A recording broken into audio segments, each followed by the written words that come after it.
we were having such good conversations in the background. Fuck it, let's just go live, man. Let's do it. Go live.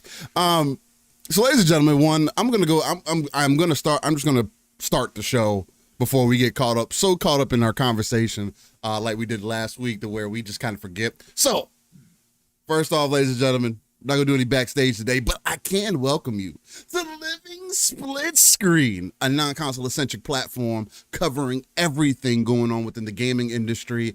I am one of your hosts, Steel Rain. That's He is a 7 everywhere. You can find me on the streets of X, otherwise known as Twitter, in the Xbox ecosystem, just because it works so well in tandem between the console itself, PC, and all my other devices. We were talking a little bit about Skyrim, and I did want to have an interesting conversation because my feelings about Game of the Year have changed. I've had some time to sit with my thoughts and really think about the year in gaming per se. Again, we're getting towards that time. Game Awards is next week. We'll definitely spend a little bit of time talking about that today, since the show will happen before we go live next weekend. So you'll get a little preemptive and then also a follow-up. And also we'll be live doing it too. So come check us out. But nonetheless, so we can get into these interesting conversations here, Pong. Who are you? And where can the beautiful people find more about you, man? What's going on? How you feeling? Feeling good. Number one, that I survived this week, which was extra hellish for me in real life. A lot going on. A ton of stuff going on. But I'm here. Didn't make it to PM into PM on Thursday. Did make it last night late to Xbox Ultimate, but I'm here with my brother from another Steel Rain for a Saturday morning for Living Split Screen. It's therapy session time because that's what these shows do for me. So I'm glad I can make it here. And it's been an odd week, man. I have gotten a little bit of game playing in, but also gotten some movie time in, which I was talking to Steel in the background here. Nice. Real quick. Again, making sure my sleep is somewhat normal, because that's vital during these times, because if you don't got sleep and you're trying to walk through hell, I've been there, done that, and it's not fun. So I've been trying to keep myself steady, but been having a good time getting some gaming. I actually picked up a couple of games during kind of Black Friday and Cyber Monday. Wasn't planning on doing it, but there was a couple things that popped up where I was like, you know what, physical edition, why not? Let's do it. So I got Company Heroes 3, which Mav and I did actually play. I got that actually about a week and a half ago. Played some Company Heroes 3, played through some of the campaign of Company Heroes 3. Again, I'm a big World War II historic kind of nut dude, especially when I was younger. I definitely studied a lot of it. My dad was big into it, so some of that came into play. So I love World War II. So Company Heroes 3, RTS. Oh yeah, give it to me. I've been waiting on this one. Got a good deal on the day one Xbox version, which came with the steel box and came with some extra cosmetics, came with a patch, came with all this stuff. So I did pick that up and rocking on that. Really good. I was afraid that they weren't going to update it because part of that team, Relic, again, most people will know Relic over at Sega. They laid off about half their staff after Company Heroes 3 came out. It did not hit on PC the way that they thought it would. Company Heroes 3 is huge on PC, or Company Heroes, the franchise, is huge on PC. Fortunately, Company Heroes 3 didn't hit the way they thought it was going to. They laid off almost half the staff. So I was afraid they were going to stop supporting the console version, but did get word this week, or actually maybe late last week. I was looking around and doing some investigating. They're doing a huge patch for the PC coming up here, and they are planning on actually doing this update, which includes new additional content as well for the console versions next spring. So I am still happy with that. And again, I would like to purchase no matter what, because it's such a good game. It's such a good RTS. And then, as Steel knows, I also picked up Sifu. And Steel, when I first told him in the DMs, laughed and said, yeah, that's Dark Souls right there. If you go, you can have fun, especially when you get to the bosses. And I already knew that. I knew what Sifu was, but they had done the update where they had added a student level to the game of difficulty. And I told Steele, I'll be taking advantage of that. Yes, I will be, because I wanted to play the game no matter what. I love the art style. Everything that I saw when I was looking at that game, when it was launching on PlayStation and stuff, I wanted that game from the get-go. I wanted to play. I like those style of brawlers, and I really wanted to try. So when I heard that they did the student level, plus I got a great deal on the steel box again edition, I had to pick it up. So I also picked up Sifu. I was just telling Steel in the background. I beat 2 or 3 bosses now in Sifu, having a fantastic time. The game is what I thought it was going to be. Yes, on student level, not ashamed to say it. Still dying, in fact, on some of the bosses and the big boys, Steel, the big fat dudes. I still can't get down what I want to say, when they come at you, when they grab you, right? I can't get the timing down to not counter, but to avoid. There's an avoid, and there's a way to insta take them down too. Okay. Is that one of the skills you have to purchase or no? I don't think so. Okay. Not from what I remember, but again, I didn't play it for long enough to hey, I got to the second boss and I stopped playing. Because it was some as enjoyable as Sifu was for me. There was still something about it that was missing, and I think it might be what you're running into as far as the bosses go. It just felt disconnected from the normal play. Right, like you're going through the level or whatever, and you get into this flow state, and things are feeling really good, and and then you get to the boss, and it's like you're trying to use some of the same things like you learned up to that point, and it's like, why isn't none of this translating? Like what? Like why is the timing weird all of a sudden? Like I don't. At least that's the way that I was feeling about it. But again, I'll be honest and say, I that first level, I didn't play the levels back to back. That first level, because I was also wary about the whole aging thing, so I was trying to prevent myself from aging past a certain point too. I'm putting unnecessary limitations on myself, but But I was going through the experience, and I played the first level at least 20 times because I wanted to get a certain experience out of it. But every time it was like, no matter what, whenever I got to a boss, well, at the end of the level. Just where you fight a boss most of the time. It was always, especially the second boss, the second and third boss, I believe. It just something was off to me about it. But again, I didn't put enough time into it to really be like, okay, I'm used to what it's trying to do and really get familiar with it. So it was probably just a me thing. But as I get my skills up too, I do feel myself getting even better. Right, some of the skills that I've. Which is good. I mean, you want a game to do that for you, but I'm like age 25 or something like that. So again, the student level is definitely a different experience than what you were going through, Steel, for sure. I mean, again, I'm not going to sit here and deny it. It just makes it fun because the combat itself is incredible, especially the weapon combat. Really I love the weapon when you got a staff or you got a metal pipe in your hand and you get those finishing blows like. Impactful, man. I love it. Hold on, man. I gotta address this because they're fucking going back to back and going crazy in chat. Whoa. I'm not even paying attention to the pet. So first off, Decado dropped the 20 bomb gifted for the chat. So shout out to Decado. But before I announce all the people that came in with that 20 bomb, Bull Alpha Wolfpack came in and he said, you know what? I might as well go ahead and join the Splitters. Welcome to the Splitters, Bold Alpha Wolfpack. Thank you, Bold Alpha. Appreciate you, bro. Go ahead and hit us with those emotes in chat, that RTS View and ECP that I mainly got in there. I'm gonna work on a few more this weekend. See what I can get in there. Let me know what ideas you guys got. I'm more so. It's easier for me to do word-based stuff versus like digital art kind of things. But not saying that I can't do it. But if you guys got some ideas, definitely hit us with that. And then after he joined Pong, you know what else he did? He said, you know what? Bolt Alpha Wolfpack hit us with another 10 bomb with the Living Split Screen memberships, and it didn't stop there.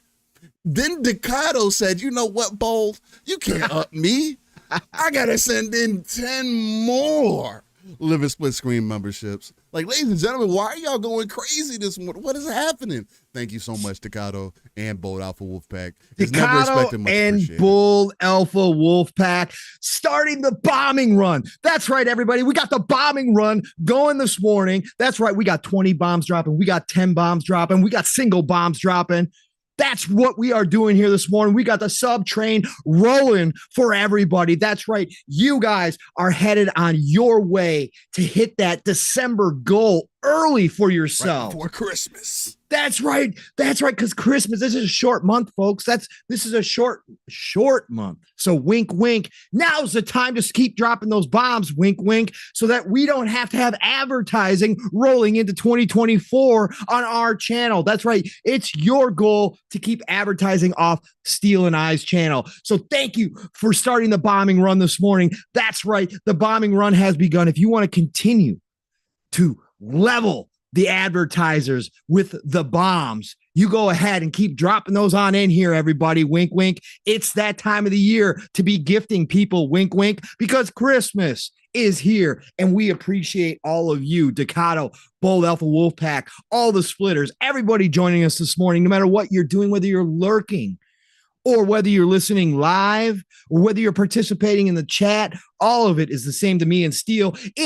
If you are not going to join the bombing run, the least you could do, which we appreciate, is go ahead and hit that like button, wink, wink, and share it out, wink, wink. So guess what, folks? It is one hell of a Saturday morning, all. Keep the bombing run going.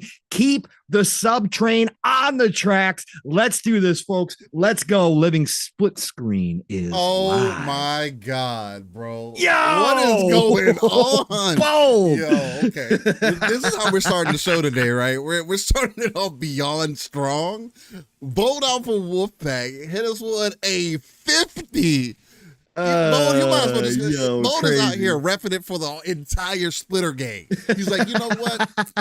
Everybody's a splitter. He's out here Oprah in these streets. What is going on? Tim says, you got to keep going now, Paul. Hit us with a 50 bomb. What do they get for a 50 bomb? What is going on? The 50 bomb. You know what, Bold Alpha Wolfpack? We're going to have to create a new category just for your bombing run. That's right. Bold Alpha Wolfpack with the nuke run. That's right. He dropped the nuke on this sub train this morning.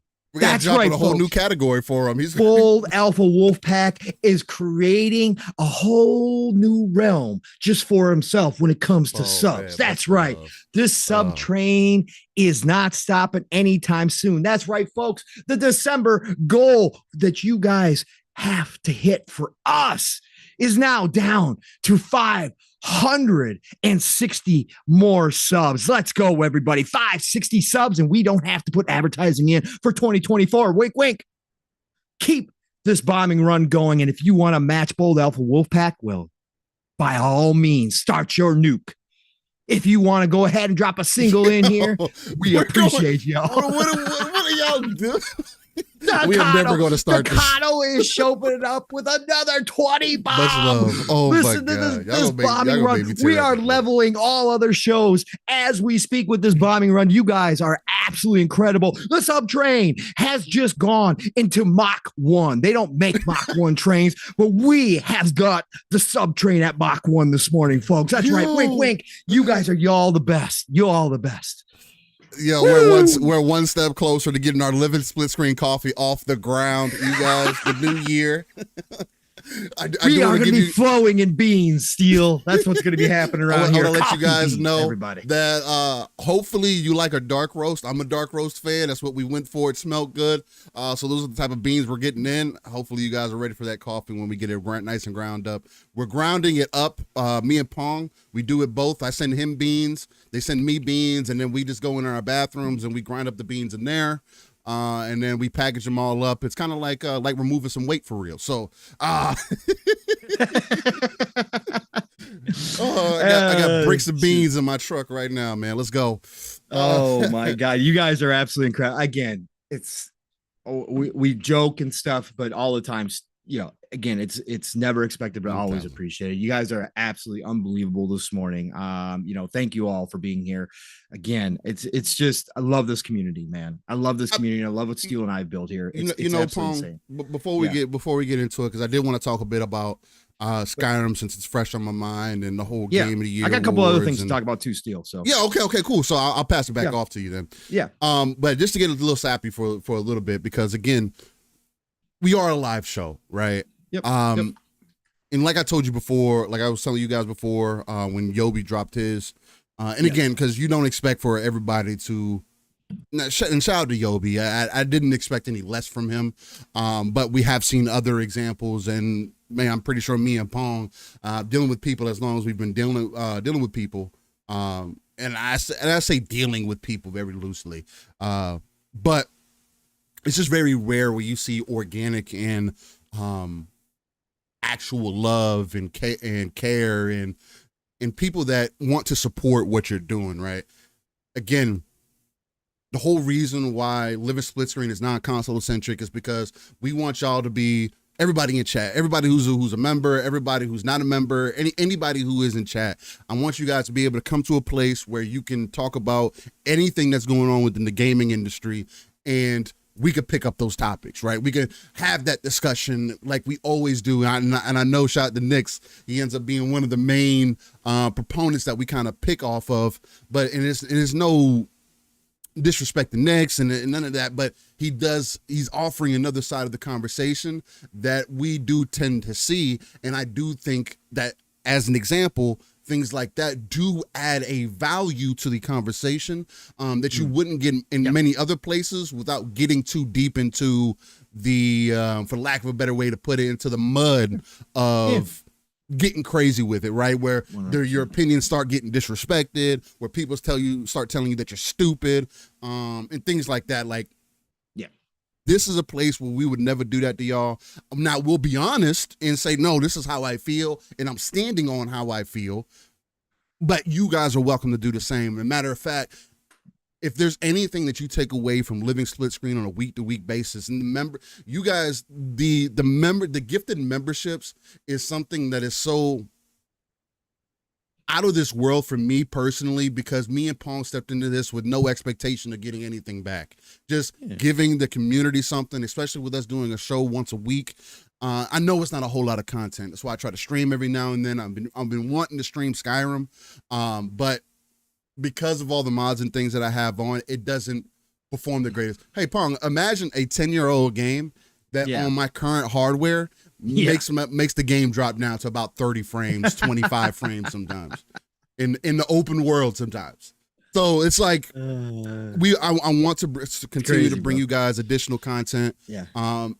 Just to bring that value to you all, because I do feel you guys deserve that, right? Everybody has their own things they're going through. If you had a rough time this week, as Pong mentioned in the beginning of the show, this is kind of therapy for him. And I do agree with that. I just, doing this show, it puts me in when we get done, it puts me in so much of a kind of like a zen place where it's like, all right, well, now they're through with it. Now I can get back to dealing with everything behind the scenes. It's kind of like a rejuvenation, right? It's that boost. I know we play off of that a lot, where it's like, oh, come join us on Living Split Screen, where you get that energy boost for your soul, and Enter the Rain and all that good stuff. And it's not just, those aren't just words. Like, those are things that we feel are of value for what we bring to our show. Again, me and Pong don't go on all these different shows and represent and go crazy and want to push the boundaries. Maybe we should, but again, real life is what it is. Kind of limits us down to being able to do but so much. But again, I greatly appreciate you all for being here every morning on a Saturday, and it's greatly appreciated. And one more thing before I pass it off to Pong, I want to remind you guys, for everybody who's live, again, within the next couple of weeks, there will be a Series S giveaway happening. Yes, live on screen. This box is not open. We'll be doing a giveaway to somebody lucky in chat. You bet you we give a used Series S away. you never know. People, you gotta let people know, man. Like I'll show y'all the seal. Hey, there's the seal. Just feels like the value on the Series S has gone up because you got my fingerprints all over it. You got my dirty fingerprints all over it. This is great. It's a great used Series S. It's a great used series. You just gotta make sure you let people know because people do crazy shit. People that do giveaways and never send anything out. But yes, it's a brand new Series S, something that you guys can get for Christmas. Only thing that you got to do for anybody that's watching, or if you're watching afterwards, you got to be sub to Live in Split Screen. You have to follow us on Twitter, or otherwise known as X, and you got to be here live for when we do the giveaway. So those are be the main things because we'll be doing it through chat. So anybody who's in chat is going to be entered into that giveaway, and then we'll be able to go from there. So and this is just a big thanks to everybody. What's going on, brother? But Pong, man, you said you had some additional things to get into. What you got, man? Yeah, I got some additional things to get into. It's a little longer intro because I've been grazing again a bit now, Steel, because again, I'm back on Starfield, of course, but again, this type of week, not the game I want to get wrapped up into until 1 o'clock, 2 o'clock in the morning. So it's like, I've been doing other things as well. And I gotta do this first, Steel, because before I forget, because I saw Eastside Vandal. Eastside, you're in the chat. Okay, this is for you, brother. There it is, sir. There it is, he didn't sir. Believe you. There, he asked me last night on Xbox Ultimate to show him the bottle. So Eastside, here it is, man. Brand new bottle. Oh, okay. Palmer's Cocoa Butter Formula. That's right. Tim brought up a good point. I don't know if I'll do this. And it'll be kind of I feel weird about it because I'd want Pong to be able to do it also. I see. Maybe I would just sign it as living split screen. Maybe I think that would probably be the better thing to do. Split screen edition Series S. Yeah. No, because if somebody wants to give it to a family member or a kid or whatever they want to do, split screen Series S. They're gonna be like, "Where'd you get this from, mommy?" Living split screen.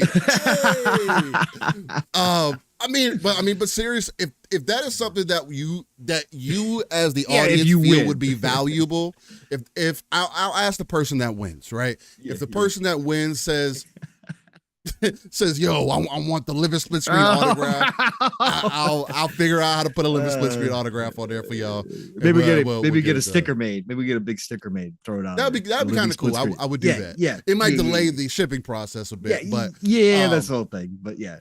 That is cool. That is an idea, Tim. That is an idea. I like that. I like that. Thank you, Eastside. You are here and you saw it. So there you go. Got to stay moisturized. And Palmer's Cocoa Butter is one of the moisturizers I do use. So Eastside Vandal, that was just for you. What else have been playing, Steel? Listen, well, there is one game that we can't talk about, Steel, but you guys all need to look forward. It has Wonder Woman in it. It has Wonder Woman in it. It may have some other people in it. You guys all, we can say that we are playing it. Obviously, we're playing Suicide Squad Alpha, the Alpha test.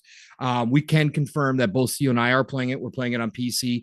I'm going to try to get with Steel this weekend and hopefully do some co-op because I do want to try co-op.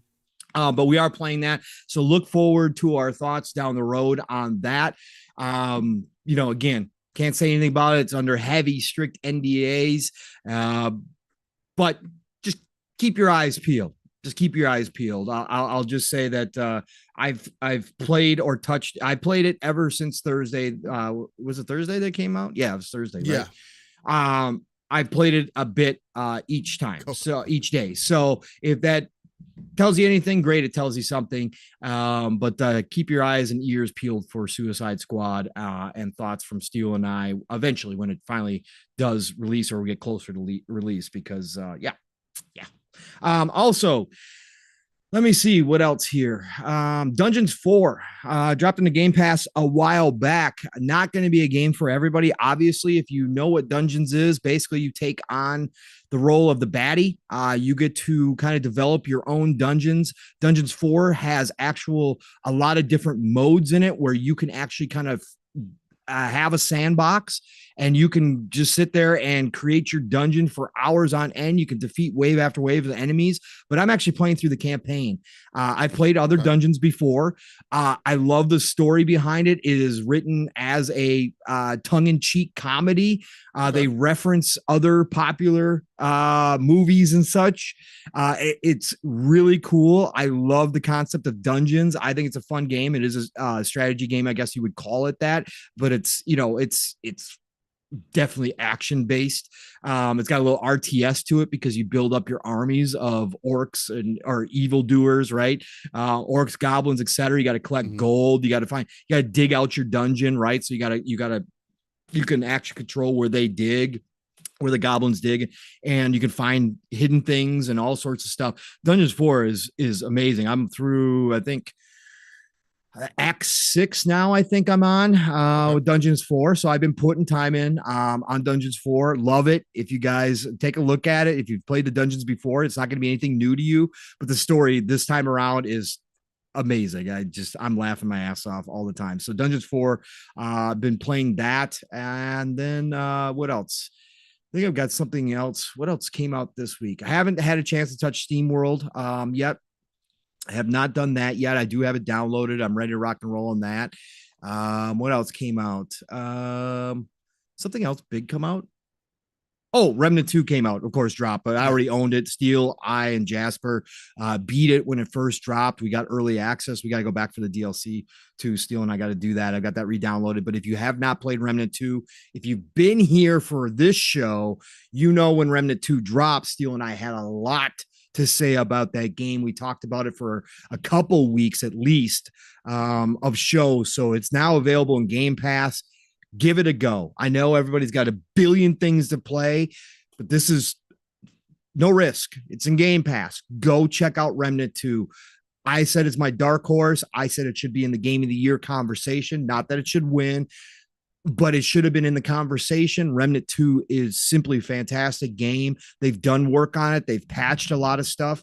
So go check out Remnant 2 now that it's available, and go check out Remnant 1 because that's also now available in Game Pass as well. Worth your time to go check out and see if you like. Remnant 2, for me, definitely plays better than Remnant 1, which should be the case. Should be the case. But Remnant 1 has its moments that are really damn cool. Right, exactly. I wouldn't mind going back with Steel because I never played a co-op. And I got to a point where I couldn't beat one of the bosses and I gave up and just dropped it. But I still had a great time with the game. So, but everybody go check that out. But yeah, Steel, I've been back kind of in grazing mode. It's been a while since I've done where I've had this many games to talk about. But yeah, I'm having a blast. Company Heroes 3, Sifu, Dungeons 4. Go check it out. Oh, I did play a little bit more Jusant too. Jusant is a really cool chill game. Again, if you're looking for that palate cleanser, if you're looking at pre-bed relaxation. Although, gotta say, some of the rock climbing in Jusant, because that's the whole game itself. Right.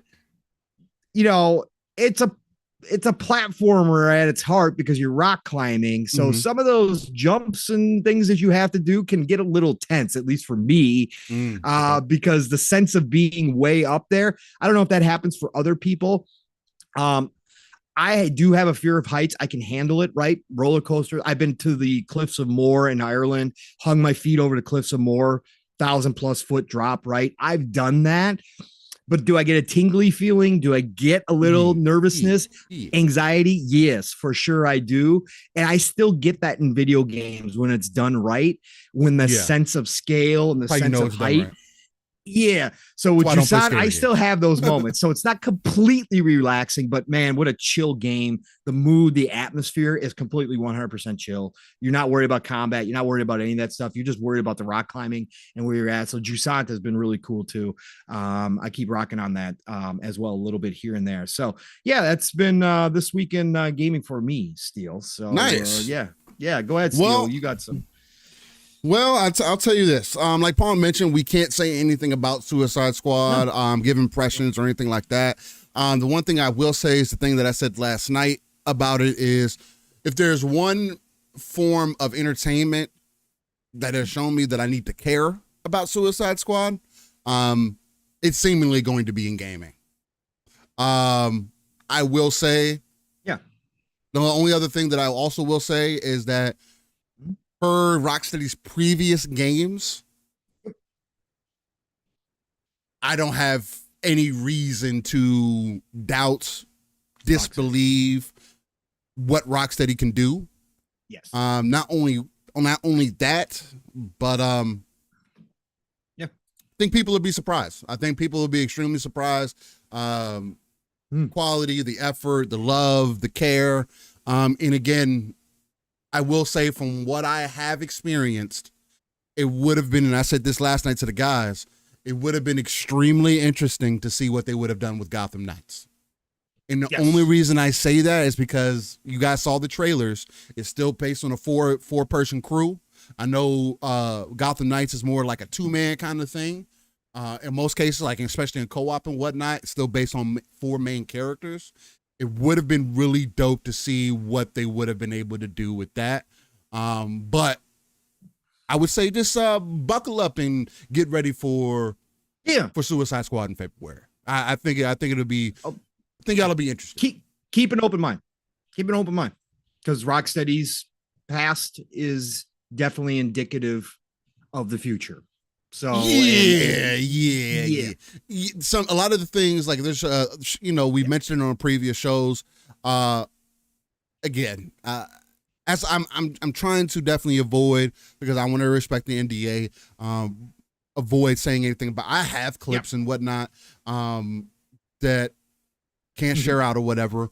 But these clips I do feel like are the perfect representation of what the game provides to you. It has a lot of good vibes in it. But anyway, to get off of that, just so, and again, I will say again, I wanted to reiterate, this is definitely the best form of Suicide Squad that we have gotten to date. I'll say that's all I'll say, and I'll leave it there. And as somebody who doesn't care about superhero games, as you guys all know, I'm not big into superheroes. I care, so let's just put it that way. Ducato, to be honest with you, he says that sounds like the delay was extremely fruitful. I don't think that the delay has done anything. There's no way that they changed anything other than maybe polish it some more. Yeah, because you could tell. It seems that way. But from what we're good. I have a good feeling about it. I have a good feeling. That's all I'll say. But I did want to talk a bit about Skyrim, because I started my first official playthrough of Skyrim this week. Skyrim has been a game that I've been going back and forth with for quite some time because of my history with Elder Scrolls Online. It really kind of started my Elder Scrolls Online started my interest in Bethesda games, I should say. Just that experience. I know me and Paul were talking about it in the background. He was like, man, I've been seeing clips of you playing Skyrim, man. That's not the original Skyrim experience, man. It was like, Skyrim. and I definitely get it. As someone who came from ESO, I think that's as traditional of a Bethesda experience that I needed at the time for what was available. But I've tried to play Skyrim several different times. The first time I tried to play it organically, just however the game is shipped, maybe with some visual mods and stuff like that. But outside of that, a lot of the mods I have now are more visual than anything. But they also add a bunch of different armors and things like that you could find. It makes it more, they've made it more adventurous. Now, the point that I kind of wanted to bring up here is playing through Skyrim has made me look at Starfield a little bit different. Right. Now, I want to go in this conversation with the context of this. Skyrim is a game that's been out for 10 plus years. I am playing with over 2,000 mods. So you're talking about 10 years worth of mods in one game, right? So on one hand, I want to be upfront and tell you that what I'm doing is I'm going to be comparing something that is going to be difficult to compare to because Starfield does not have 10 years of experience. But, it doesn't have 10 years of being out to the public and mods that you can drop in. Anyway, what I'm going to be doing is just trying to draw kind of comparisons to what people may have been saying about Starfield up to this point and why I may or may not disagree with some of those things. So one of the number one things that Skyrim has kind of taught me is the sense of exploration. I get what people mean when they say that they don't feel the sense of exploration that the way they did in Skyrim. I get it. The world definitely does feel like it's giving more to you up front than Starfield did. Starfield, you kind of got to find it, unless you're like Pong, you're a deviant, and you got a lot of action going on all the time, right? Now, again, that wasn't my playthrough. I didn't have bounties on my head when I played Starfield. I had a very organic playthrough for Starfield, right? I did things that the way that I felt was best. I kind of handled different scenarios the way that I feel was best. And so far, I will also say, because of that sense of exploration, it is definitely more fun. But I feel like it's a bit candor to say, mainly because the gameplay elements that I have added to Skyrim are also not what the original game had. The version of Skyrim that I'm playing has some Souls elements in it, mainly, again, with the third person lock on, some of the movement mechanics, the combat mechanics, adding extra dodge mechanics and things like that to try to get the game to feel more modern, because that's what I was looking out of. That's what I was trying to get out of Skyrim initially. When it comes to games like this, I need the option to play third person, because first person adventure style games, choose your own, that doesn't appeal to me. Now it does in third person because I'm constantly looking at my character. It just gives me kind of something to work towards. It's a internal thing for me. It's a 100% me thing and not anything else. I do prefer third person games most times if I have the choice. I played Starfield, entirety of Starfield in third person. One of the best shooters, first person, well, one of the best single player shooters, third person shooters that came out this year, at least in my opinion. But one of the biggest reasons why I wanted to kind of bring this to the table, outside of kind of comparing them to each other, and the main thing that I'm actually comparing is because you see a lot of people that say that, oh, well, Starfield is compared in the comparison to Skyrim. You could play Skyrim right now and have a better experience in Starfield. And yes, that may be true, but you're talking about asking people to go back and play a game that has 10 years of support with it. Starfield just came out this year. In what I want to bring to the table, Pong, is what Skyrim has done is made me think about, and I want to say, and I don't really typically regret my playthroughs, and I don't regret it per se. But what I do regret, and it's the thing that I always talk about in all single player games, is Starfield is going to be a completely different game 10 years from now. Now, am I saying that, oh, I should have waited 10 years to play? No, that's not what I'm saying at all.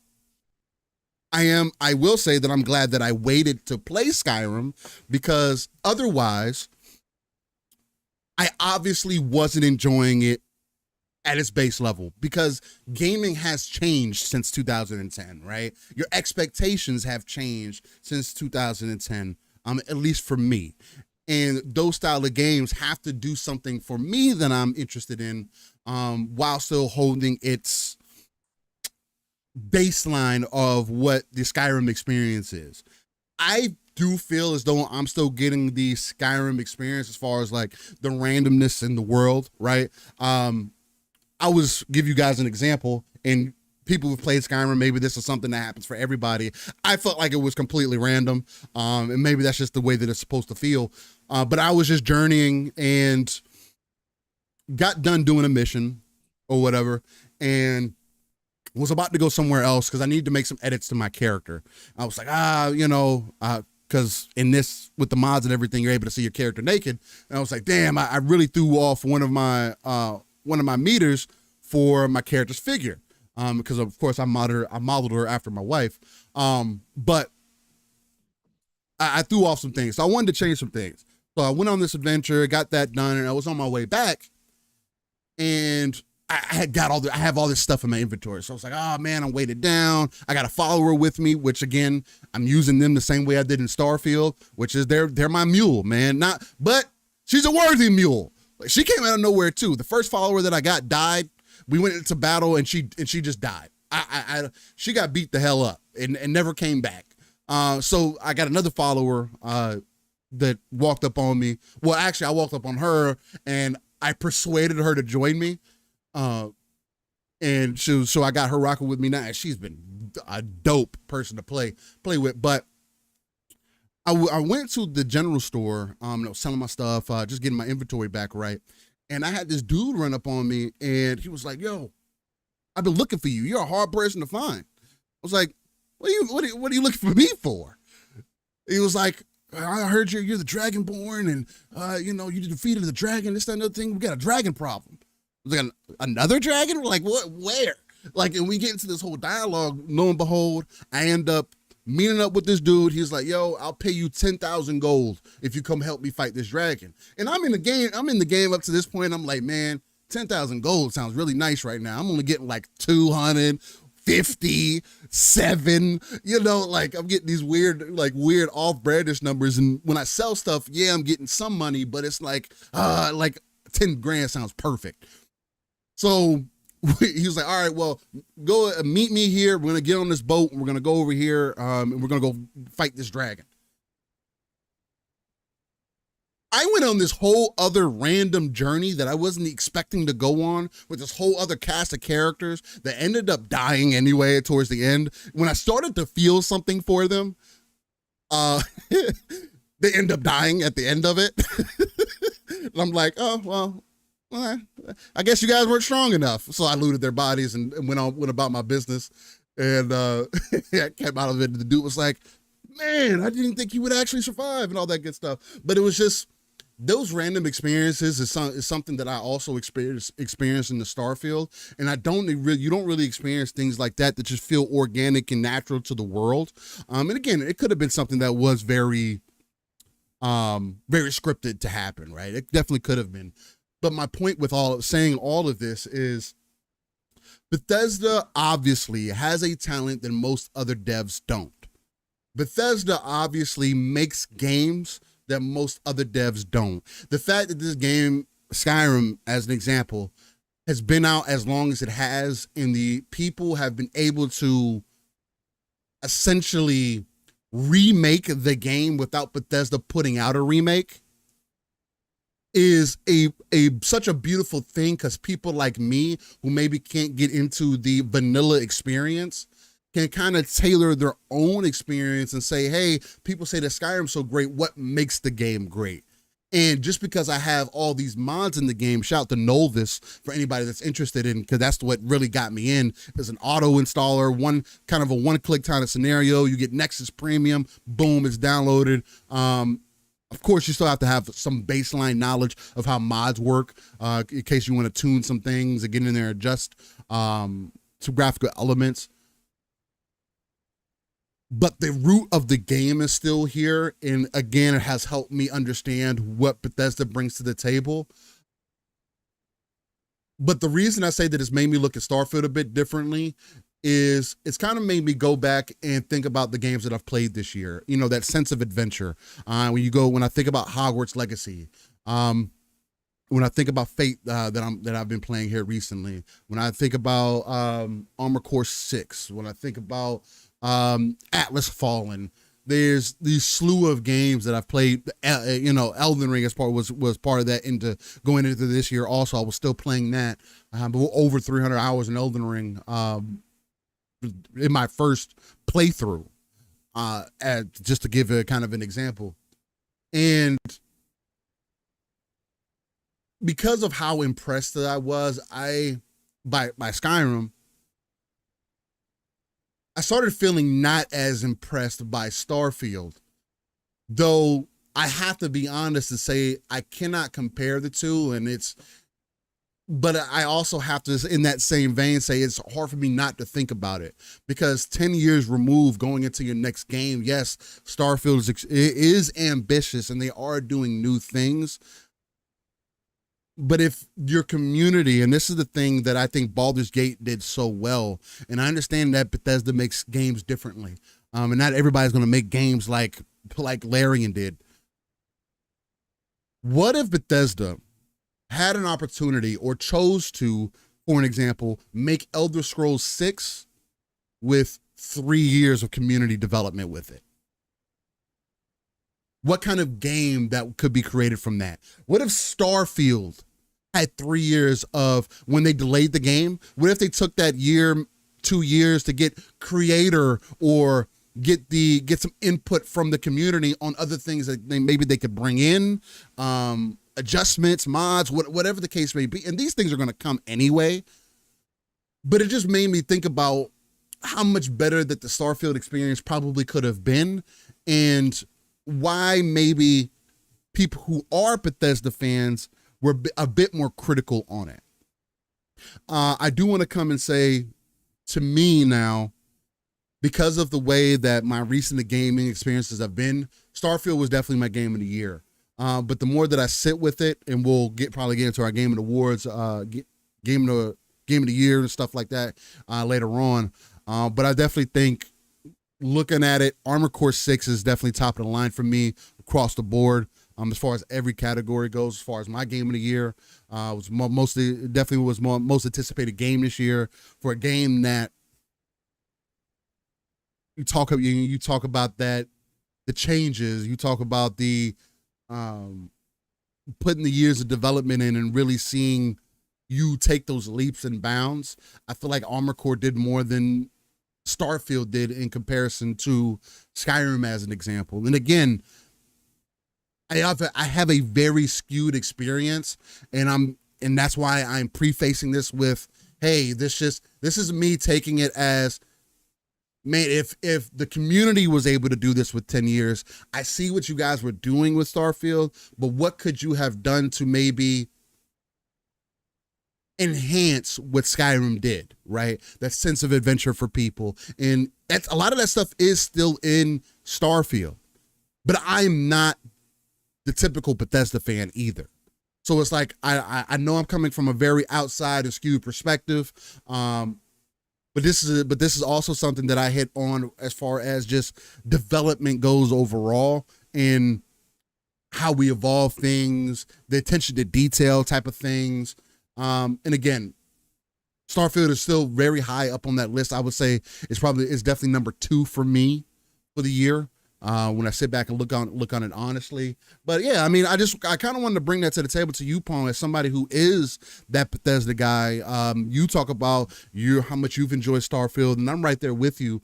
But again, I wanted to bring a honest kind of perspective for me now, looking at Skyrim and saying, hey, Skyrim did offer a lot, seemingly, at least on a root level, even without the mods, for that sense of adventure, the way that the world is handled for you, the way that it's presented to you.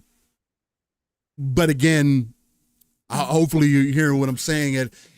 I know in some ways it comes across, it's going to be a bit skewed since I'm playing with mods and stuff now. Yeah. But you get where I'm kind of coming from as far as that, like, community being involved and seeing what they were able to incorporate into the game versus what we possibly could get out of Starfield. If anything, for me, what gets me the most excited is just seeing the potential that Starfield has, right?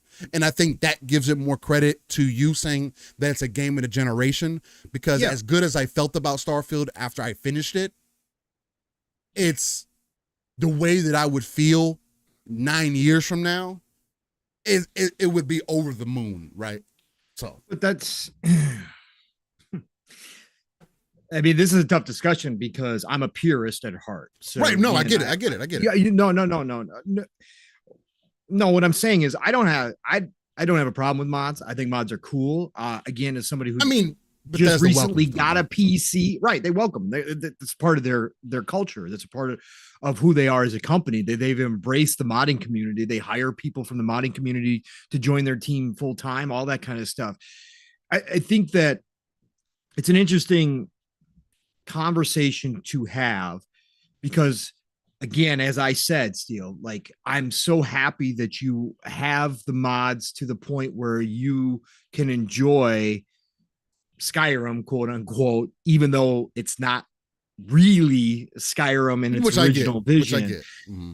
It's fine. I don't have a problem with it. Like I said, there's just two sides to me because still we can have this. We have had this conversation so many times about what it means nowadays for gamers, especially the single player gamer. Mm-hmm. In some of these games, if you wait, how much better of an experience are you going to get at the end, right? How much better of an experience are you going to have, 2 years from the date of release?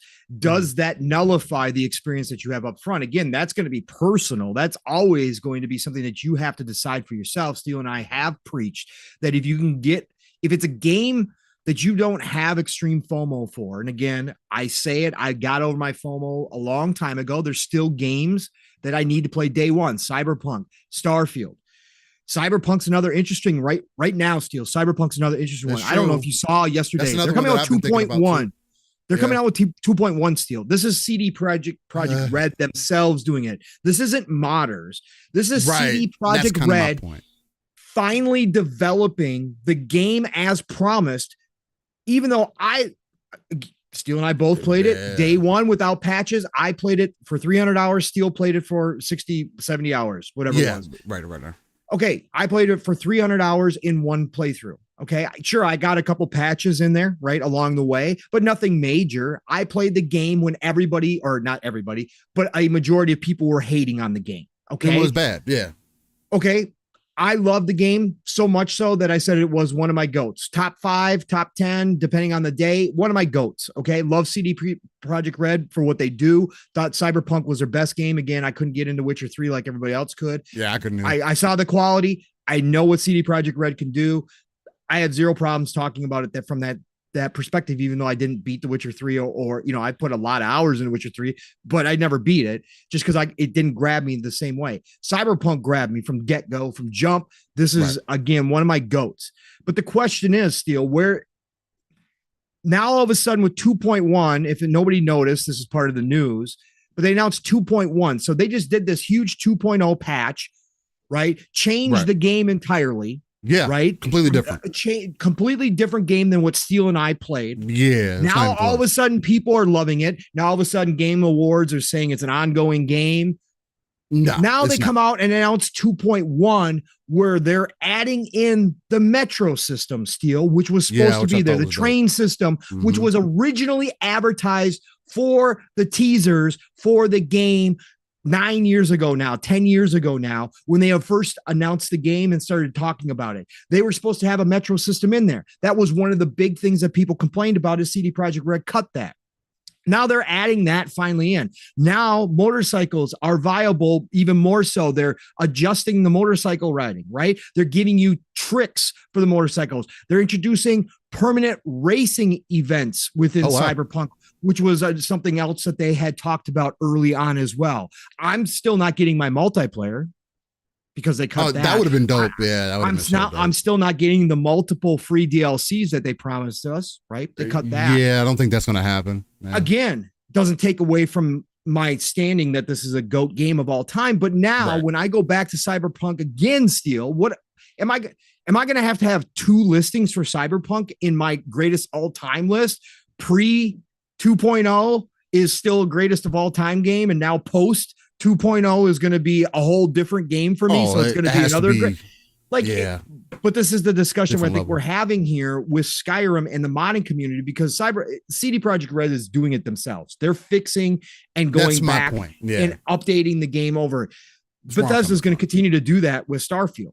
Right? They did that with Skyrim. They continued to update the game, add things to the game. They added fishing, Steele. That wasn't a mod. That was Bethesda. They added fishing 10 years later, 8 years later, whatever the hell it was, wound up being. They added fishing to Skyrim. So Bethesda is going to continue to work on Starfield, but they're also going to have the benefit of the modding community working alongside them and making things different as we go. So 10 years from now, when I play Starfield and it's completely different, does that change how I feel about my original playthrough? For me, it doesn't. Again, as a purist, as experiencing what the game is, I don't think that it changes my opinion, just like Cyberpunk isn't going to be changed for me from my first playthrough. The emotional impact that Cyberpunk had on me, from the get-go, from the Oh, jump. it's no comparison. That stays. Now, I've heard Steel, and I haven't played it yet, but with Phantom Liberty, they changed some things with the main story. Could I go into Phantom Liberty, and I've heard some people complain about it, could I hate what they've done to some things? For the worse? For the worse. They changed the story in Phantom Liberty, and they change your relationship, Steel, with some certain people. So if that's the true, and that's what I've heard, again, I don't shy away from spoilers. I don't care, but maybe that changes how I feel about it. I don't know. Overall, to your points about what Skyrim has done and how it's made you look at Starfield, here's the divisive kind of aspect of Starfield. Because of the scope of Starfield, the way you adventure in Starfield is different from a Skyrim. 100%. 100%. Oblivion is different from a Fallout. Skyrim is literally one. They said it yes. themselves. It's one planet. It would be Yes. the size of one planet. So for me, Steel, if that, I didn't have a problem because once I got into the game and realized what they had done and how they were doing it, my brain flipped. Okay, it flipped. I started thinking of the universe as one landmass. Okay, the universe is one landmass. And again, loading screens don't bother me. It doesn't break immersion. I could give two shits about all that kind of stuff. If that's a problem for some people, fine. That's a problem for you. It doesn't bother me in Skyrim. It doesn't bother me. So for me, all I think about is the universe is one. I have to go further and I have to do more to discover things than in one landmass, like a Skyrim or like a Fallout or like Oblivion. It's more compact. It's more readily available. Like you said, Steel, as you're traveling, you're coming across more things on a regular basis that seem more random because it's all contained within one place. For me, I didn't have a problem having my brain switch and say, okay, well, I just got to go further. I got to go different places to discover that same thing. It doesn't affect how I feel about the adventuring. It doesn't affect how I feel about the exploration. It didn't do any of that for me. I can understand why people can't make that switch. I can understand why people appreciate the fact that it's a much more contained area that you're playing in within Skyrim, that the handcrafted content versus the procedural generated content is probably feels more balanced because you're coming across so many things in a shorter period of time than you do in a Starfield where you're traveling to different planets and all that kind of stuff. But to me, Starfield added more because I enjoy exploring the randomness of the planets, whereas some people don't enjoy that. I enjoy scanning plants and animals and seeing new things in life. Real quick, on those planets of Starfield. Yeah. And I don't mean to interrupt you, but Cotton Eye Joe, I think he said, as a purist, what's that, fella? You mean you like gaming just like the rest of us? Get over yourself, mate to Pong. Whoa. Clarify what you mean by when you say you're a purist, because you're talking about a certain kind of game right now. I'm talking about the original. No. This is easy. This is easy. This really strange to take this as an ego trip. It could be confused. No. I really don't think it can be confused. And I think it's a little bit of projection. I think this is a little bit of no, I don't come from that standpoint. If you've listened to our shows, maybe you haven't listened to our shows. So let me make this very clear. Yeah, let me make this very clear. I'm no different than anybody else. When I say I'm a purist at heart, I like to experience the games as originally designed, bugs and all, when it comes to certain games. That's all that means. We were talking about a fully modded game like Steel is playing in Skyrim, which is a totally different experience than what I had when I played Skyrim 11 years ago on a 360 when it would drop to 10 frames at certain points, right? It's a totally different experience what Steel's having right now in Skyrim. Yeah, no, this isn't some type of ego trip. I'm saying some people like Steel. Steel's a perfect example. Steel doesn't like to go back and replay games that are single player games. Okay. No, he's that guy. So once for I beat him, them, right. And that's what he was talking about here. He already beat Starfield and experienced it as it stands now. And to his point, this is the first time he's I mean, he's tried Skyrim before, but this is the first time he's gotten into Skyrim, and he's playing it with a totally different experience than those of us that played it originally, right? A completely new experience. That's what I said. So for me, I like to experience the games as they originally are. That's what I like. But then I will go back to them later on when they've been updated. I'm going to go back to Cyberpunk 2077. And Cyberpunk's a bit different, but yeah, I'm considering it. But right, exactly. There's a few. I don't have a problem with mods, but I'm that dude that will go back and replay single player games again, right? And will update the changes. But again, no ego trip here. No thinking that I play. Again, I'm the guy who doesn't beat games. You might be the person that says you can't talk about games or you can't experience games unless you beat games. I'm not that dude. I don't beat a lot of games. I graze a lot. I play a lot of games. I don't beat a lot of games, right? So it's just different experiences for different people. So definitely not what I was going for there, Cotton Eye. Just talking about playing the game originally as the developers put it out, bugs, all the problems, everything involved. Sure. Are there other games that I will wait on that I don't have FOMO for at all? Absolutely, I will wait on for them. I'll eventually be trying Jedi Survivor once it shows up in Game Pass through EA Play. I'll be trying Jedi Survivor.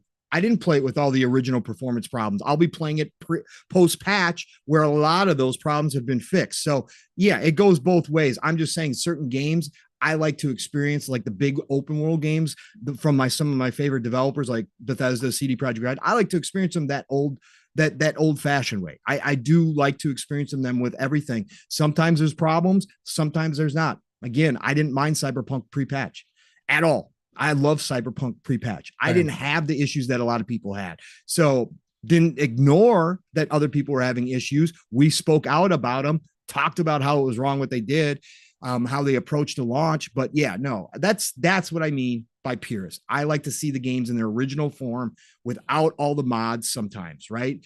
Again, don't have a problem with the mods, love the modding community. Now that I do have a PC, planning on jumping in and trying some mods out. When Steele's playing Skyrim, I'm looking at it, I'm going, pretty damn cool. I might have to try Skyrim in this version, just try to see what it's like, because I've experienced it already pre all of that. So that's all. But I think it is interesting these days, Steele, because it's so much has changed. Like, what is the right time and place to, especially with single player games, to play that game? Again, it's going to be individual basis. What you've got to determine what kind of experience you want to have. We pretty much get told right away with so many people playing games these days, if there are massive problems with a single player game, if there are issues, not necessarily from the reviewers, because we know some reviewers just ignore certain things, but you will hear about it if there are problems with a game. You got to decide for yourself whether or not that's it. Starfield is going to be a different game 2 years from now, 5 years from now, 10 years from now. It's going to be a different game. They are going to add things themselves. Bethesda's already got DLC lined up. They said they still, I think word came out, they've still got 200 or 300 people working on Starfield right now. They're patching things constantly. They are fixing things within Starfield. They're going to add things. There's potential that we're going to get a hardcore version of Starfield, a hardcore mode where you do have to worry about keeping yourself alive in space, right? Or on planets that don't have oxygen. It's going to, you have to, you're going to have to account for your fuel capacity in your starships. They've talked about re-adding that in because they had it originally in the game, but they took it out, saying that it probably wouldn't be too fun for the average player. Too much, So yes, we're going to have a totally different Starfield. For me, it does not wipe out the original experience that I'm having right now with Starfield. It will not wipe out that experience. Like I won't ever experience NG plus like some people have done. Shout out to Nico, who's done it 33 plus times now and discovered himself. And that's random. That's random. You can do it. That can happen in your first new game plus. It can happen anytime. I may never see that in my playthrough. I'm definitely. I may never get to that point, right? Because I don't know when I'm going to complete this game. I haven't even started the mainline quest yet. I don't know when I'm going to be done with Starfield. I could potentially be playing on the same playthrough when they start putting new things in. Like, that's certainly possible right now with me. So it's just going to be an individual basis, but I don't again, Steele, what you're experiencing and what you saw, now that you've played Skyrim more and that you've gotten into Skyrim, even with all the mods, that baseline exploration, that baseline adventure that you're talking about is going to be kind of the same experience because you're still doing it in that same world, that compact world. I hear you. And that's why I've never told people that they're crazy for thinking that Starfield didn't hit the same way for them. That's fine. If Starfield doesn't hit that same way, exploration adventure wise, because it is more spread out, because you have to go seek it more than you did in a Skyrim. I get that. Trust me, I get that. I understood it when my mind flipped. I'm like, oh, yeah, this is different. It's a different type of Bethesda game. It's still a sandbox. It's still what they do best, but it's just different how you experience it. The one thing I will say too that is also very different is Starfield blatantly puts its factions in front of your face. I haven't had that experience in Skyrim yet. I know there's a couple factions, maybe. I know there's races, but I don't know if necessarily if they're factions though, right? So it's like, I don't know if there's like a faction quest that I need to go on, where Skyrim made that much more obvious, but you do that. That's also 10 years after. That's a gaming kind of experience kind of thing that obviously Bethesda learned and said, hey, we want to make sure that people understand that there are branching paths that you can kind of go down. You go this way, you go that way. Whereas with Skyrim, it is much more open. And to your point, Pong, which is why I'm not trying to say necessarily compare them one for one, because it'd be disingenuous for me to do that. But just as far as the exploration side of it, I can understand why people said that there's more to be desired, because it does feel very samey when you go to planet. You want to do the exploration kind of thing, and there's this, there's a base here that you can go do. There's a caves here that you can go do, and it makes it feel, at least, it makes it feel very samey in comparison to something like Skyrim. But the point, I made this point when the game came out for Starfield, and I'm going to make this point now, is because now that I have more experience with Skyrim, Starfield was never going to give you that same experience, because Starfield is not a contained experience where Skyrim is. Starfield is dealing, and then again, I think that does bring very some interesting things to the forward of the conversation on, did Bethesda need to focus in more on certain aspects of their game versus others, right? Versus the exploration side of it. Because I am someone that does believe, at least narratively, Starfield's main story is weaker than anything else in the game. To me. The faction quest, the side quest, all that stuff is stronger than the main story of the game, where Skyrim is kind of giving me something different. But again, this is me coming from a modded experience, right? So, just throwing it in there. I always love to see devs throw in all that they can into their games. And I'm not taking anything away from Starfield, but it is giving me more of a baseline experience of, okay, this is what Bethesda was what brought to the table before. This is what people have kind of dropped into this experience since that OG Skyrim.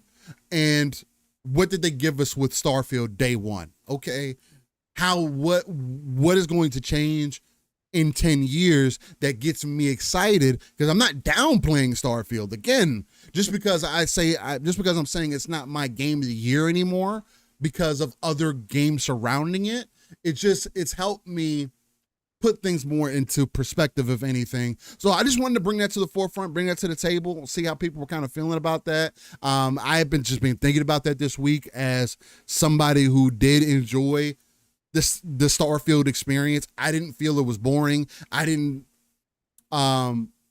think that I had to go too far out of my way. But again, I say only, but I think it's a good amount to put in. I put over 100 hours into Starfield, right? And I felt like I experienced everything that I needed to experience with the game, and I enjoyed it. Now, but that's why I'm bringing that sense of exploration up, but also prefacing it, or at least including in the conversation, that the exploration sense is very different, and I can get why people may feel that way But you got to be also honest with yourself. And I think people should be honest, at least in what Bethesda was trying to accomplish versus what they did in Skyrim, right? It's two different ends of the spectrum. I'm not saying that they did it 100% right, which is why I'm bringing this up in conversation. I do feel like Bethesda could have done more as far as, even with the procedural generation, there should have been another level there of something to give some of those exploration things that Skyrim maybe gave the people that were looking for that. That's all that I'm saying. And I'm pretty sure that they're open to critique and willing to hear that and whatnot. But again, not taking away from either game. But I thought that would be an interesting conversation to have. So yeah, no, absolutely, Stu. I'm glad you brought it up. And I will say, to Decato's point, because he talks about the shipbuilding, I will say Starfield has ruined me. Any other game that doesn't have custom shipbuilding is like going to make me still needs custom ships now. I need custom ships now. Like I can't. It's like I can't play Everspace now ever again because I can't make a custom ship. I'm looking at certain space games and need a custom ship. Bethesda tried a lot of new stuff here because of the scope, because of the scale. Like you said, Steel, it was a different goal this time with Starfield than with a Skyrim or a Fallout. It's a different goal that they had in mind with the world and the world building and how they were going to do this. I've said it before. Palm, before you jump into it, because I think this point may add on to what you're going to get into, because Nino says, why does Starfield have to be compared to Skyrim? It's a new IP. It doesn't, because, well, let's put it this way. Todd in interviews did say it was Skyrim in space. So let's be real. He was. And again, I understand why he made that comparison, because at its core, it's still a Bethesda game, right? At its core, it's still there. They just went a different way with it. And I think that, Nino, why people do this is because Skyrim is considered a GOAT by so many, right? Skyrim is some people's favorite game all time. Bro, this game doesn't have 2,500 mods for packages of mods for no reason. Right.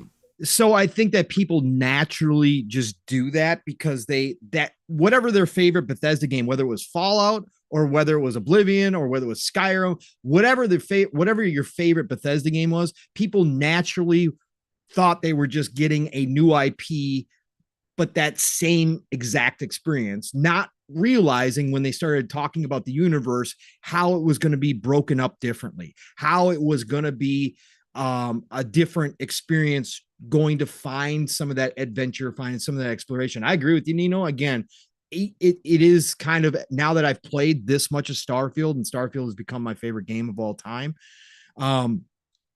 it is different. It is 100% a different type of, not at its core. Again, it's Bethesda at its core. It's still sandbox, still all of that, plus some, but it is a different perspective on their type of game. It really is, just because I think because of the scope, because of how many planets there are, because of how the universe is set up. I said from the beginning, Steel, that sure, if I was sitting in a room with Todd and those guys when they were reviewing this game, when they were going through the game, I would have said, can we add more variety? Can we add more variety to the planet? Is there some way the procedural generation, can we add more places? Can we add so that the randomness becomes greater? Of course I would have. Now, I've also said that now that I've played this much of it, and I don't know how many bases I've been to on planets, how many caves I've been to. Right. Whenever I get to those situations, again, I had a brain flip. And I just looked at it the same way, running dungeons in a Diablo, right? Running the same nightmare dungeons over and over again. When I come across one of those bases, I go into them like, hey, hopefully we can find some good loot. I'm going to get some EXP out of this thing. Let's see what pops up in here now. Right. That's the way that I look at them. And again, that's a me thing. And it's not coping. It's not any of that. It's just that I'm like, okay, well, this is how they're doing it in Starfield, a brand new IP, different type of world. Again, worlds, plural. It's just a different style for that portion of it. So for me, I just did a brain flip and I was like, okay, cool. This is how I'm going to look at these places. And it hasn't failed me yet. I haven't got bored with going to those places. I haven't stopped exploring planets at all just because I don't have a land vehicle and I got a jetpack everywhere. I take it as a challenge. I take it as, who the hell knows what kind of screen, who knows what kind of photo opportunity I'm going to get, because I'll be randomly going across the planet as time's passing by. And all of a sudden, either sunrise, sunset, or the middle of the night, all of a sudden I'll come across this area and I'm like, holy shit, I need a photo op this. This is beautiful, right? And I'm taking photos, right? So for me, I haven't lost that excitement for finding new worlds. Others, as Steele brought up, he can see why, and I can always see why. Maybe for others, it just doesn't hold the attention that long. It doesn't hold that magic as long for some people, because they know going to each planet, it's procedural generated. They know going to each planet, they have a really good chance of running across something as far as a base goes, or some location that they've already seen elsewhere. For me, it's what's new wildlife am I going to see? What does planets look like? What does the sky look like? For me, the other stuff fades into the background. It's just an additional point that I kind of hit on along my way while I'm exploring that planet for however long I'm exploring that planet. I've explored planets for, 30 minutes and been done with them. I've explored planets for, 4 or 5 hours, 6 hours, and not gotten bored of doing it. So it's just, it is a different game from what they've done in the past. Bold Alpha Wolfpack was saying in chat that, hey, if you follow the main quest in Skyrim, it'll lead you to the factions too. Oh, and I haven't felt that yet. Yes. I'll be honest and say that I have been doing some exploring too. Like I'll be on a main mission and all of a sudden I'll pick up a mission from somebody else. And then I'm like, I got caught up in fighting some enemies because I've been playing around with the combat mechanics and seeing what the mods have brought in and what can I do? What can't I do? Bro, I can change stances in this game. Yeah, which is crazy for me to think about. It's like I got different stances that make my ability, like make my my weapons do different things. So I'm playing around with that now. So it's like there's so much variety that's in here. But that's good to know, Bulk. Maybe I do need to stream some Skyrim throughout the week, because I mean I'm gonna play it to completion. But things like that, Bold, is things that are really dope to me, because there are people who have played the game traditionally can say, hey, Steel, check out this way. Because I was in the fucking bar the other night and I got, like, we've talked about vampires here and stuff like that. Yeah. And it's been something that I've been trying to like actively just kind of be on the lookout for. Yeah. But I was in the bar the other day and it wasn't a bar. I was getting the dude out of jail because he got put in there for some weird reason. He did something, but I had to go I needed to talk to this dude because he knew where something was at, this item or whatever.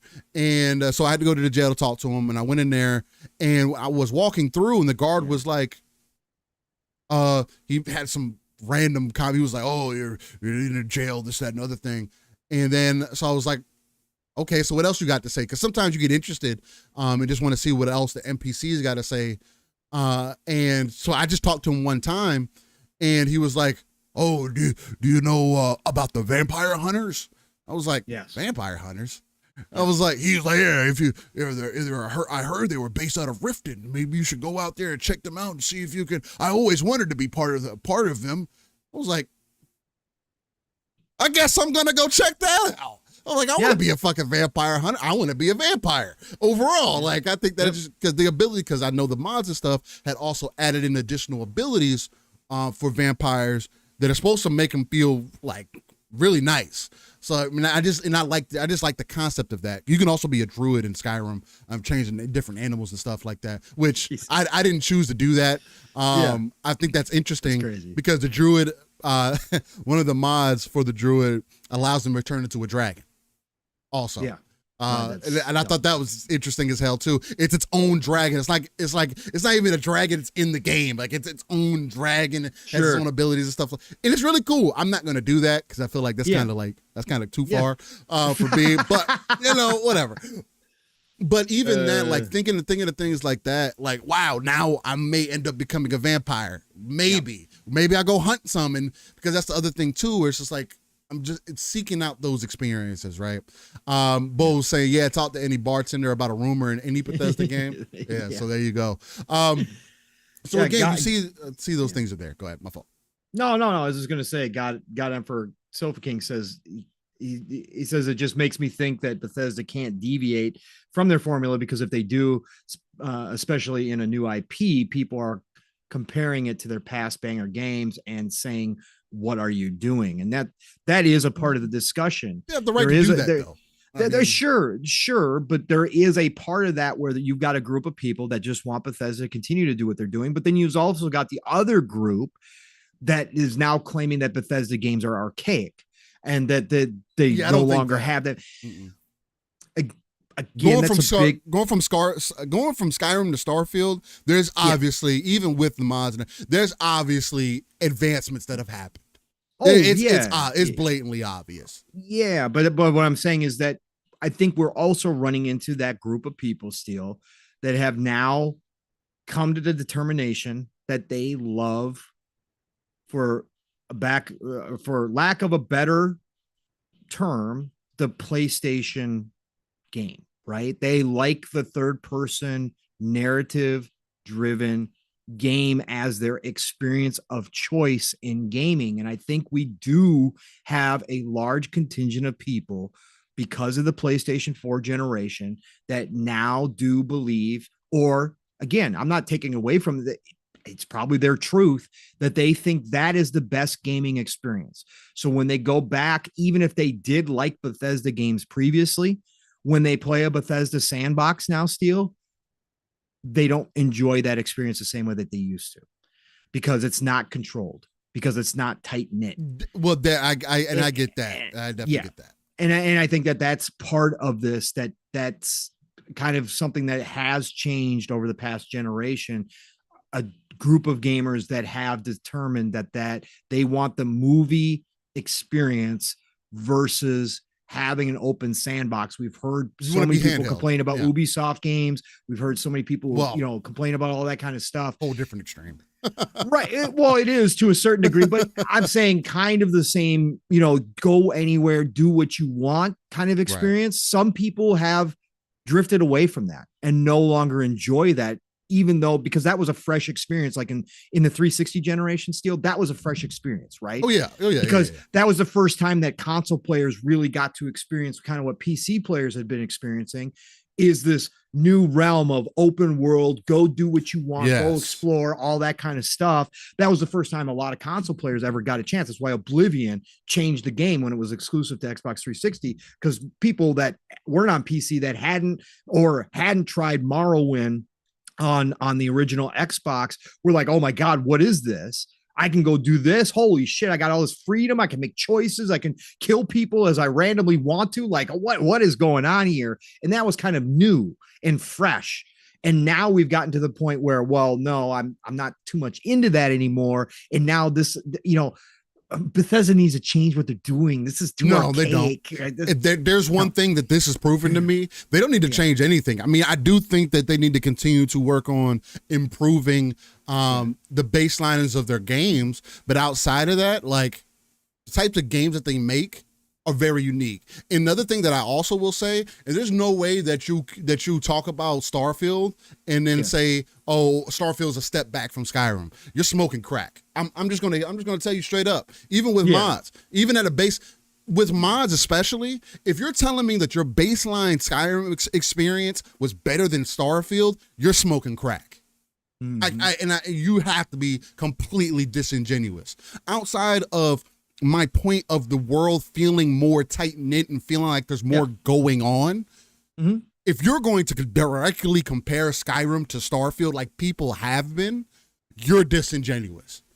Starfield is leagues better than Skyrim was, and it should be when there's a 10-year difference. The only thing that I'm bringing up, because I am new to Bethesda games, I am not the Bethesda dude, is what the modders have brought into the game and what potentially could have been done to make Starfield a better experience overall. Sure. It doesn't mean that Starfield is all of a sudden not an 8 out of 10 for me, because it still is. Damn, why I gotta be crack? Because that's what it is. You have to be smoking crack to be disingenuous, to not see the blatant, obvious changes that a game that is 12 years old, 13 years old has made. Yeah. There's a reason why I have there's a reason why I have 2,500 mods in this damn game. There's a reason why I can't play the previous times where I tried to play the baseline Skyrim experience why it couldn't work. And like for you're saying, Fahim, Skyrim is Skyrim. Anybody that's comparing the two and saying, oh, Bethesda didn't make any changes, oh, this way that you're playing is old. No, it's not, because who else is doing it? Nobody else is giving you the same experience outside of you trying to make. And the only reason I'm bringing this up is because people have again had this conversation with Starfield throughout this week, over the last couple of weeks, honestly, talking about how much of it was a miss this year, how contentious of a title that it is. Because Destin, shout out to you, Destin, because he also brought that up again this week. People are already up in arms because it's Starfield. Oh, it is. Oh, but let's be honest, Starfield is a contentious title. No, it's not. What's contentious about it? The only thing that's contentious is that people are comparing it to a game that came out 13 years ago. Well, sorry, 12 years ago. Mm-hmm. Mm-hmm. And the game that came out 12 years ago is not even comparable to the game that they released today on a graphics level, on a storytelling level, on an overall exploration, what the game is giving you. I don't see the genuine comparisons. Now, if you want to compare a game that has 2,500 mods in it to a game like Starfield, sure, there's more of a general consensus that you could make. But listen to what I'm saying. 2,500 mods for you to even draw a level comparison to Starfield? Yeah.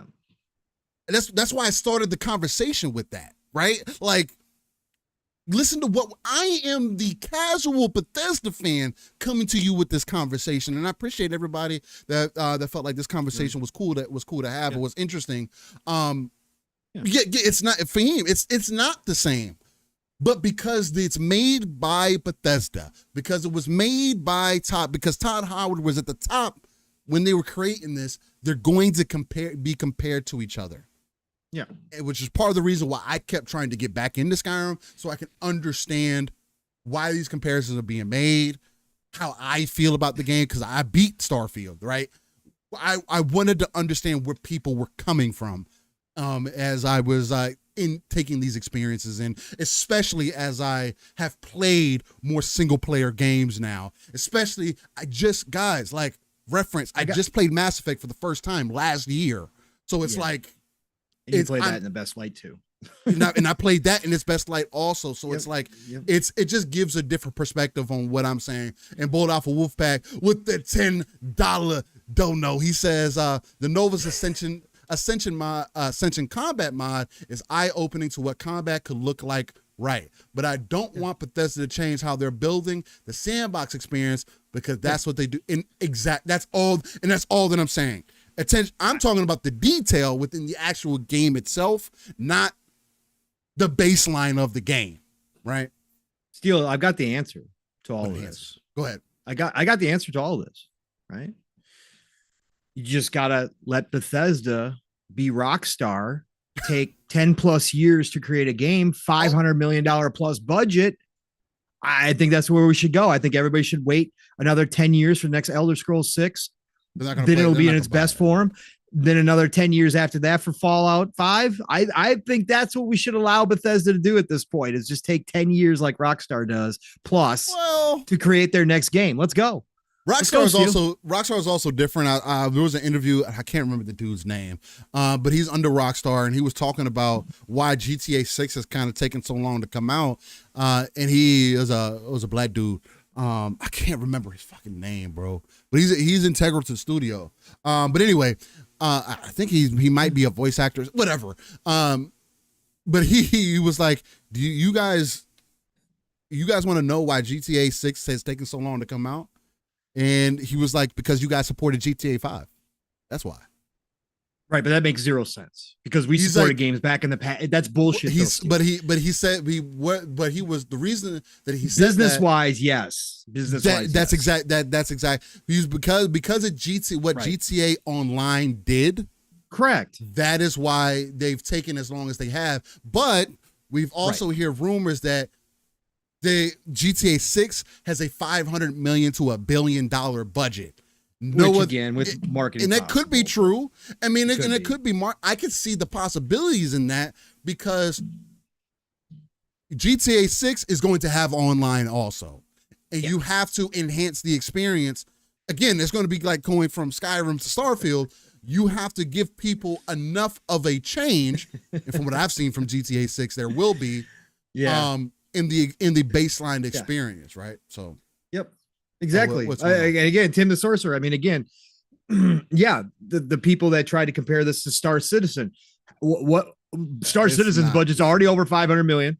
Yeah, it has already been in production for 10 years plus now for Star Citizen. And it's not even close. Game. It's not the most optimal. But again, that's what I'm talking about. Like, that is like the ultimate answer. Like, yeah, that's basically what we're talking about here, Steele. And that's basically the point that you are making is that, sure, you are playing Skyrim. And it's freaking incredible now with all the mods for you, right? For me, because for what you needed out of Skyrim, right?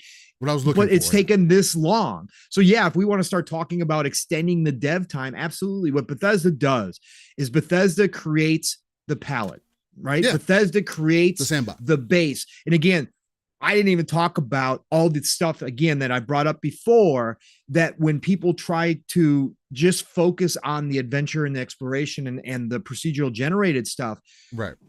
I think they need to be given credit again for never ever doing space battles. They did a hell of a job. Never doing a space battles. Think about what Skyrim and Oblivion horse riding was like, folks. It was god awful. Okay. It was to the point where why even have a horse outside of having looks? Okay. And here you were better off traversing. Right. You were better off traversing. They created a system with the jetpack system, with the shipbuilding, felt really good, and the ship battles, right?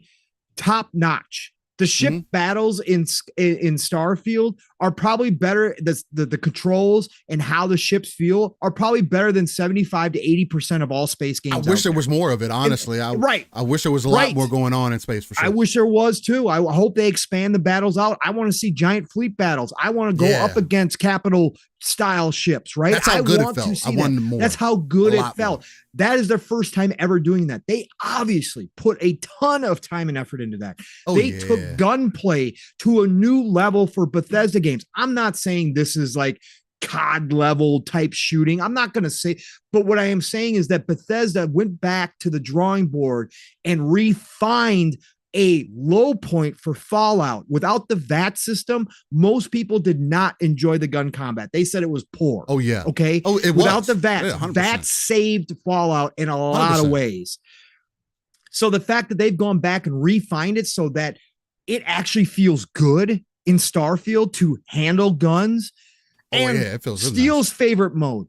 Third person in Bethesda games has always been a throw-in. It's been available, right? But it's always been a throw-in. People used to complain about it, like, "Oh my god, I tried to play. Really want to play in third person, but it kind of sucks." And it did because it was a throw-in.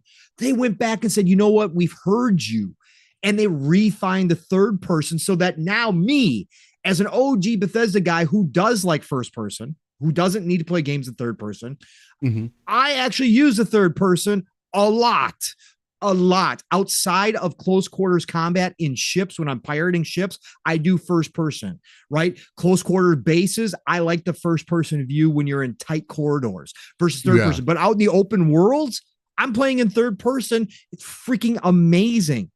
Right. So they did so much work in so many other areas, again, to Steele's point, to try to say that you don't see any improvements or that this is a step back for them in some people's cases or whatever. They did so many other things in this game. Right. The shipbuilding alone for me, maybe not for you, but for me, because I do spend a ton of time in space. outside of, what people try to say, well, you can't fly anywhere. I get that. That's fine. Again, I brought up that concern when we first started seeing it. I wish I could fly planet to planet, but that's not the experience that they wanted to give us. But Right. because I do so much pirating, because I get into so much nonsense in space, the shipbuilding alone is a whole game unto itself. I could sit in shipbuilding for hours. I have sat in shipbuilding for hours. Yeah. I absolutely enjoy the hell out of it, and seeing my customized ship on the landing pad, to see it taking off. And there's no better feeling. There's no better feeling. There is no better feeling of how that 100%. Is handled and how it's represented. Absolutely love what they did there. So again, Bethesda obviously created this game from the ground up. This is the first IP where they built the lore from the ground up. They've built everything from the ground up. All the other ones, Fallout and Elder Scrolls, already had a lot of that lore built in for years because those were previous games, right? Todd took them and expanded them, but that was there. A lot of the main stuff. They built this game from the ground up. So can you say that everything was in there? No, not everything was in there. Could you say that they could have done more in certain areas? Absolutely. Of course, they could have done more with the procedural generated content. Absolutely, they could have done more. But they spent so much time because their games have so many systems, and they added in even more systems with Starfield that I still look at this and go, this is a hell of an achievement. They took their bar and pushed it further. To some people, they didn't. Cool. For me, they pushed their bar even further as to what I can experience in a role-playing game. I love this game. I'm role-playing as a legit space pirate psychopath killer, and I'm loving every minute of it. And I've got the freedom to do that. That's what real role-playing games are about, is taking your own experience, creating your own story within the world, having whatever class or whatever you want to call it, and making it your own. Starfield lets you do that to the nth degree for me. So that's where I'm at. No, 1,000%. I mean, with that, I think that leads into a perfect little angle here. We'll get into our upcoming games later. Actually, I think that'll be perfect, and then we'll probably follow up with This Day in Gaming afterwards also. I feel like that would just be well, since we're leading in with some great combos here. But I do think that translates or transfers over pretty well into the Game Awards kind of conversation, right? Because Starfield is in the RPG category for the Game Awards, and it's kind of crazy it didn't really get anywhere else. But again, in comparison to the other games, I guess it is what it is. But so the Game Awards is happening next week, ladies and gentlemen, and I'm going to be pulling this article from Digital Trends here, digitaltrends.com. Shout out to them. They go into and begin to say, let me see if I can. Why's my headphone dying? That's interesting. I'm going to swap it up here in a second, but all right. Hopefully you guys can see that here. But it says 10 years ago, Geoff Keighley, the Game Awards began, and it's once again returning this December to award the hard work of developers in one of the best years of quality video games ever, and reveal some games that are coming out soon. Now, I don't know if it's awarding the hard work of developers. That's kind of debatable. That's what we've been discussing over the last 2 weeks, since some things are left out, and it's still kind of shady how these awards are approached. But, nonetheless, we know all the category nominees now, so you might wonder where and when you'll need to tune in to get the full Game Awards 23 experience. We've rounded up all that information right here, so you can set aside time to tune in. Now, we will, from what Mav put out there, we will be live Thursday with the Game Awards for their normal PM and the PM slot. I think that's right around 6 o'clock Central, 7 Central. I think he was going an hour early, so it might be a little bit earlier than that. So be on the lookout for that for everybody that's interested, for the Fun Speculation Family award show kind of event going on. Where you can watch it, anywhere. I mean, again, if you got access to digital servers, you'll be able to get access to it. YouTube, I think they said it's going to be on, so YouTube, Twitch, Facebook, wherever, TikTok, stuff like that, Instagram also. And what can we expect? Well, it's going to mix in a lot of game reveals and trailers between all of the awards, although Keighley said there wasn't going to be any world premieres.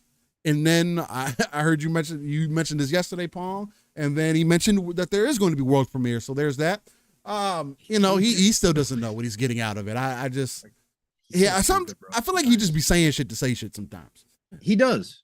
He does. He tries to be super. Across. He tries to be super smart. He tries to act like he's doing things differently to enhance the Game Awards experience. And so he throws these things out there like, we don't need world premieres. What is a world premiere at this point anyways? It's not necessary. What are you talking about, Jeff? And then a day later, it's, hey, what kind of world premieres do you think you were going to see at the Game Awards? Okay. What Keely? He literally did that this week. Like, I was like, what? Didn't you just get done saying there's no world premieres? And what is a world premiere anyways? Really? We got a lot of great announcements. And then you come the next day and post on X, what world premieres do you think you're going to see? What are you doing, Keely? Sometimes I just don't understand the guy at all. Anyways. And real quick, Donnie Skill says if Starfield released on PlayStation, we would not be having any of these conversations. But because they got criticized by PlayStation gamers and the media, we have to constantly keep explaining about it. I disagree. I think Bethesda would have got the criticism regardless because they get criticism like this on every game that they release. The base isn't happy. And I do think it not releasing on PlayStation did amplify some things. And allowed the media to also amplify things further. But I think the game was going to be highly critiqued regardless because it's Bethesda. They're the only, again, when you're the only studio that makes a certain type of game in a certain way and you really can't compare it to anybody else, you're going to get compared to yourself. It's the same thing that Halo has always gotten, right? Halo gets an overwhelming amount of critique because the only thing you can compare it to is itself, most cases. Now, more recent years, you can compare it to like other games, but other games have also started taking in what Halo did originally, and so you're starting to see that blend now. But yeah, it's just, it is unfortunate. Donnie says not to this degree, trust me. I only say that because from the outside looking in, from what I've heard people talk about Skyrim, it hasn't been consistent from person to person. As far as like the overall experience, for sure, but when you go from Skyrim to Elder Scrolls to Fallout, all the three different IPs, for just using those as an example, they've always been compared to each other in very inconsistent ways. And the way that they talk, although they share a lot of similarities with each other, outside of like story and whatnot, people still find a way to break them down. Say, oh, this doesn't. That's why they were kind of in competition with each other back in the day. Because it was like, well, New Vegas does things that these other Fallout games didn't do. So it's like this game is so much better than, and it's like, I feel like those are better conversations to have. And I think that would have been there regardless. But I can definitely hear that because it's not on a particular platform and it's been made blatantly obvious that people obviously feel a certain type of way. It's been said even before the game released that they were going to feel that way before when the game came out. So it's unfortunate, but that's where that whole tax conversation come in. That's where the whole bias conversation came in. But again, but it's also Bethesda. I've heard so much up and down convo about Bethesda for years. So, but the modding community loves them. So, and that's what matters.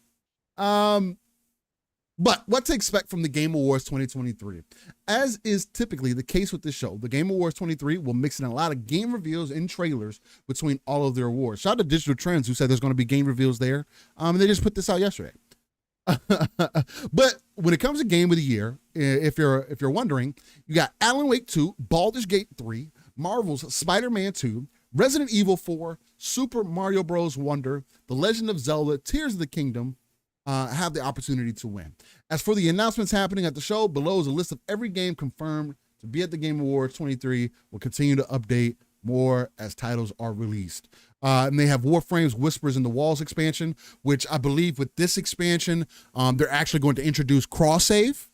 That is something that's going to get me able to get back reintroduced into it, mainly because, I'll be honest, having a PC does make things more accessible to me on kind of in my busy kind of time frame, right? I can, instead of just turning the Xbox on, it's mainly hooked up to the TV. I don't have to unplug anything. I don't have to go through no setup. I can just boot up a game and say, oh man, I'm on the PC already. I was doing work. I was doing this, whatever I may be doing.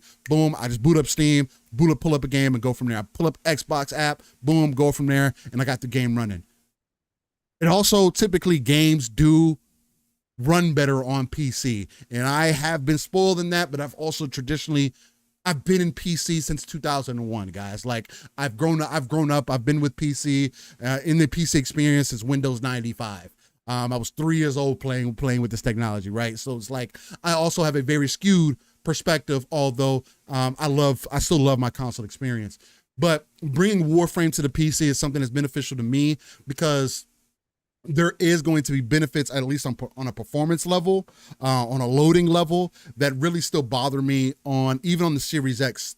I can notice that the game isn't always 60 frames all the time. I can notice that there's just inconsistencies that I know won't be there, and I know is going to play better on when I play it on PC. So I'm extremely excited for that. Just the versatility, the capability that's going to be there. And then the Xbox Series X and Series S ports of Baldur's Gate 3. Now, kind of reason why I wanted to transition into this. One is, what are some of your expectations, Pong, as far as what do you think is going to be at the Game Awards? Again, we're literally a week out now from it. It's happening this coming up week on Thursday. And then also with Baldur's Gate coming in to Xbox, yeah. I also want to get your opinion on, do you think that Baldur's Gate is going to come to Game Pass? Because I personally don't think it will. It being the better sold game this year, I think there is a baseline for you to say when a game like Baldur's Gate 3 performs as well as it has, I think it's going to do enough. Because of that, I think it's going to do enough for people to invest into the game. But I do think there's a benefit for it to come into Game Pass, because I think I hit send on this when in the DMs, but I made the comment that, hey, if Baldur's Gate 3 does drop into Game Pass around this announcement or before the end of the year, I would love to jump into a multiplayer playthrough with you guys, just to see how that would be, how much fun we could have with that, and how interesting that could be. Because again, us being in a party going through that experience, I think that would be the D&D experience that I'd never gotten, that I could actually have on a virtual level. So what do you kind of think about those things, between Starfield being snubbed, the Game Awards being next week? What can you kind of anticipate? And then also how you maybe feel about Baldur's Gate 3, its potential to maybe have a Game Pass announcement or any other special announcements. Well, I guess I'll start at the top here. Steele talked about this a lot with Starfield. I was on the train that it wasn't going to make it. So it is what it is. Again, I'm not, the way it reviewed, those are the people that vote for the Game Awards, as we know. So the way it reviewed, I said flat out, I didn't think it was going to make the cut. I thought there was a chance that some of them could have gone and continued to play through and really discovered Starfield, because there was a lot of people who continued their playthrough that seemingly changed their tune when they were posting about it, as they got further into the game, as they discovered more and more about Starfield. But overall, I didn't think there was going to be enough people to change their tune that it would make the cut this year. So again, do I think it's a snub? Of course. Personally, I think it's a snub because it's my game of the generation. It's my game of the year. It's my favorite game of all time. Of course, I'm going to say it should be there, right? Just from taking a step back away from my personal feelings and who votes on, and looking at who votes on this and knowing the history. No, I just, whatever. I hope it can win the best RPG. But again, these categories are so screwed up. The Game Awards are so ridiculous overall as to how they handle things, that why would Baldur's Gate 3 get Game of the Year, but lose out in the best RPG category? That makes zero sense, right? So, but could it happen? Could they throw Starfield a bone? Yes. Do I hope it happens? Of course I do. I hope it happens. I hope they throw Starfield a bone and give it best RPG, of the year. I certainly hope that happens. Overall, next week, I get excited for these, no matter what I think about the Game Awards, no matter what I think about any of these shows, these types of shows. I still get excited for them. For obviously this year, I want to see Baldur's Gate 3 sweep. If since Starfield's not going to be there, I want to see Baldur's Gate 3 sweep. Easily another game of the generation. Changed people's minds about turn-based tactical strategy games and Yeah. what they could be and the potential that they have. Um, I hope that Baldur's Gate 3 sweeps. I hope that it forces its way into the conversation in boardrooms with publishers and devs.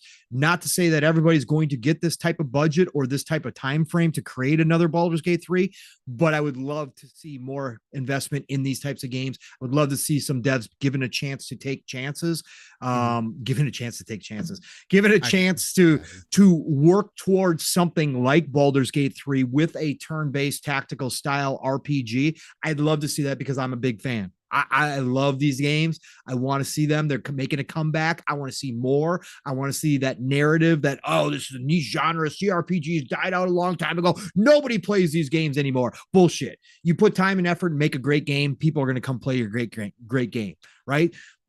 I want to see that chance happen. So I want to see Baldur's Gate 3 sweep. So I'm interested in that as far as the awards go. I obviously am there as well to see new announcements, right? Or updates to previous games, all that kind of stuff. And I think this year has the potential, Steel. We talked about this last night on Xbox Ultimate. In my view, no matter what you think of the Game Awards, because of the gaming year that we have had, and most people will tell you that this is one of the GOAT years of all time, if not the GOAT year of all time for video games. Because of that type of year and the interest level in the awards this year for all the positive and the negative energy that's out there about the video game awards. This is going to be, Keighley gets bigger and bigger audiences every year. He grows every year. I think he will have his biggest growth percentage wise this year. More people are going to tune in. Yeah, I'm not going out on a limb here. Yeah. But I'm saying because of all that, the devs, the publishers, the advertising, they all know that potential, that there's going to be more eyes on this Game Awards than ever before, right? By a long shot. This could be huge. I think they're going to put a lot of money into this Game Awards when it comes to showing off future stuff or updates to things that have already been announced. So I'm excited from that standpoint. I will always get excited for these shows. I always get hyped for these shows. Some people say, don't get your hype up. Again, I control myself.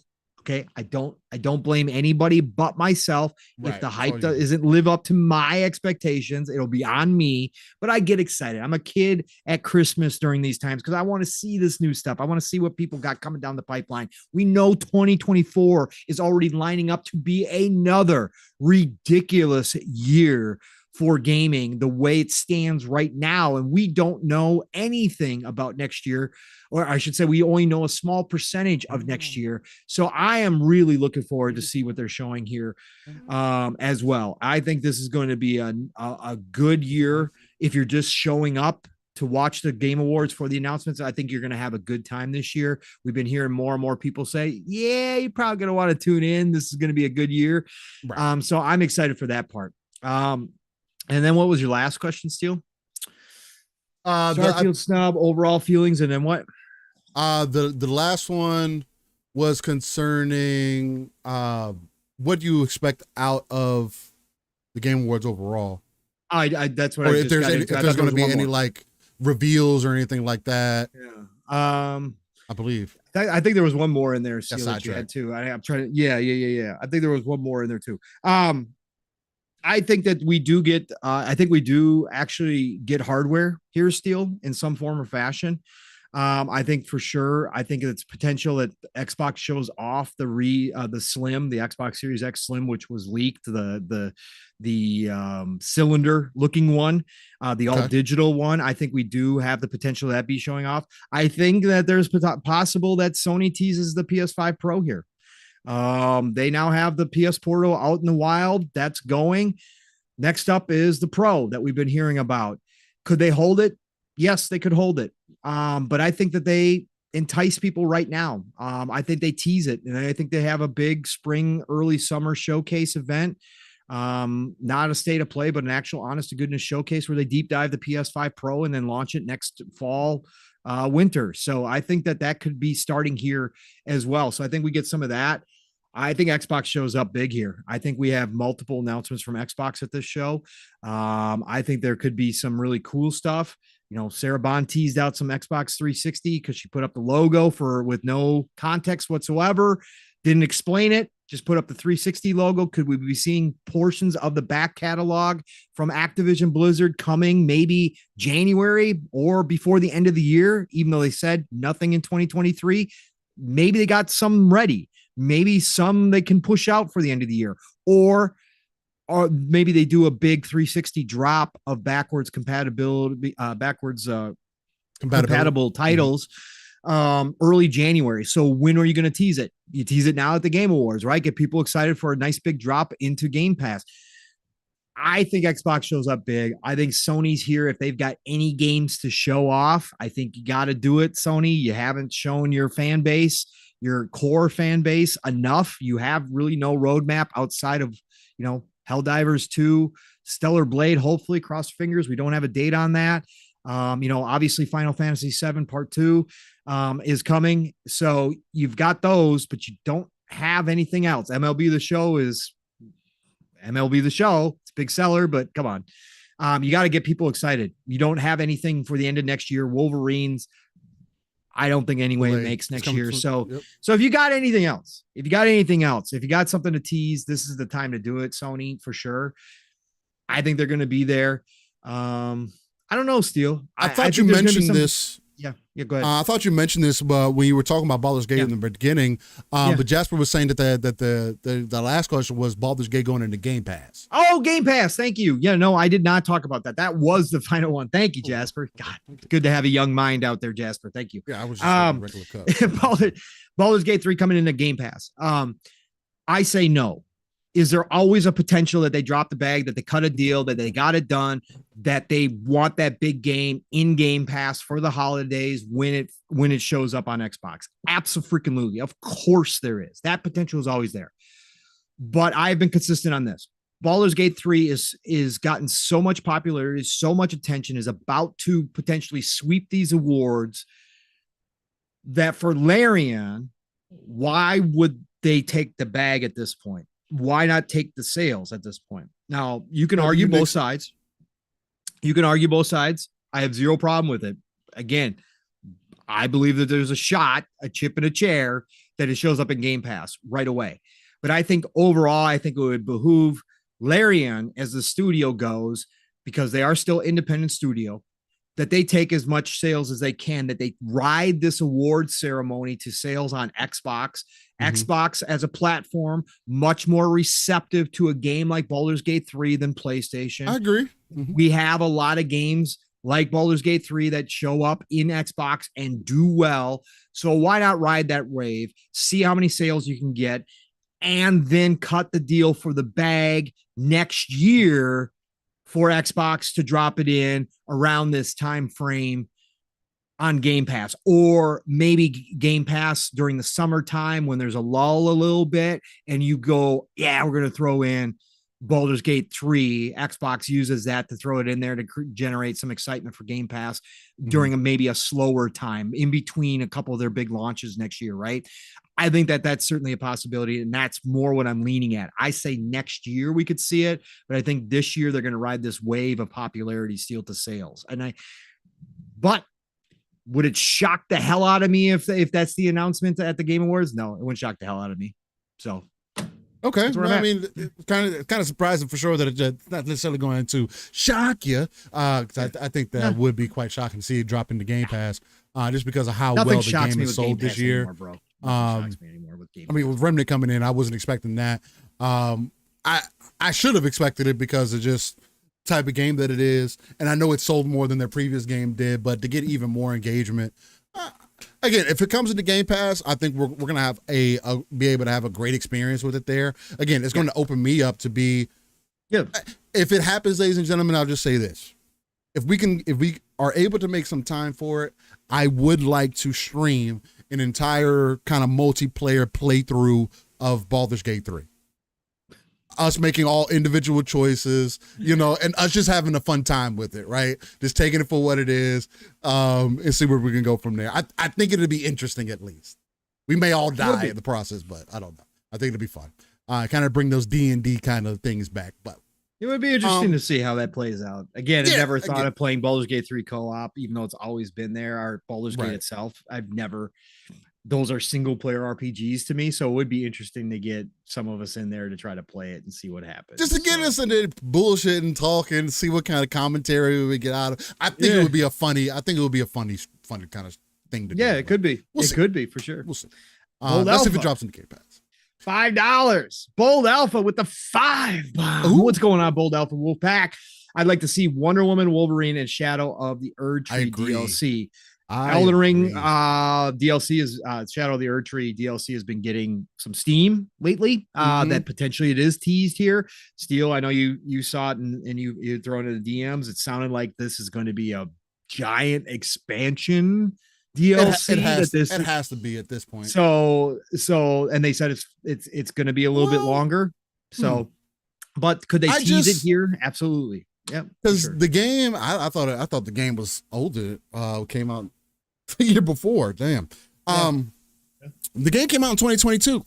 So I guess it does kind of make sense. And FromSoft is pretty consistent on taking their time, especially when it comes to DLC. They don't just release. This isn't like no, I'm not gonna compare it to anything. But they do take their time to build out their DLC or whatever. So it is going to be an actual enhancement to the core experience. They'll probably also bring in some additional changes to the core experience, especially with what they've changed with PvP, making it very streamlined and easy to access and other things like that. But the biggest reason to say that is because, I mean, again, I just imagine when you take a full year to release your DLC or the expansion to the game, and that's just rumored.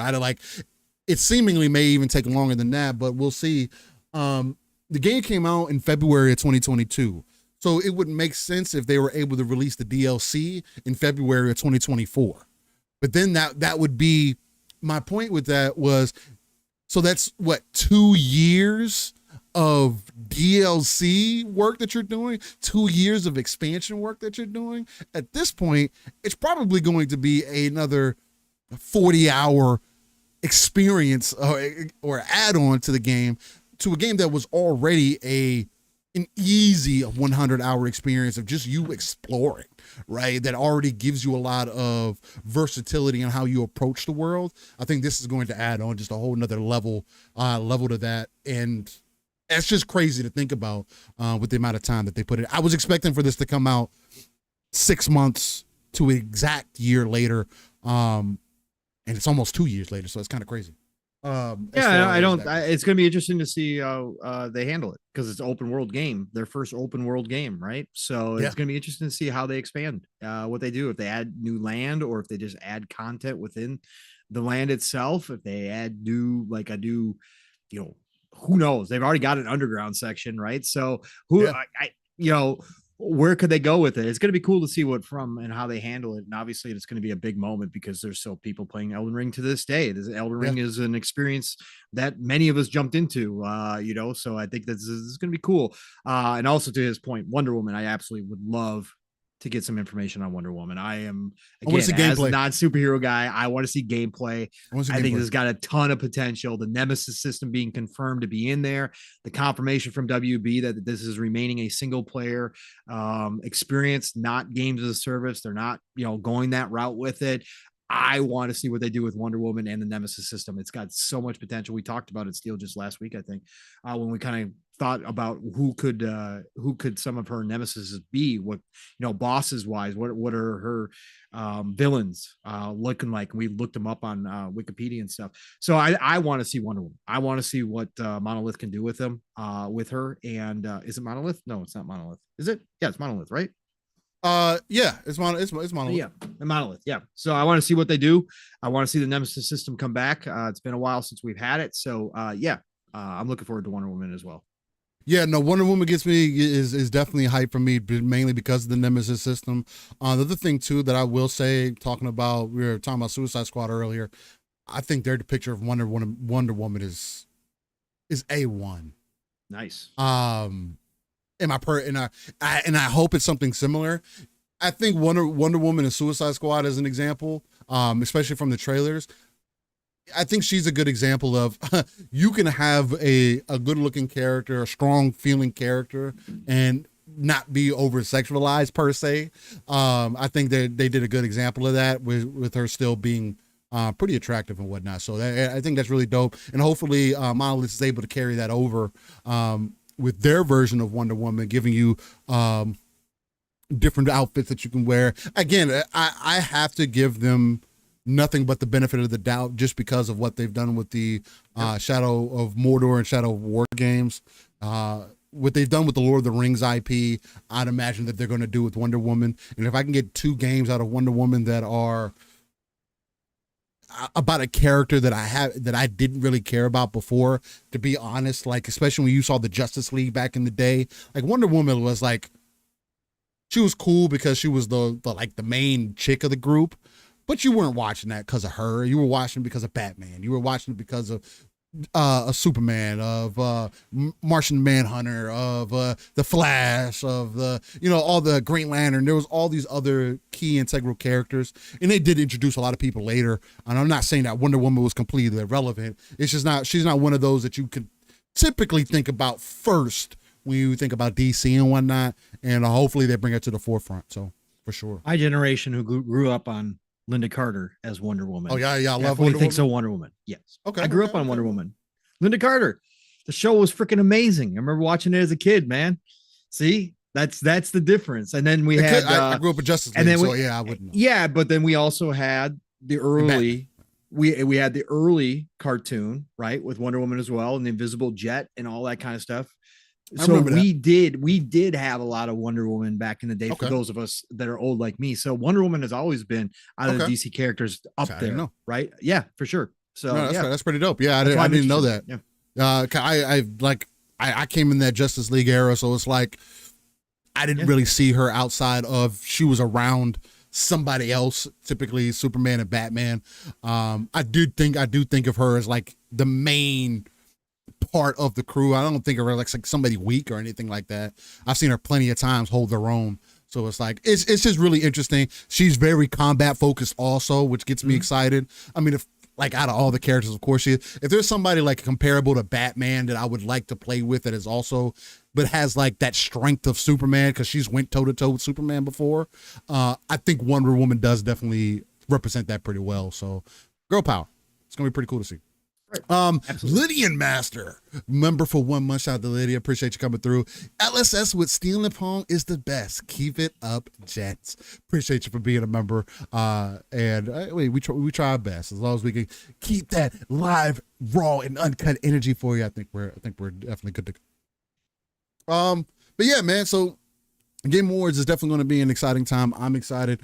Outside of all the other stuff behind the scene, until we get somebody else that does a show that does represent us in a better light. I want to reiterate, I do feel like Keeley, out of everybody else in our community, in the communities, I should say, is at least bringing the attention that we're kind of looking for. Now, again, you still got to sift through some of that attention because it does bring in some of the negative stuff. But hate watching, love watching, whatever you're doing, there is going to be more eyes, which causes more conversation, which causes, better things to happen and more open conversation to be had throughout the community. So I think that's going to be a good time. And we should also mention late last night too, Steel, it came out that Sega sent out teases for the Game Awards. Yeah, true. Sega sent out teases to certain influencers and people within the media that they sent them a card in an envelope that said "New Era, New Energy." Make sure to tune into the Game Awards December 7th. So Sega's bringing something, and when you send out something like that, like I joked last night when it was just a new energy drink from Sega, like you better come with it, Sega. Like you've got me intrigued as to what this is going to be. Is this going to be their super game initiative that they're finally going to tease something? Is this, are they going to come back to the hardware sector? Are they going to have something new era, new energy? Like, I don't know, Steel. I'm excited. Again, I will always be a Sega head. So I mean, there's definitely is something to be said. I mean, Sonic Frontiers seemingly did pretty well. I think that was pretty successful for them. At least the way that Sega's kind of made it come across.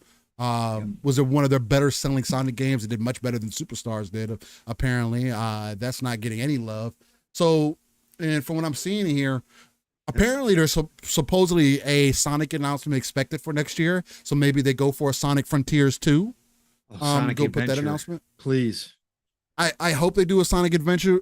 I honestly hope that they apply what they did in Sonic Adventure into Sonic Frontiers, because Right. Sonic Frontiers does have some of that there. Absolutely. But if you need to bring in more, bring in the Chow Garden, bring in more grinding, bring in more of the RPG, the fun side, like the, it'll be fun, the adventure man. side of it for sure. For Just sure. to make It'd it be cool as hell. make it feel like we're exploring that world more, so not necessarily make everything so stage based. Maybe have some more things in the open world that make it feel like you're in a stage, but you could kind of divert from it at any point. And not to get it wrong, I still need to finish going through Sonic Frontiers. Only ever beat the first like big boss that you run into, and it's had so many updates since, so I need to jump in. There's probably gonna be the next one on my list that I definitely go through or get in and finish, because I'm a Sonic kid. So but thinking about a new Sonic game being announced next year. Sonic 3 is also announced to come out next year. If I'm not mistaken, during the holidays, during Christmas. New era. Like they've already started the new Sonic era, right? But they've started the new Sonic era. Yeah, but so they've it's already the new era. But that's what I'm saying. I'm thinking this is bigger, bro. Think it's bigger? Era, new energy. Like, yeah. I mean, Persona's coming to Game Passes could be the new era. But that's Atlas. No, but that's Atlas. Atlas does their own. Like Sega. This is Sega branded whole. Yes, of course it is. They're underneath the Sega umbrella, of course.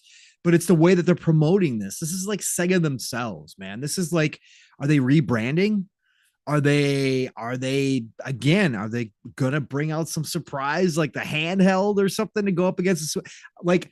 It just seems big, but I don't want to get overhyped for this one because I know it could be something dumb as well, right? It could be something low key, but I'm excited because again, Sega's showing up and actually sending out some pre-game awards, invites, pressers saying, "Hey, be there." That kind of gets me. I'm kind of excited for this one, Steele. So real quick, I mean, I didn't expect for it to get deep like this, but I did find an article that says, and this is from techradar.com, that says Sega provides details for its mysterious super game project, which is on track for a 2026 release. I mean, it doesn't do nothing for 2024, but no. This article was done in the beginning of November of this year. So they're going to say that Sega's Curious Super Game project, originally announced back in 2021, has finally received a brief update from co-chief operating officer Suji Otsumi. While we're still not really sure what the project will end up being, we know that it won't be a single upcoming game, but several. With Otsumi initially stating that the Super Game project will involve numerous AAA titles that cross over Sega's comprehensive range of technologies, adding that they'll go beyond the traditional framework of games via VGC. Now, in a recently published annual report, Usumi was able to provide an update for the first title within Sega's Super Game project. It's still not clear as to what this will be, but Usumi stated the company is making steady headway in development of the super game that we are seeking to create in the medium to long term, he added. As the name implies, a super game involves the concept of a game that stands head and shoulders above normal games. Now, the number one style of game that kind of speaks to me when you think of something that stands head and shoulders above other games is maybe something MMO based, something that's online. What Sega could be doing something with that. Finally, Usumi says that Sega plans to create a game that builds a whole world view involving the entire gaming ecosystem, including not only players, but also streamers who stream the game and their viewers. It's kind of leading down the MMO route for me a little bit right there, especially with that statement. While Sega president Yuki Tsujino mentions that Super Game project won't bear fruit until fiscal year ending in March 2026, we can make some educated guesses as to what shape it will take. Utsumi's mention of an ecosystem that involves streamers and viewers brings to mind some form of online oriented experience, potentially one that revolves around a live service model. Again, I feel like it's just loading into that, right? Wizzy says, I would love it to be Final Phantasy Star Online remake, because New Genesis was not that, it was hot ass. I feel you. As someone who didn't get to play that original Phantasy Star Online experience, I think that could be quite interesting if they ended up doing that. That may not strike you as an immediately great news of it being live service, considering Sega recently canceled extraction shooter Hyenas, which was reportedly its biggest budgeted game ever. We also don't know if the game will leverage existing Sega IP, Sonic the Hedgehog, Like a Dragon, Phantasy Star, etc., or be something all its own. We're still a good bit away from March 2026, so there'll be plenty of time to speculate further as details come out and are hopefully released in the near future. So, with that said, at least with those details, it does give me a little bit more of an idea, like I was mentioning to you guys, of it possibly being a massive multiplayer online game. That just makes the most sense.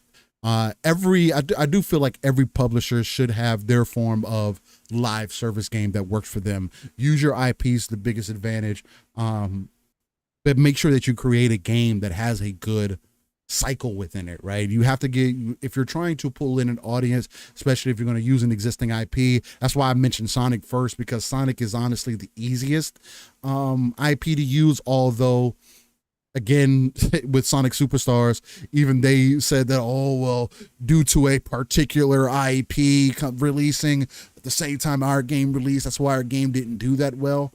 And again, like the saying goes, you release great games, people are going to flock. Obviously, the game didn't do what it needed to, even in comparison to Mario. And regardless, Sega, Mario's always going to be there and be your direct competitor. For you need to start understanding how to use your IP more advantageously, more smart, definitely in a smarter manner, so that you can start bringing these to the forefront again. But it does get me excited to see what they could do. I've been a Sega fan since I played on the Game Gear. So it's like Sonic is my heart. So it's like I'm interested to see what they do, and hopefully it's of quality. So for sure. What do you think, Pong? Apparently, there's a chance that Sega's new mega game is probably going to be revolved around a live service model. When I think of that, I immediately go to an MMO type of game that Sega could be releasing. Wizzy mentioned in chat that it could be like a Phantasy Star Online 2, kind of like the second iteration of that original Xbox game, I believe it was, of the older game, not like the New Genesis kind of thing, but something more in that original vein. What do you think? They had originally announced that they were looking at Crazy Taxi and Jet Set Radio and titles like that to bring back underneath this, that this supposedly wasn't going to be just one game, that it was an initiative. This was all when they signed the deal with Xbox to help them with like the cloud infrastructure and all that kind of stuff for these types of games. So that was the original. Now, could plans have changed? Of course, plans could have definitely changed internally. It could be one big game. It could be something along the lines of a Phantasy Star, a new version of that, or they could be looking to kind of create this whole again, Crazy Tacky as a game as a service. I kind of see how that would work, but I don't know. Jet Set Radio is obviously a big one. Yeah, coming back.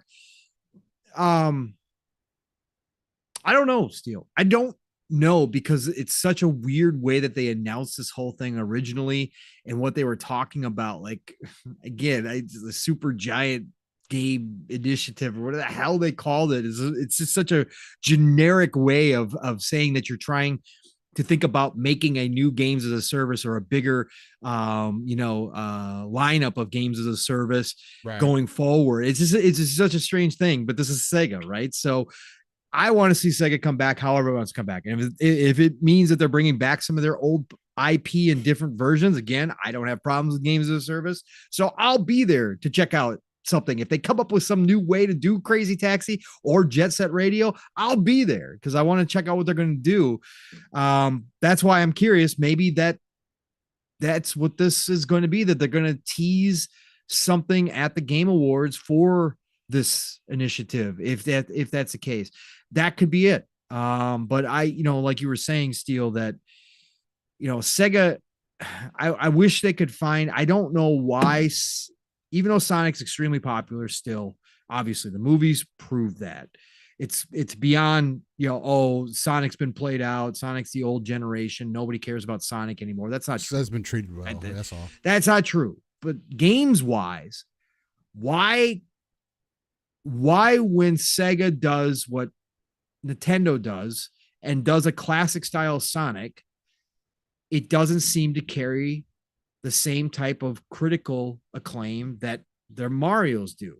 Because quality wise, still, I would say that there has been some high quality, not all of them, but there has been some high quality Sonic games, 2D Sonic games that have come out that have leaned into the nostalgia, much like what Nintendo does with Mario and some of their games. I don't understand why that doesn't translate the same way. I don't get it, but it doesn't seem like they've ever been able to break through. Then they try to do something different, right, with Sonic, and they just can't seem to find the exact formula that they need to pull it off, like Nintendo did with Mario and all the different iterations that we've gotten with Mario. So it's just like Sega's missing just one thing, like one ingredient seems to be missing from Sonic and what they can do with it. And I'd love to see them try. That's why I say do a Sonic Adventure, call it Sonic Adventure. Take everything that you've learned now from all these different iterations that you try with Sonic and go back and look at what Sonic Adventure did well and bring it out as a new Sonic Adventure. Like, I would love to see that. I would, I think that there's a chance there. Whether or not it hits, I don't know, but Sega's trying. That's the thing that I got to say. Sega is trying. Sega has a lot of good things going for it elsewhere, and they are trying to come forward into 2023. They're trying to figure out what they need to put together to be very successful in this market now, and partnering with Xbox obviously was a big moment for them to help them with that infrastructure, to help them with the cloud stuff. So I'm excited. I get hyped. Again, I'll always be a Sega head. So whatever they're going to do, I want to see it. And I want to see what they can, maybe they bring something brand new, Steel. Maybe they come up with a brand new IP and really blow people's minds with it. Because I think the talent's there still. I think that they've got enough developers in-house. Atlas is thriving at what they do. I'd love to see them try something brand spanking new and to see if they can't find some magic. So we'll see. We'll see, Steel. So Oates asked what game is on screen, and Ray and O answered. Jesse B said Elden Ring. No, it's not Elden Ring. It's Skyrim. It is definitely Skyrim. It is still heavily modded Skyrim version is what this is. Because yes. I wanted to make sure I said something because Oates was like, "Oh, LOL, I must have forgot what it looked like."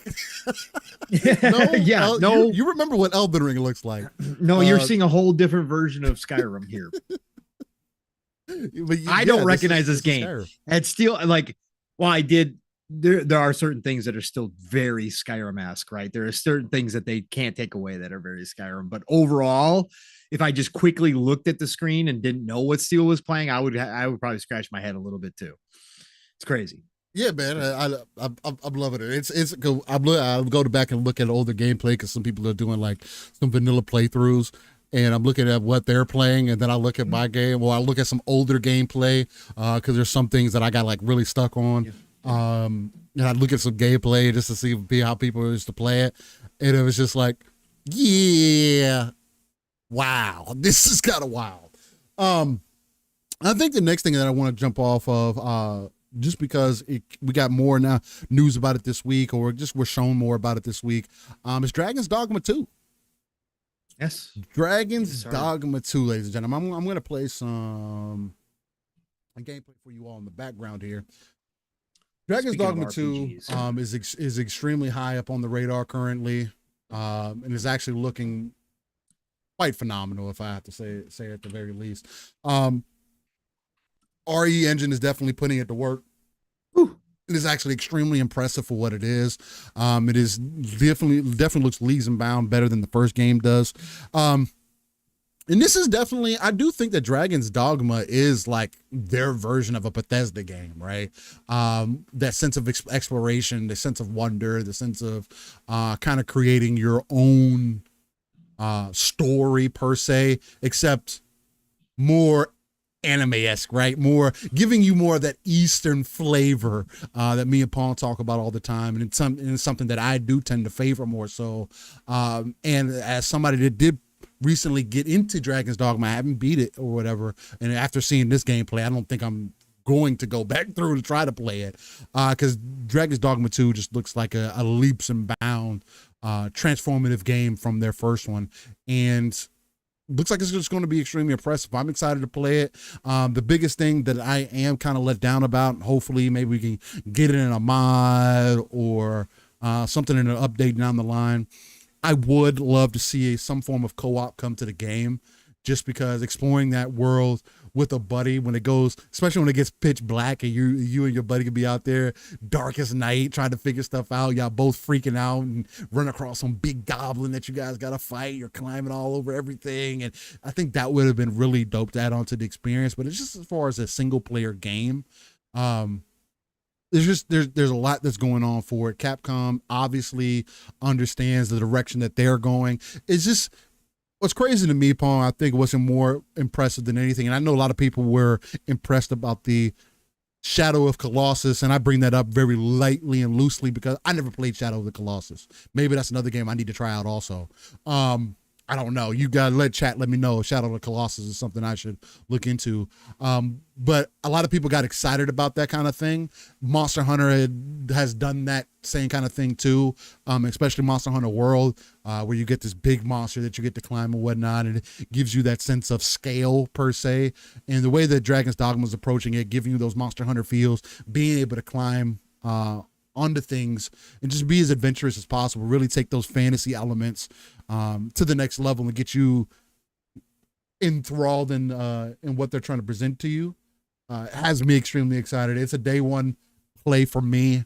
Well, I mean, how do you feel about the Dragon's Dogma 2 trailer that released this week and some of the additional information that we got from it, Paul? I can't be any more excited for a new RPG coming out next year. I think this is probably, I'm trying to think, Star Wars Outlaws, Dragon's Dogma 2, what else next year? Hellblade 2, Avowed. Mm-hmm. Dragon's Dogma 2 is one or two, I think, for me at this point. It's got to be like this. Again, I'm going to go back. I'm going to replay Dragon's Dogma again. I'm going to make a full run this time before Dragon's Dogma 2 comes out. I've already got it re-downloaded again. I'm thinking about picking it up on PC and playing on PC, but we'll see. We'll see. I might do it there. But Dragon's Dogma 2, every time they show it off, Steel, is just that RE engine is taking. They did a phenomenal job with the old engine back in the day. Yeah, I didn't even know they didn't use RE engine before. And if they weren't using RE engine before and they got this game looking like this with RE is extremely flexible. Yes. Extremely RE is flexible. yes, absolutely. That's why we've heard that, we talked about this too, Steel, that there was some movement that maybe Capcom is looking to start licensing out RE engine down the road, because RE engine is one of the best performing engines on current gen consoles right now. I like the style that they have. Love the style that they have. I love what they can do with the RE engine. But yeah, no, this game is looking more and more just phenomenal. Again, not reinventing the wheel, Steel. Again, taking what made Dragon's Dogma special, which was ahead of its time, back when it came out, the pawn system, never seen anything like that as a companion system goes, an AI controlled companion system. The pawn system best AI too is still the original one is still some of the best AI you will ever find as far as companions go. It is phenomenal. The fact that they're not reinventing the wheel, the fact that they are just taking and making it bigger and better in Dragon's Dogma 2 with the RE engine, with updating the pawn system, with adding new classes. That trickster class steel looks dope. Yeah. Again, for people who don't know, they have what's called vocations, which are classes. Right, Okay, classes, but they call them vocations here. The pawns aren't the only. I was disappointed that they said that this was your character could only be a trickster, not the pawns. I was like, oh wow, to have that type of support class with a pawn, I was like, yo, because this trickster class is a full support class. They said if you want to take a backseat role during combat, let your pawns go do the heavy lifting on the combat, and all you are is a support class. Trickster class is going to let you do this. It looks freaking so cool, man. You got a smoke sensor. For anybody who doesn't know, you've probably seen in some Orthodox churches where they walk down and they have the incense burning. That's the best way to describe it. That's exactly what this thing is. You're carrying this sensor around with burning smoke, and whatever smoke you use will enhance the abilities for your pawns during battle and stuff. So it looks super freaking cool. Plus, you can cast illusions and that kind of stuff. That's the type of support role you are. I just think that they understand the mission here still with Dragon's Dogma 2. And I think this is an early contender. I'm going to say it right now, early contender for Game of the Year next year. I think this is going to be up for awards, barring some catastrophic performance issues, barring some game breaking bugs, barring something that we can't see right now, just absolutely breaking the game in some way as far as it just doesn't work well. I don't see any way you're going to keep Dragon's Dogma 2 away from Game of the Year next year as far as a nomination goes. This team has set out to raise their own bar. We talked about that with Bethesda and Starfield. They're raising their bar. And I think that now that the fan base is big enough for Dragon's Dogma after all these years. This is going to be a big hit next year, bro. This is going to be one of those games that people are talking about that gets other people who maybe never even experienced the first Dragon's Dogma, but has heard about it. They're going to have FOMO. They're going to want to jump in. They're going to want to check out what's going on. This is going to be one of those games that could be an experience that a lot of extra gamers outside of the main fan base needs to experience next year. And March 22nd, this was a release date. They finally gave us a release date, which was crazy. March 22nd. Yeah. First quarter of the year. We're coming in strong, Steel. We're coming in strong, man. So yeah, everybody get ready for Dragon's Dogma. I will be pre-ordering this one. I will be day one for Dragon's Dogma 2. Yeah. Absolutely. Oh yeah. Steel, I can't wait, man. I can't wait. Combat looks fantastic, man. The special effects on the spells looks ridiculous. Like everything is just looking so good here. Man. I'm extremely excited about it for sure. Fast travel system. They already had talked about the cart system, right? Still, where you can use the cart. You could travel by cart. You could fast travel, or you could take the long route by using the cart. And you could have things happen to you along the way while you're riding in this cart scenario, right? Now they also talked about you're going to have some type of stone fast travel system where you can you can set these stones, or you can find these stones and you can fast travel between those points as well by casting. So they're setting this up to play how you want to play, experience how you want to experience this game. That's the way the first Dragon's Dogma was. You could wind up in some bad areas in Dragon's Dogma. Like they didn't level cap. Like they didn't tell you, you're walking into a dangerous area. Don't have numbers on their heads. No, you could just walk into a very bad area and get put into a very bad spot if you wanted to, right? Yeah, so this is another one of those games where save scumming is probably going to come back up in conversation because it is literally a tradition. It is an RPG and definitely an RPG in that way. That's one thing that Skyrim is teaching me also. That hey, you better save your fucking game, because if you don't, you're gonna lose whatever progression that you just thought that you had. That happened to me one time. I lost about 20 minutes of progression. I was and I thought when I died and I thought about it, I was like, bro, I'm about to go all the way back, aren't I? Yeah. And so now I'm quick saving. I'm quick saving. Quick saving and doing a regular save just to make sure nothing breaks. But yeah. Definitely excited for Dragon's Dogma 2.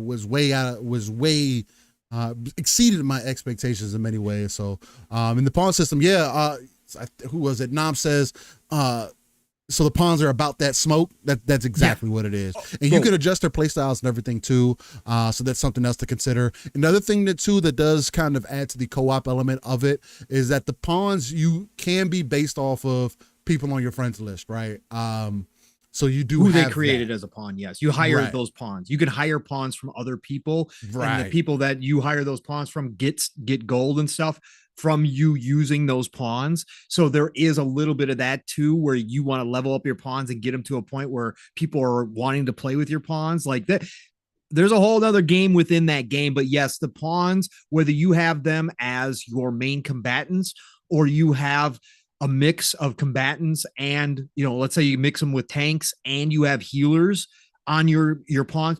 The AI is so good that they're beyond useful. Like I said, the pawns in the first Dragon's Dogma, I have a high level healer pawn with me at all times. They will just be healing you even when you don't need heals. Like that's how, like they are like on top of it. Like mid battle, they see you down halfway on your health.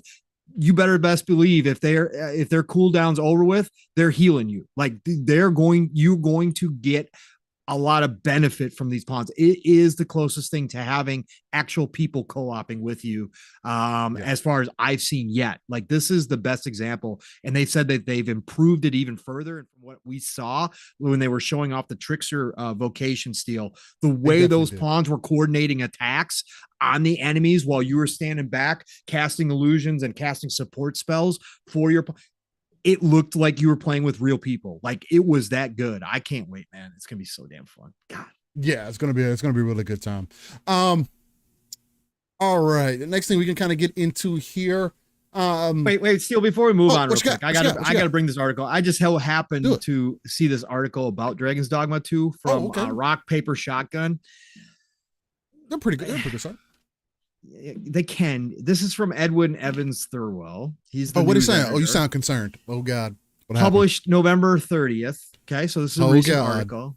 A couple days ago. Okay. So the title is Capcom wants you to buy Dragon's Dogma 2 for $70. We didn't mention that, by the way. This will be their first. It is a $70 game. It is a $70 game. And yeah, I probably wouldn't. What? Why? Yeah. Okay. Let me read this real quick. Well, let me. You got the link? Send me a link real quick so I can pull it up on screen. Link. Yeah. Let me do that for you. Real quick. Just so the people can see it too. Yeah. That's kind of crazy. Like, why are you trying to convince me? Well, this is where we get into that discussion, Steele, about, obviously value will always be in the eye of the beholder, but I make this point all the time. Don't try to have an argument with me whether a single player game should be worth $70 or not. I'm gonna tell you every time, but no, it's not, because it doesn't have multiplayer connected. But I'm very jaded in that too. So, but yet you're gonna turn around and buy Dragon's Dogma 2 day one, right? Yeah, exactly. Because I do enjoy my I enjoy my single player game. You know what I mean? Yeah, and I think open world games are, again, this discussion had come up recently too, but whether because our boy over at Take Two, brought up Strauss brought up the fact that there was a conversation that, again, context being everything, it wasn't exactly like this, but you could take his words to mean that he thought you should play based upon the amount of hours. Yeah, I thought that was dumb as hell. I got what he was saying, but no, that was the dumbest shit I ever heard in my life. You want me, if I put 100 hours into the game, I should be charged for literally the hour. No, you should just make a good product because you're making leaps and bounds the type of money that you're making anyway. If you weren't as overly critical about selling your game at a certain price, and I think this is just the problem with the industry overall, if they weren't so concerned about selling their games at a certain price and instead more so focused on the value that they're providing you, and then you provide me additional content that I could invest into, like cosmetics is the easiest. I don't think cosmetics should be $20, but cosmetics is the easiest, whereas it's like, hey, if that looks good, of course. If you bring me cosmetics even in a single player game like Dragon's Dogma and the cosmetics look good, no, I still want the game, the base game, to have good cosmetics. Like Call of Duty is a good example. Call of Duty should have good military based cosmetics. All the characters should have Spec Ops, all the characters should look kind of cool military wise. But I don't see what would be the problem outside of the base game, you bringing in characters like Lilith, like Narius, like freaking Skeletor. I don't see that problem because again, you're just adding onto the experience. They're not part of the core game, and they're more so for multiplayer, if anything, and it just gives you an additional thing to invest into, right? And you just, it's your choice to invest back into that game. That shouldn't be part of the base game because Skeletor isn't from the military, right? He didn't have guns back when he was created. It's just as an example. My fault. Go ahead. No. I think that this definitely lends to the conversation that we've obviously had. Again, I feel I don't, if I want to play a game, if game looks good to me, right, I will, even if it's a short game, I won't have a problem paying the asking price, right? If it's a game that I'm interested in. Open world games, I will say inherently in my head, open world games that I know I could potentially put 40, 60, 80, 100 hours into plus, does that have a perceived value to me? Absolutely, especially if it's a game that I want to play. Am I more likely to look at a $70 price point for a Dragon's Dogma 2 and say, yeah, I'm going to get my money's worth out of it? Absolutely. Does that mean a shorter game, a more focused game, like let's say the Outer Worlds, right? Would I feel like I got less value? No, not necessarily. But there is some of that mind, there is some of that psychology behind it, right? There is some of that, and it's going to be different for everybody. So let me read this. This article's relatively short here, but there's a couple interesting points here. So it goes on to say Capcom's fantasy action RPG Dragon's Dogma 2 will sell for $69.99, $70 if you disregard the usual deduct 1 cent fool silly left to the right readers into thinking it's significantly cheaper gambit. I hate when people write like this, but anyways, it doesn't matter. That's just it's style preference. When it releases in March 2024, if you're in the UK, that figure currently is $53.98 euro on Steam. It is the first time Capcom, or I should say pounds, excuse me, they're back on pounds again. It is the first time Capcom have sold the base edition of a game for $70 in the US of A, and follows comments this September from a Capcom executive that video games are priced too low these days based on how much games cost to make. That's $70 for the base game. Again, there's also a deluxe edition of Dragon's Dogma 2, which with cosmetics and a gallery of music and sound assets that will sell for $80 or $65.98 pounds on Steam. See all that for yourself on the store page. It's far from the first game to break the $70 barrier. That's first thing that caught my eye about this. Why are we focused on Dragon's Dogma 2 when $70 games have been around since pretty much the beginning of the generation? Certain publishers decided to move to $70. Like, I don't know why this is all of a sudden a thing again, but anyways, Sony's God of War Ragnarok and Warner's Gotham Knights went for similar sums, and it sounds like Capcom have been weighing the benefits of making the jump for a while. Like he wrote this paragraph right here. It's far from the first game to break the $70 barrier. Sony's God of War Ragnarok and Warner Brothers Gotham Knights went for similar sums. There's been 100 games plus now this generation that are $70. Again, there was a lot of publishers, but he's acting like Dragon's Dogma 2 is a handful. It's the way that this is written. It's really weird. Is a handful of $70 games. No, this has become the norm. COD, all the 2K games, Madden's, almost all the games. Go down, all the games have become $70. Like at this point, but he's writing this as if this is. I just don't understand. Anyways, Wake her up. Development costs are about 100 times higher than they were during the Famicom era, but software prices have not gone up that much. Capcom president Haruo Sugimoto asserted during this year's Tokyo Game Show, as reported by Nike and passed on by Kotaku. Quote, there is also a need to raise wages, considering the fact that wages are rising in the industry as a whole. I think raising unit prices is a healthy option for the business. Elsewhere in the TGS presentation, Sugimoto suggested that the publishers can get away with raising prices even during rough economic times because people need their creature comforts. Quote, just because there's a recession doesn't mean you won't go to a movie theater or go to your favorite artist concert, he noted. High quality games will continue to sell, end quote. Is Dragon's Dogma 2 a high quality game? I enjoyed what I played of it a month or two back, but I also found it extremely familiar, whether in terms of aesthetics, the RPG classes, or the core loop of starting unwinnable fights with griffins and letting your hapless AI pawn accomplices take the fall. The diehard fan deference of the game's familiarity is that Dragon's Dogma should have been the one that director Hideki Atsuno wanted to create before he had to scale back his pitch to allay skepticism from Capcom executives. Speaking as somebody who loved the original Dragon's Dogma, its Dark Arisen Expanded Edition is still one of my Switch regulars. I'm less convinced by this argument. I'd rather play something that feels like a sequel to the wonderful game Atsuno did work on than its overdue redemption arc. I certainly wouldn't pay £50 for Dragon's Dogma 2 based on what I've seen to date. Here, this is the part that caught me, Steele. Okay. So this is a guy that, once again, I don't know what's going on with certain gamers. I feel that there is a certain group of gamers that have become extremely jaded towards this hobby. Oh, by the way, the map's 4 times the size of the original game. Correct, Steele. Like this information, and this was November 30th article. So all the information that you and I know, that everybody else knows that's been following Dragon's Dogma, he knows this. Mm-hmm. But it feels like there's a very jaded section of this community towards the hobby in general. Mm-hmm. Where was this article? I went back and checked his other articles. He didn't write this article about Spider-Man 2. Okay. I could say those exact same things apply. Literally. Right. Actually, more quite literally than the comparison that he's making here. I don't understand this. Let's pick and choose games to start coming down on for being more of what the original was, which is exactly what I want in my sequels. But there seems to be this core group. That's the point. Core group of this community that seemingly think that the wheel does need to be reinvented. Otherwise, we're going to come down on it.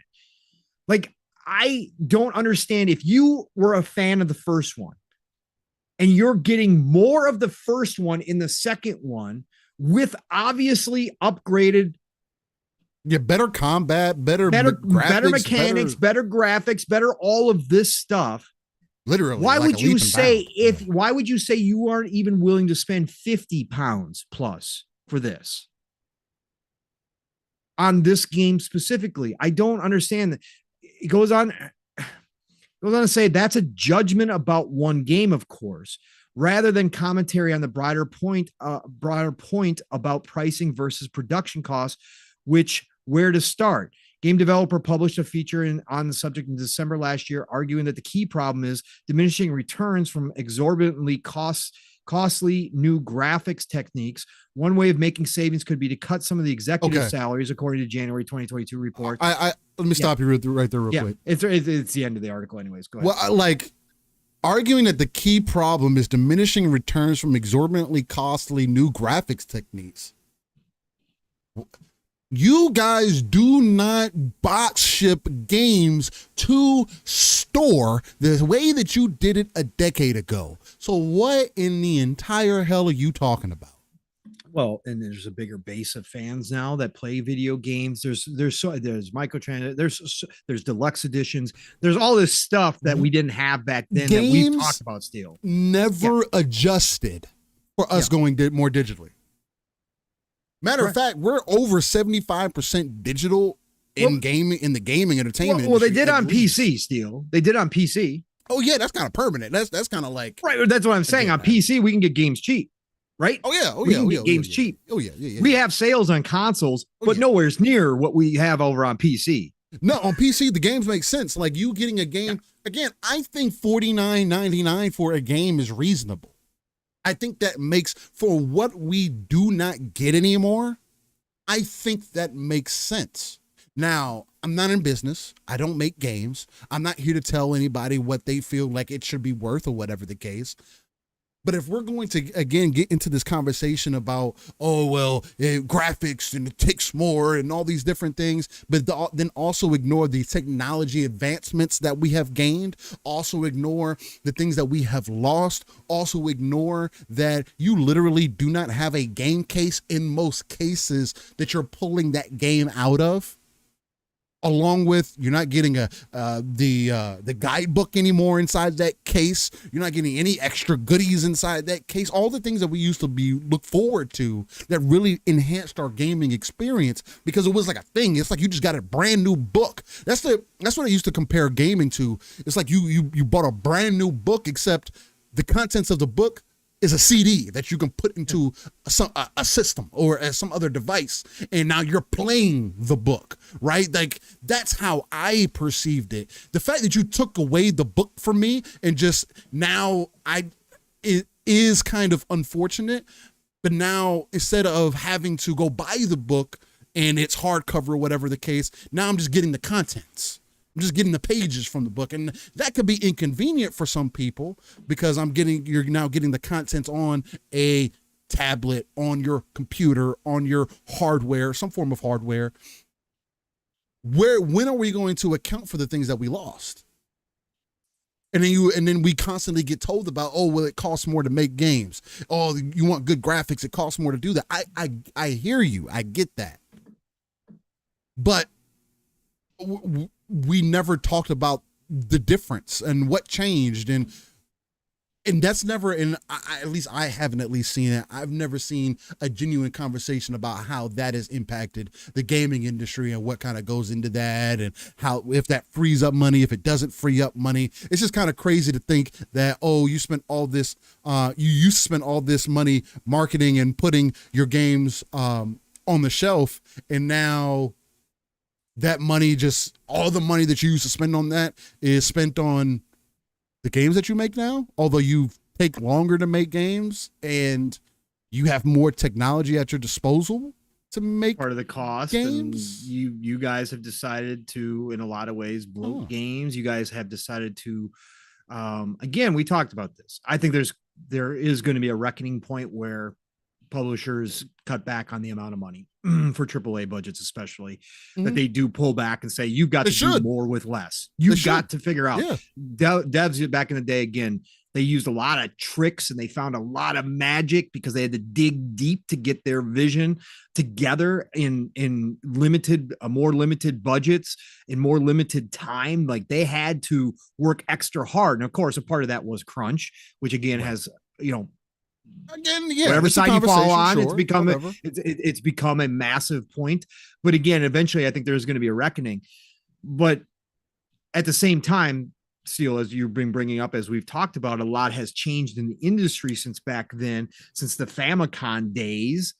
Like, yeah, you guys have a much, much bigger audience than you had back in the Famicom days. You guys have a lot more ways that you make money off of games nowadays than you ever did before. Like, there is the cost to produce the game itself, because, as Steel just brought up, physically has been reduced dramatically, since it's mostly digital sales now, 70% plus in most areas.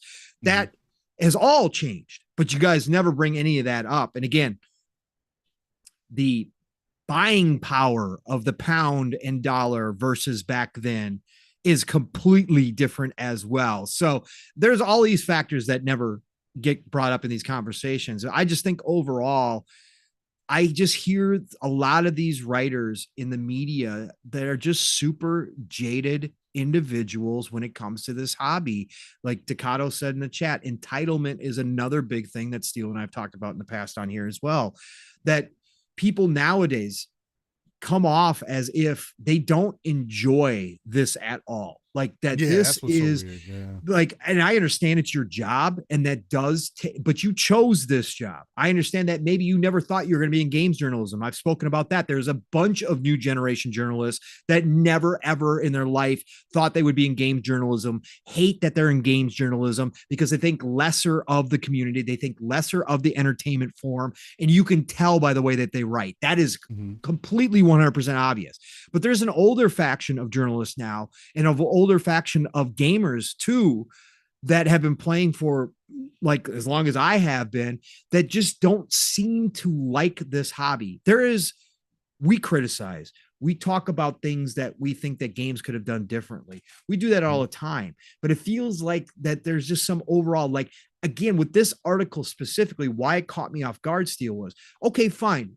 I'm all for you to say you don't want to spend $70 on this game, that you Sure. don't believe that it's worth your time. I talk about that all the time. Again, plenty of games that I will wait for sales that I wouldn't pay full price for. That's fine. You can say that. But for your complaints to be that this felt familiar to a game that you claim as a favorite, again, this is the argument It's that I heard slept around. on, by the way. Yeah, I like. So you love the first game and you're getting more of the first game that you supposedly loved, but for some reason that's now a negative. To me, it just sounds like you're just not excited by gaming anymore. You're just not excited. Maybe that's completely false, but I just don't see how those two match up together. If you are a fan of something and somebody is bringing more of that, but also making it better, as you can visibly see, and an experience from everything they've shown us, that they are just making all of what you thought was good even better, but that's not worth it to you. Like, I have a hard time, again, value is going to be in the eye of the consumer. It's always going to be individual. It's going to be taste, but I don't know how you kind of get those two together. That seems like oil and water to me. I just don't agree with this at all. But again, it is what it is. It's his opinion. Conversation. Again, he brought the economics up into it from Capcom's point of view. Listen, whatever. Again, the article, the paragraph was written weird, where he's acting like Capcom is now one of a handful of devs and publishers doing this, that there's only been a few examples of games that hit $70. We jumped that shark a long time ago, folks. Like, $70 is the new norm. When we get a game that's $50 or $60, we go, oh, it's not even full price anymore. We consider 70 full price at this point. That's how many games this generation have come out, and how many publishers and hundreds of games have come out this generation at $70. The way he wrote this article, he was like, oh, Capcom's joining the $70 club. I can't believe Capcom didn't join the $70 club before now. Holy shit. Like, that's crazy. Like, because everybody else has been doing it. So just a strange article. I mean, again, it's the new standard. I mean, I definitely think it's an interesting article, and anybody is welcome to their own critiques and criticism. If that's how he feels. That's how he feels. That's cool. But we definitely want, coming from the perspective of, like, I don't get where you're coming from, though, as far as that goes. Yeah. And if you're not, again, for me, I got to somebody in the community about that this week too. Just giving them how I felt about what was going on. Mm-hmm. For me, it's about the consistency of it, man. Like, if you're going to say if you're going to do this thing, then let's be consistent about other things that you can apply that same type of ideal to, right? You also have to be extremely honest with yourself. And if you are a fan of the game, and say that, hey, well, Dragon's Dogma was also extremely niche and literally nobody knew of this game. Like, or very few people, at least me, felt like especially knew about this game. I think when I looked at the sales for Dragon's Dogma, they were like, right over 1 million. Mm-hmm. 1.5 or something like that. So it's like, totally different from Capcom. It was totally different from Capcom. And nobody knew what to expect. Like I said, it didn't catch on until later. Dark Arisen really pumped it up. Once the Dark Arisen version came out, then people started actually investing in it and going, oh, whoa. Was not expecting this. Like, it is. It was incredibly ahead of its time, and it was lost because that was during the time when there was Oblivion, hitting its stride. We had all these big games come out, these big RPGs, and this didn't fit the mold either way. Steel, again, as I described it, it's a Western RPG made with that Eastern flair, and it was different, man. It was just different. It's got similarities to a lot of different games, but people didn't realize how good the pawn system was either until they played it, and then they realized, like, it was unique at its time. I feel like it's a blend of Souls games and in some Skyrim. Correct. In because some exploration's there, but then you got the hardcore, you got the night, which is really night in that game, which most games never pull off. It's, again, if you don't have a lantern, if you don't have a light spell, you get caught out in the dark, you ain't seeing shit. No, It's not like it's kind of annoying, but it can be annoying, but it's it's a mechanic within the Yep. game that they did purposely that works, that adds to that atmosphere, that absolutely does give you a sense of dread if you are caught out in the dark. Not only because you know you're going to be lost unless you can find some type of landmark, you're like, oh, or you can see because there's no some map either. That was the other. No. Well, there's a map, but it doesn't tell There's you a where map. you're at. No, or you can see some torches from a town gate off in the distance, and you're like, okay, I know it can head that way, but then you can fall off a freaking cliff. So you know what? It is a mechanic that maybe not everybody appreciated at the time, but now you got to appreciate it. So it is crazy. Yeah, it is crazy. I'm definitely interested in it, man. Shout out to Dragon's Dogma and everything that they showed this week. And again, people's opinions. We'll see how it releases. I think it's going to be the best prime opportunity for them to really hit it off big. So, I think another small thing that we can get into here is Sony Interactive Entertainment. PlayStation announcing it signed a strategic global business partnership with Korean MMO giant NC Soft. Now, I mean, Pong, like, how do you first feel, of all, how it do you wasn't feel about Nexon. this? It wasn't Nexon Steel, as IGN was reporting. No, it's not Nexon, by the way. Just another, yeah. just NC Soft, another mistake. Nexon is not the same thing. Just another mistake. Just another mistake. It's not. They're overworked over there, man. They don't make mistakes over there, man. They're overworked, man. They're understaffed, man. Happens. Anyways, yeah, NC Soft, huh? Yes. Yes, but NC Soft getting brought in with Sony. A lot of people have been kind of discussing this back and forth, trying to decide what the implications are on this. And I'm going to be pulling this article from SonyInteractive.com, so Sony themselves, to start with. So let me get in here and put this up for you guys. Jim Ryan was looking good in the white t-shirt, man. God, man.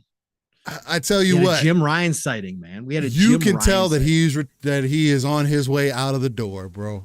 You can definitely Bro, tell. he literally, like I said last night, it looks like he rolled out of bed. They made the phone call and said, Jim, we're doing a deal with NC Soft. You're still the face. You're still the head. You got to be there. You got to sign the docs.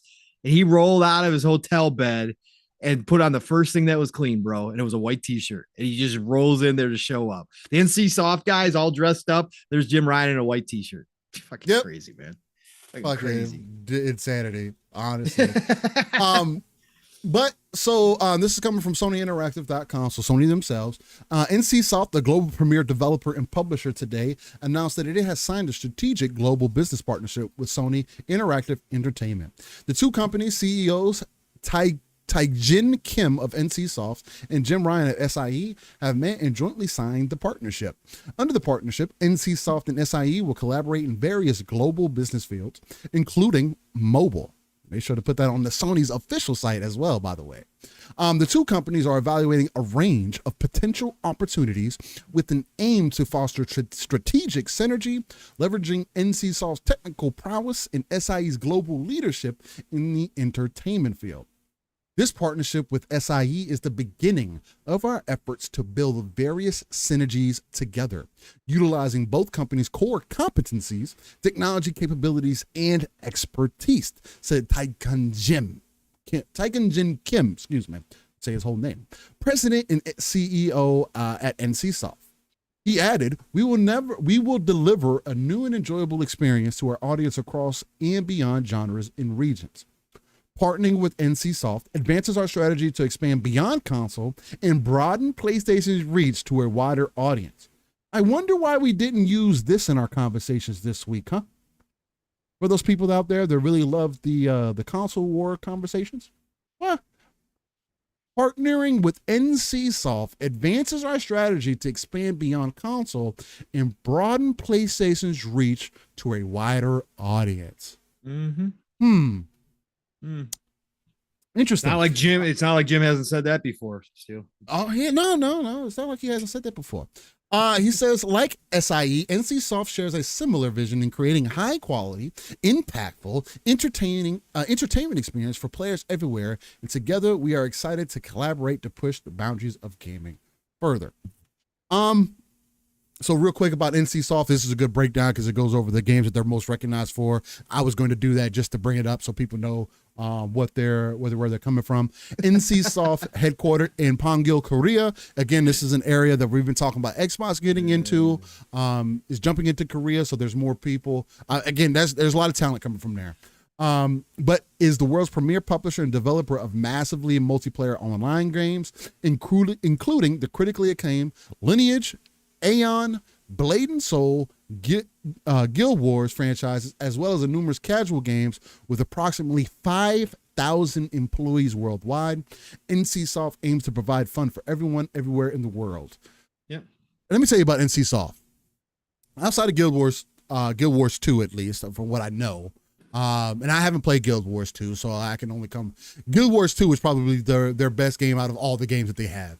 All the other games, I mean, and even Guild Wars 2, I believe has some of this in it. Not as bad as egregious as their other games. Another big one that they have coming is Throne and Liberty, which isn't announced here. Which Sony is kind of that being one of their biggest games. I'd imagine you'd want to put that on your main website when you're talking about NC Soft. But anyway, that's just a personal gripe for me.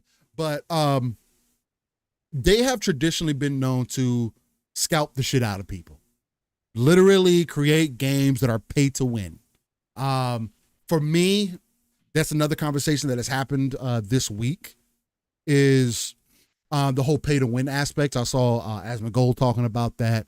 And it's really interesting to see Sony cut this deal with NC Soft, especially with the type of history that they have. Sure, they can make MMOs, and that's great, and you do need that as far as your service games go. Maybe they will be the ones to help you figure out what you need to do with factions. I don't know. Maybe you need Bungie and NC Soft to tell you, hey, these are the things that you need to do to make sure that your service games are going to be successful. But to me, and from what I've seen from the communities for NC Soft, the community is not really excited about NC Soft in most cases because of that kind of pay to win methodology. Pay to win is a very concerning thing for me. Different people have different aspects of it. Real quick, pay to win for me is simply paying for power. If you're paying for power, mostly it applies in when you have PvP. Although I can understand it being an issue in PvE games because you want it to be as balanced as possible. You want people to understand that they can get to a certain level through just playing the game versus, oh, you have to spend $100 to be competitive. I don't like the idea of that. That's pay to win, right? You shouldn't be able to pay to be at the top of the line in any game. That makes absolutely no fucking sense to me. A game is supposed to be about you playing the game. There's another one too, I'm looking at the list here, is Project Triple L, which is a game that I am extremely excited about because of the gameplay style that it is. It's more of like has some extraction elements in there, has some definitely some MMO elements in there, has some battle royale elements in there. Project Triple L, let me see if I can get that up on screen for you guys, just in case you haven't seen it. It's a really dope looking game. This is definitely something that I would be right up Sony's alley, so I understand. I just hope that PlayStation is able to see what NC Soft has done on the MMO level and say, hey, maybe we won't be as aggressive, or hey, we need to make sure that these games don't come across pay to win because we don't want to foster an ecosystem when we look over to Xbox that people look at us like, oh, we already have this pay to play kind of thing, or Sony for the payers kind of thing going on in the background. If we did this, it would add on to that for the payers kind of mantra, which we don't necessarily want. So hopefully for NC Soft, this is an opportunity for them to do something that's not as aggressive as far as like charging people to pay for power and things like that. So that's the biggest concern. But it is interesting as for them reaching further into the live service elements and making sure that they kind of put people within their warehouse that can support that future. I mean, what are you thinking about this deal with NC Soft? What have you heard, Pong? How do you feel? And do you agree with me that this, obviously they're moving further? And again, I just reiterated it twice also, that this is a play for the future. Of course. But how are you feeling about this deal? It's a good move for Sony's part. I mean, again, you look at the numbers. Guild Wars 2 is one of those games that nobody talk. I played Guild Wars back in the day. I actually played the first one. Literally, nobody talks about it. Literally. Nobody talks about it, but they've got like between 15 and 18 million players. There's like 400,000 people play every month. Like it's stupid. Like it's dumb.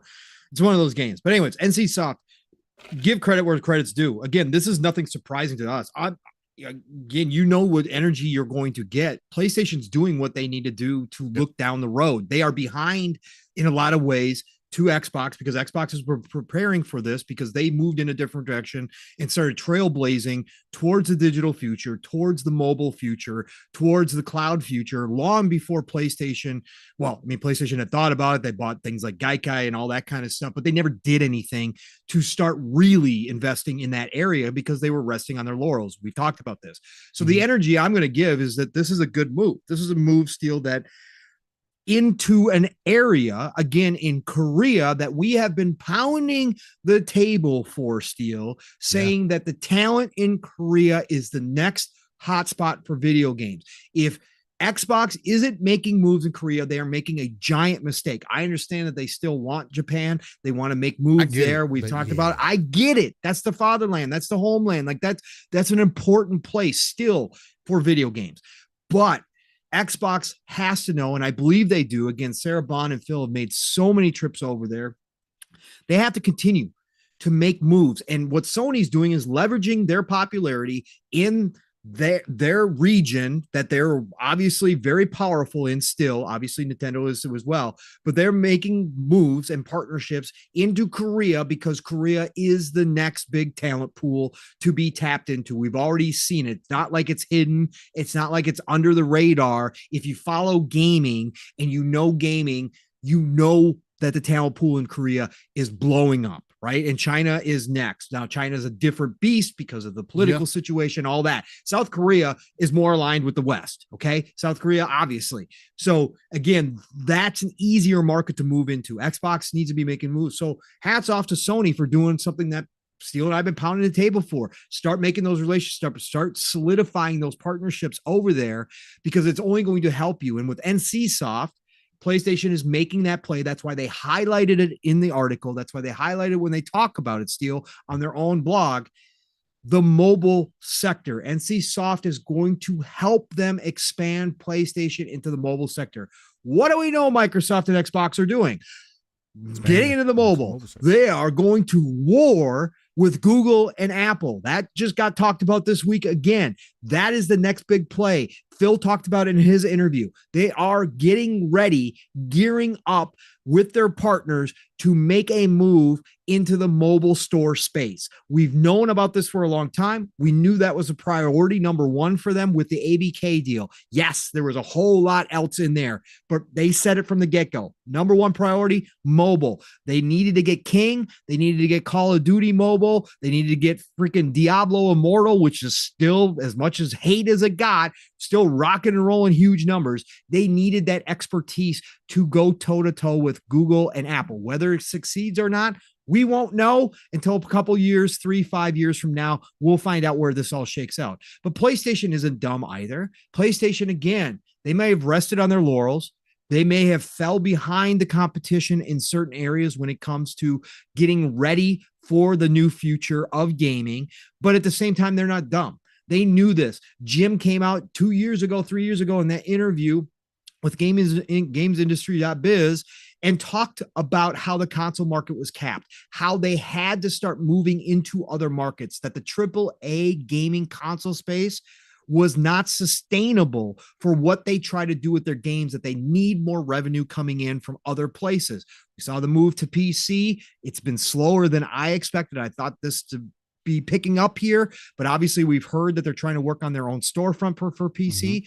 But of course, the next big step, the step that everybody talks about, that Phil has pointed out, how much money, how many people play on mobile worldwide. We can poo-poo it over here all we want to. We can say, oh, mobile, whatever. I'm never playing on my phone. Worldwide, it don't matter. Worldwide, mobile is king. Worldwide, mobile's money is astronomically more than the console and PC space. Okay, so that, of course, you're going to make these moves. NC Soft brings experience They bring expertise in that field. That's the one thing we've seen Sony do. Again, mixed results so far. They went and overpaid for Bungie to get their expertise. We've talked about that enough. We kind of know how that's shaken out right now. So, but they're going to try to gain advantages or try to catch up in those areas by reaching out to partners that they can rely on to try to help them make moves in those areas. NCSoft is a good move, right? It's just a partnership. It's not like they acquired them. It's a partnership, but it is going to help Sony get into that space a little bit more as they move forward. And so I got to give them the same credit I would give Xbox. If Xbox announced some type of partnership with one of these companies over that on that side of the world, I'd give Xbox all the credit too. I've given them the credit when they have. The partnership with Sega was a great move by Xbox. They already had a great relationship with Sega, but that partnership that everybody said, oh, that doesn't mean anything. They're just helping them with cloud and Azure. Next thing you knew, Atlas games are showing up over on Xbox. Okay. I'm just saying there was more benefits to that. PlayStation is going to see benefits from this. Even if we look at NCSoft's games and go, Lineage, Guild Wars 2, okay. Bro, there's still games that are being played a lot. And NCSoft obviously has had much success in that area. NCSoft is still growing and expanding and doing things in this game space because those games that we don't necessarily talk about are still having money spent on them in a lot of ways. And PlayStation says, hey, we'd like to know how you're doing that. Let's partner up. How can you help us bring some of our games to that mobile sector? Good move. It's a good move on Sony's part. Yeah, I definitely agree. I think it's a good move for them also. Again, I just hope that it definitely does benefit NCSoft in a way that will make their games a bit better for the communities overall, so people don't feel so down on it. But I'd be remiss to say if I'm not, I am extremely excited for Project Triple L. Whenever that releases, whenever that comes out, it looks great. Looks to be invigorating. It looks to be something that's right up my alley. Again, I like people in suits, so there you go. It's already doing its thing.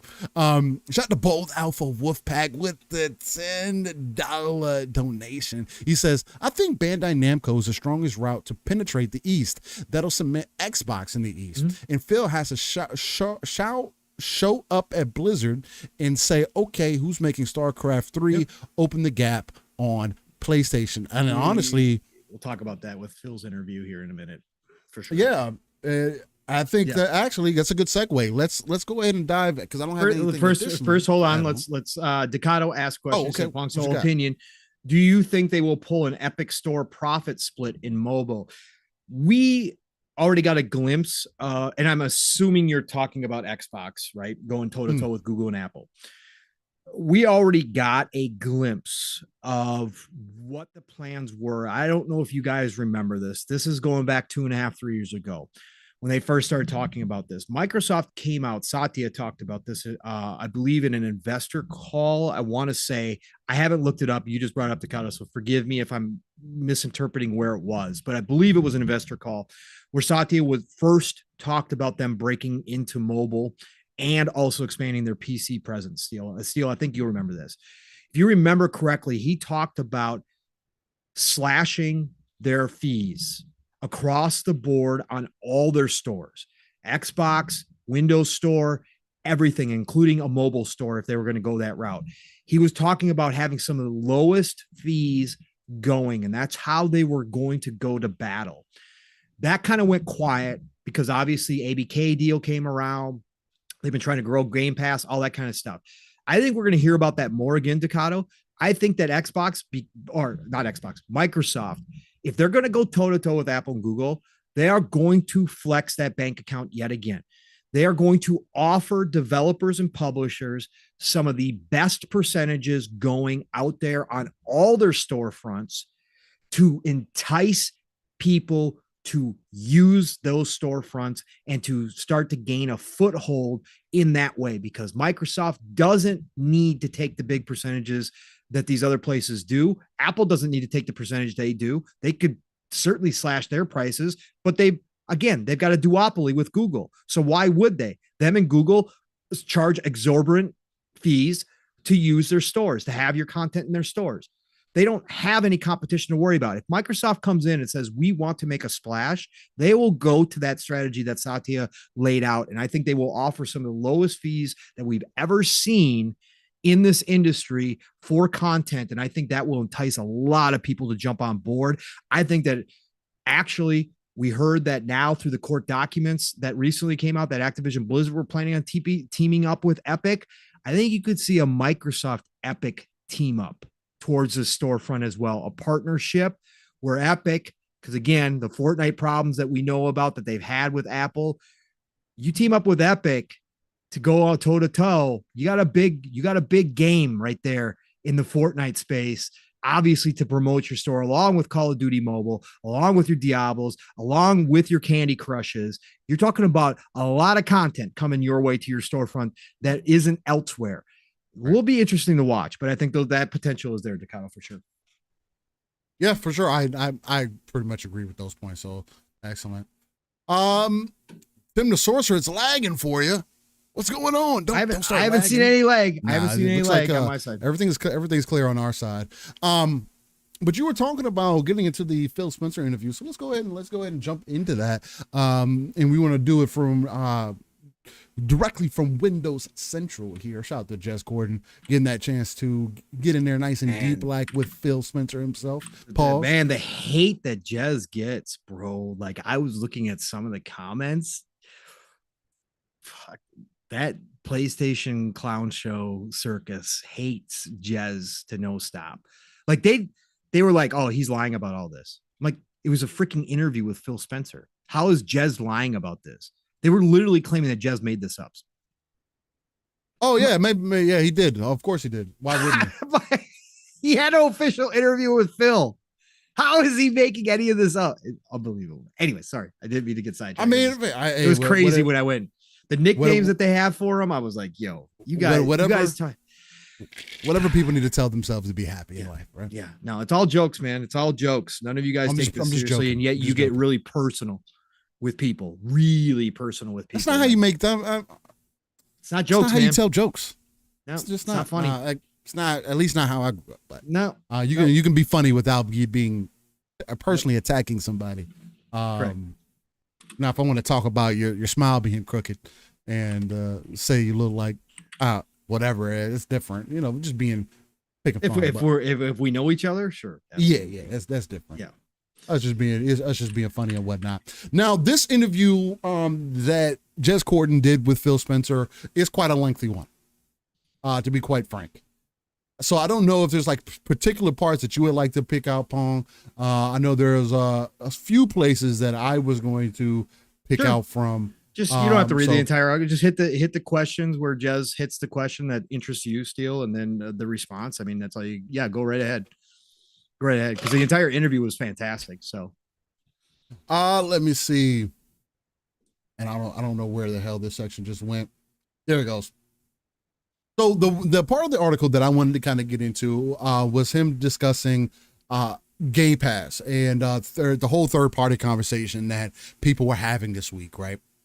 Mm-hmm. And Xbox shutting down shop. I know we play about that here, but people took what Tim Stewart. Am I correct? That is correct. Yep. Okay. Tim Stewart, thank CFO. You. Doing it completely. I was trying to do it completely off of memory. So Tim Stewart, CFO for Microsoft for Xbox gaming. Microsoft. For Xbox. Or is it for Microsoft? Is it? Or is it? I think it's Xbox. I think what's it called is the one for Microsoft. Amy Hood. Amy Hood. Yeah, there you go. Yeah. I think she's the one for Microsoft, and Tim Stewart's the one for X. I could be wrong on that. Yes, she is the CFO, executive vice president, CFO of Microsoft. So he should be the one for Xbox. Tim Stewart is the Xbox CFO. Yes, that's correct. So you have two different CFOs, and Phil is actually at the top of one of them who talks directly to Amy Hood. So one, I want to clear this up for anybody that's confused. Phil has the end all, be all say. Tim Stewart answers to him, and Phil answers to Amy Hood or Satya Nadella. Those that's how that works. There is nobody else above Phil. So for the people that were like, oh, well, Tim Stewart's the businessman, and who better to know this, that, and the other thing. If anything sounded contradictory to you guys, just listen to what Phil is saying, and he reiterates in here. So, Jez goes into, and shout out to Windows Central. This is coming directly from his article. Again, shout out to Jez Corden. Please follow him if you can, and support WindowsCentral.com. But he goes in to say, we also discussed Activision Blizzard and the future of the games therein. I reminded Phil Spencer about some of the previous teases we heard during the press tours and regulatory comments. Mentions of things like Guitar Hero, Skylanders, StarCraft, which we may not get into this today. I think Creative Assembly is making StarCraft. If they're not making StarCraft 3, then they're making Halo Wars 3. It's one of the three. It's one of the other three. It has to be. Well, if they weren't going to be successful, we'll talk about that with the other question. Yeah, we'll talk about that with. But I just want to throw that out there because since it was mentioned here with StarCraft. I was thinking about that, and if they're going to go back to what they know instead of hyenas, because that got shut down, that just makes the most sense to me. And I don't see why not, since they have the experience already, especially with Total Warhammer. That translates into StarCraft. I'm not going to say one for one, but with Total Warhammer, I would imagine that you would have a better understanding of what it would take to make a StarCraft game than most people. But anyway, we'll get into that later if need be. So Guitar Hero, Skylanders, or StarCraft, and other classic adventure Blizzard franchises that have become dormant. Were those just teases, just exactly that, or is there a real possibility some of this stuff could return? If so, what are the logistics of that? And why is Xbox able to revive some of those more niche games like Age of Empires, Killer Instinct, and potentially StarCraft? I wouldn't say StarCraft is niche per se, especially StarCraft 2 and its global recognition. I mean, RTSs, though, more so, have definitely become more niche, while Activision Blizzard seemed unwilling to do so. I mean, easiest answer to that is they didn't have any leeway or funds to be able to do that or think about that. But what makes Xbox's strategy different here? And here's what Phil had to say. Real quick before I get too deep in what Phil had to say, show the bold alpha whoop pack for the $20. Man, I much love, man. I appreciate you for supporting. He says Xbox is going to have to build up Sega. Bandai has been on the money for years now. Tekken, the new DBZ, the rights to publish the Elden Ring sequel alone are worth it over Sega. Sega is always going to be there, but Bandai might not. I can see where you're coming from. I would still say Sega more so IP wise, because Bandai, the position that they're in right now, they can literally continue to do what they do, continue to cut those partnership deals, and their games need to go everywhere anyway, to continue to get that support that they need. So there's that. But all right. So what makes Xbox's strategy so different? Here's what Phil had to say. He says, I probably can't do the compare and contrast that well, since I wasn't in the rooms at Activision when they were making some of the decisions about what to focus on. I mean, but to be blatantly obvious, obviously they had to focus on making Call of Duty. There was no way to expand that out outside of what they already had in existence, like Diablo, for an example. And you saw how long it took them to come from Diablo 3 to Diablo 4, and they still had the underlying issues that they had on release. So just as an example. I can speak to us. It goes back to some of our language on Game Pass in the very beginning. We have a service that is financially viable. Hey, let me rewind that real quick. We have a service that is financially viable, which means it makes money. No, in Game Pass. Steele, liar. Phil lies yet again. Steele, we have seen the macroeconomics. It doesn't work, Steele. There is no way Game Pass makes money. They've got a bunch of people at the $1 per month price point. Game Pass loses money, Steele. Stop it. Just stop it. I've been told this by the somebody. So either I'm lying, or somebody else is lying. So I guess we'll find out. so real quickly again, just in case anybody missed it and you want to listen back to this, record it, send it out. We've put a lot of money into the market. Oh, excuse me. That's the next one. We have a service that is financially viable, meaning it makes money. In Game Pass, we've put a lot of money into the market, over $1 billion a year, supporting third-party games coming into Game Pass. What we see in Game Pass is a service that supports all kinds of games, from the biggest games to the unknown indie game that you didn't know you would love until you played it. If you're an individual publisher, you really have to think about it. How do you get everybody playing my game? There's actually a developer that went out over the last couple of weeks that has also been in the discussion, that is mad that nobody reviewed his game because he didn't pay for anybody to review his game. So it got overshadowed by all the other games that came out. I believe it was that Spirit Tea game. Mm-hmm. Yeah, that dev came out and he was kind of frustrated because nobody reviewed his game, or people weren't reviewing his game. Mike Rose. Yeah, he's been a big supporter of Game Pass. Huge supporter. But yeah, nobody reviewed his game, and it's just like, bro, I mean, you released around a bunch of big named games. Like, what do you expect? And if you're not paying for it, that's just the reality of business. If you want people to pull away from whatever's coming out, I mean. And he came out and corrected himself. He apologized and said he didn't read it. He didn't express himself the right way, that he understood why people were upset with him. So, I mean, again, Mike Rose has been a huge supporter of Game Pass. He's one of the indie devs that have been out here just trumpeting Game Pass. All of his games going to Game Pass. He loves Game Pass.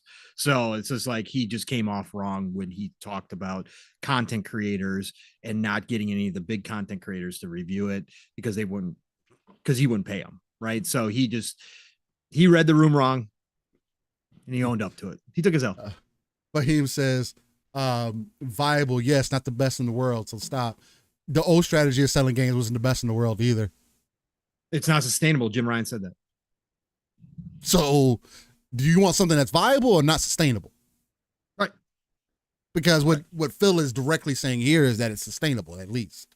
That's what viable is. It's sustainable. And Xbox has a mix. It's not like they only have one way of their making money now.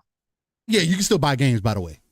I love when people bring up Game Pass and act like you still can't buy the games in the service if you're somebody that just wants to spend money. That's what gets brought up still all the time. Oh, it's a renter service. You know, you could buy the game still, right? You don't have to partake. Anyway, if you're an individual publisher, you have to really think about, how do you get everybody to play my game? I think a lot of the publishers are naturally drawn to making games that are big hit games, as big as possible. We want to do that as well, of course, but because we have a platform and we have a subscription service, having people play more and stay engaged on the platform, frankly, regardless of the types of games they're playing, is a viable part of our strategy. I wasn't posing that to you specifically, Fahim. I just saw what you were saying. And I knew you were speaking generally, which is why I was also speaking very generally. It's just the same way that when Nix does it and he brings up certain points, I'm not pointing it at him now, unless I say, no, Nix, I disagree with you. This is how I feel. Like, as an example, I'm not pointing it at you. I don't mind pointing people out. Like if I need to, if I have a field that I need to attack a point directly. Shout out to you too, by the way, John Wolf. I think a lot of publishers are naturally drawn to making games that are big hits, and are as big as possible. We want to do that as well, of course, but because we have a platform, we have a subscription service, having more people play and stay engaged on the platform, frankly, regardless of the types of games they're playing, is a very viable part of our strategy. I wanted to read that again because that essentially tells you what their moves are moving forward. That essentially tells you, that very last sentence there, because we have a platform, we have a subscription service, having more people play and stay engaged on the platform, regardless of the types of games they're playing, is a viable part of our strategy. Not doing things the way they have been traditionally done. Not, oh, we just need to make better games and people will just buy and play better games. No, we need more engagement in our ecosystem. We are already seeing this, and we want to expand that out. That is why they've made this whole pivot to, hey, instead of it being about hardware sales and about more so hardware sales than anything, because again, you can sell all the systems in the world. And to Sony's point right now, if you are not selling the software, then what does it matter? You could have systems sitting somewhere, and if people aren't constantly reinvesting into the ecosystem, that kind of makes money thin in maybe certain areas, or maybe not see the profit that you're looking for. Again, it's business at the end of the day. When you look at the things we've done over the past 12 months, if you look at things like Pentiment, Hi-Fi Rush, long-term investment games like Grounded, all of these games have had real success for us in our subscription and on our platform. Shout out to Grounded. The diversity of business models allows us to invest in different kinds of content and still have financial success with that content. The diversity of business models allows us to invest in different kinds of content and still have financial success with that content. Certain points I want to reiterate here, because again, I feel like they're looked over, taken out of context, completely missed, or don't want to be, or people don't want to include these things. Again, this is coming from the guy who's at the top. He's not in Sarah's bond position anymore that he gave her. He's at the very top. Satya made sure he had a special little place for him. When we look at the back catalog of games from Bethesda, we get really excited. We look at the back catalog from Activision and Blizzard, we get really excited about the things we can do. It's early days, so we need to be talking to the teams that are fully staffed and working on things already. It's not like, hey, there's a spare team that you could just put on something. You need to make sure those teams have passion for what they want to go work on. I will say that the diversity in business models that we have in Microsoft Gaming really lets us support different kinds of games, different sizes of games, and not every game we build has to be the kind of game that takes up all of your time. The reason I wanted to pick out this article out of the entire thing that has been said, because this interview is extremely long. Shout out to Jazz for doing a very thoughtful, a very detailed, and one of the better interviews, at least for me, with the questions that were asked. And I know Paul's going to bring up a good point for his side. But I wanted to bring this up because if there's any confusion about Xbox's vision, if there's any confusion about the misunderstandings of goals, or because people were saying, oh, well, Tim Stewart and Phil are saying conflicting messages, and what do we know is really going to happen? And third party, Xbox just wants to put their games everywhere. Of course they do. Because you can't have Phil come out and say, oh, we've lost the console, we lost it in the hardware space. Come out flat, say that. And Pong has mentioned before, he doesn't like that talk, and I agree with him on some level. But when you come across that way, it does sound like a defeatist mentality.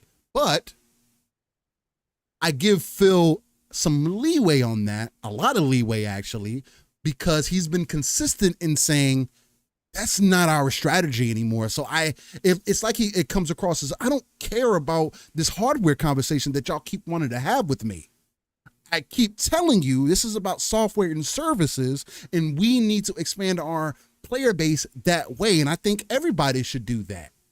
Is everybody going to do it? No, because competition still exists, and Game Pass hasn't proven to everybody, to outside of Xbox, outside of Microsoft, that it is something viable to the community, or else we would still get conversation about, oh, there's no way that Game Pass is sustainable. Oh, they're spending all of this money, again, $1 billion a year to keep Game Pass sustained, to keep Game Pass fed.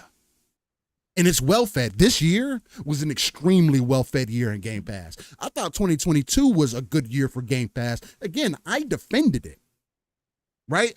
Regardless of first party, Game Pass carried us through that year. 2023 was even better, and we got first party games included. So something's obviously working. I'm not saying that it's perfect. I'm not saying it's the end all to be all. And this is the answer to everything. I can say that if other publishers, of other hardware manufacturers, Sony, Nintendo, what other platform that wanted to get involved, Google, Apple, if they made more of their content accessible, and I said this last night on Xbox Ultimate, if Sony had a service that I could invest to and play their games, I would probably invest. Would I still play God of War Ragnarok? Man, probably not. Would I play Horizon Forbidden West? No, because I didn't beat the first game. So why would I play the second game? It just certain things, or I didn't enjoy the first game, I should say, because it's not always about me beating it. I didn't enjoy the first game, so why would I play the second one? Right? It's just little things like that, but at least I would be invested into the ecosystem with the option to still buy your games if I wanted to. But because the old mythology of how we approach gaming is still in existence, there is still an overall mindset that not only we as gamers have, but the overall community and people who aren't directly involved in gaming still have about the gaming industry.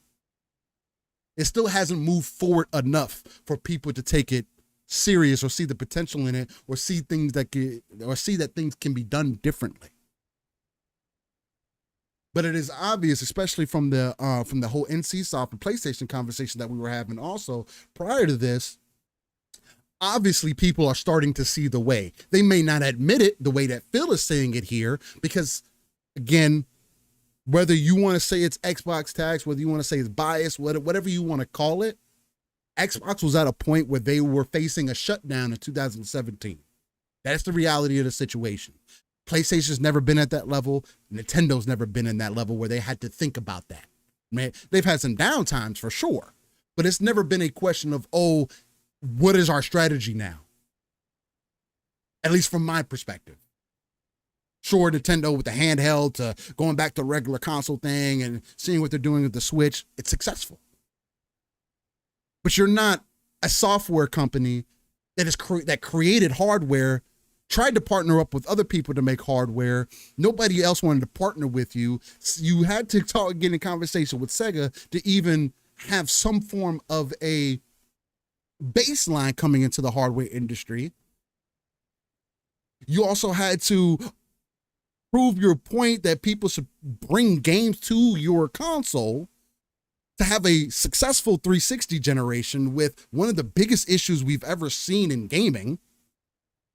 And I love how people kind of they'll always talk about the Red Ring of Death, but never talked about how the George Foreman grill PS3 also had the same issues. It wasn't as prevalent, to be honest, but there was a lot of people that I had conversation with and that I saw that were also having something very similar with their PlayStation 3 overheating, bricking, doing all the crazy shit too that was happening during that generation.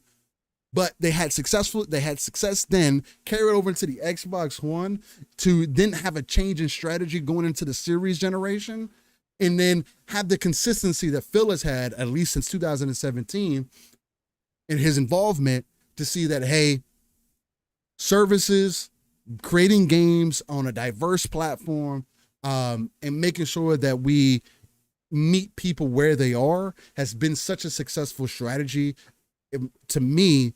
And I love to see him kind of continuously reiterate these things, and just be candid about the idea of where gaming could possibly go.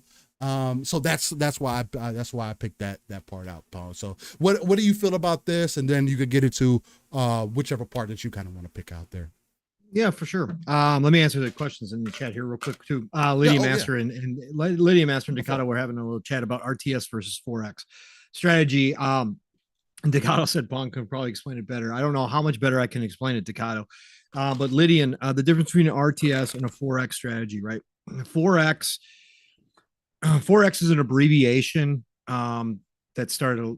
It started a long time ago. Let me see if I can remember. 4X stands for explore, expand, exploit, and exterminate. Okay, that's where 4X comes from.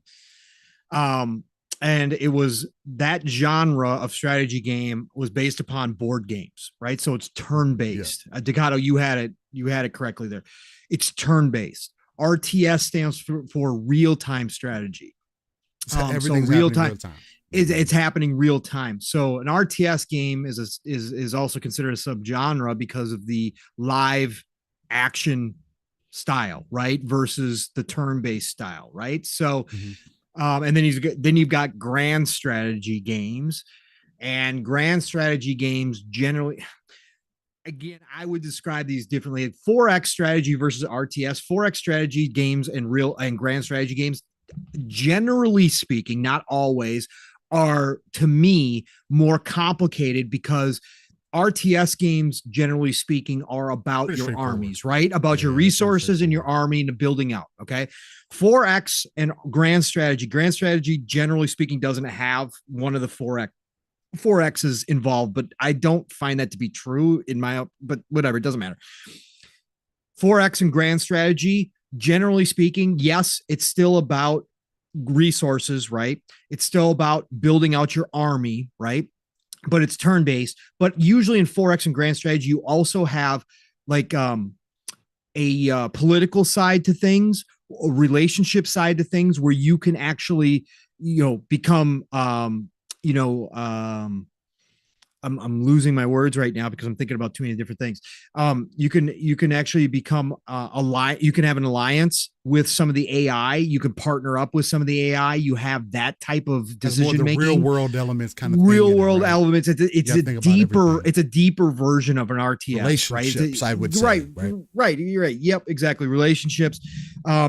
You have different levels to a 4X or a grand strategy than you do on RTS. And RTS is much more surface level stuff. I'm going out, I'm looking, I got to send my scouts out. I got to expand. I got to find out where my enemies are. I can get the resources to make buildings, to move to the next age. I got to be building up my armies. I got to invest in my tech, all of that kind of stuff, all in real time.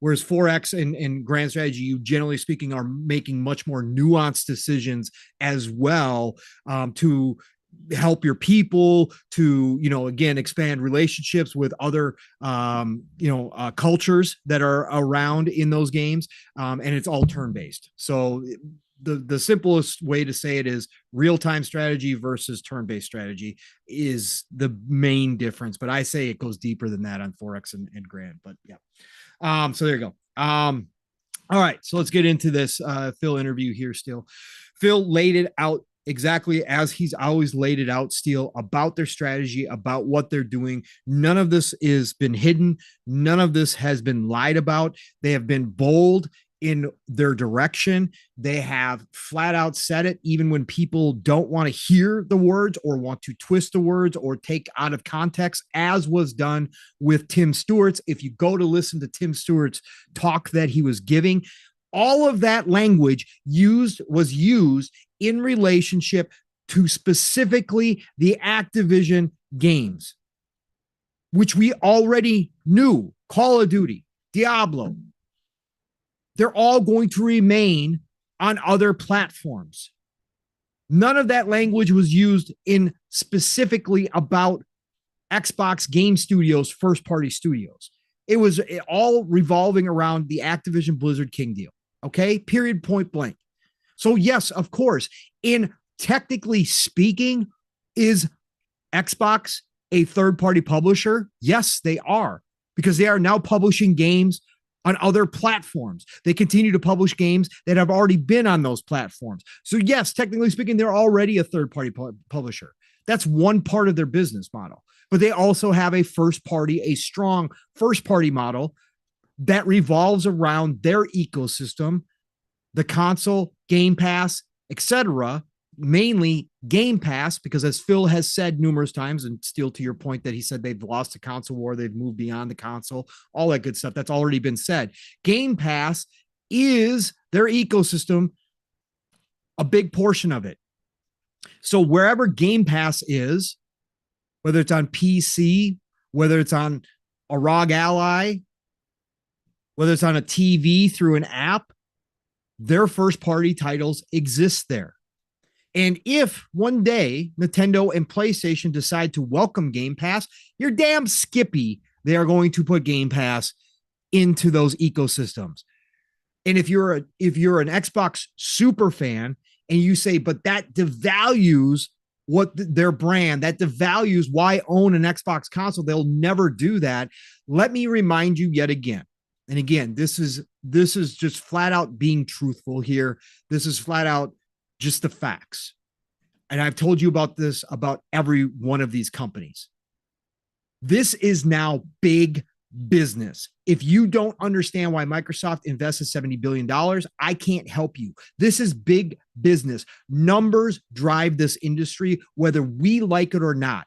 It's nice to hear Phil and some of these execs, Bowser and these guys talk about what gaming means and how it is an art form in some ways. And these are creators, these are creatives, the devs themselves, they're creatives and we want them to make what they want to make. And it's about entertaining our customers, and our customers are everything to us. They are our main focus.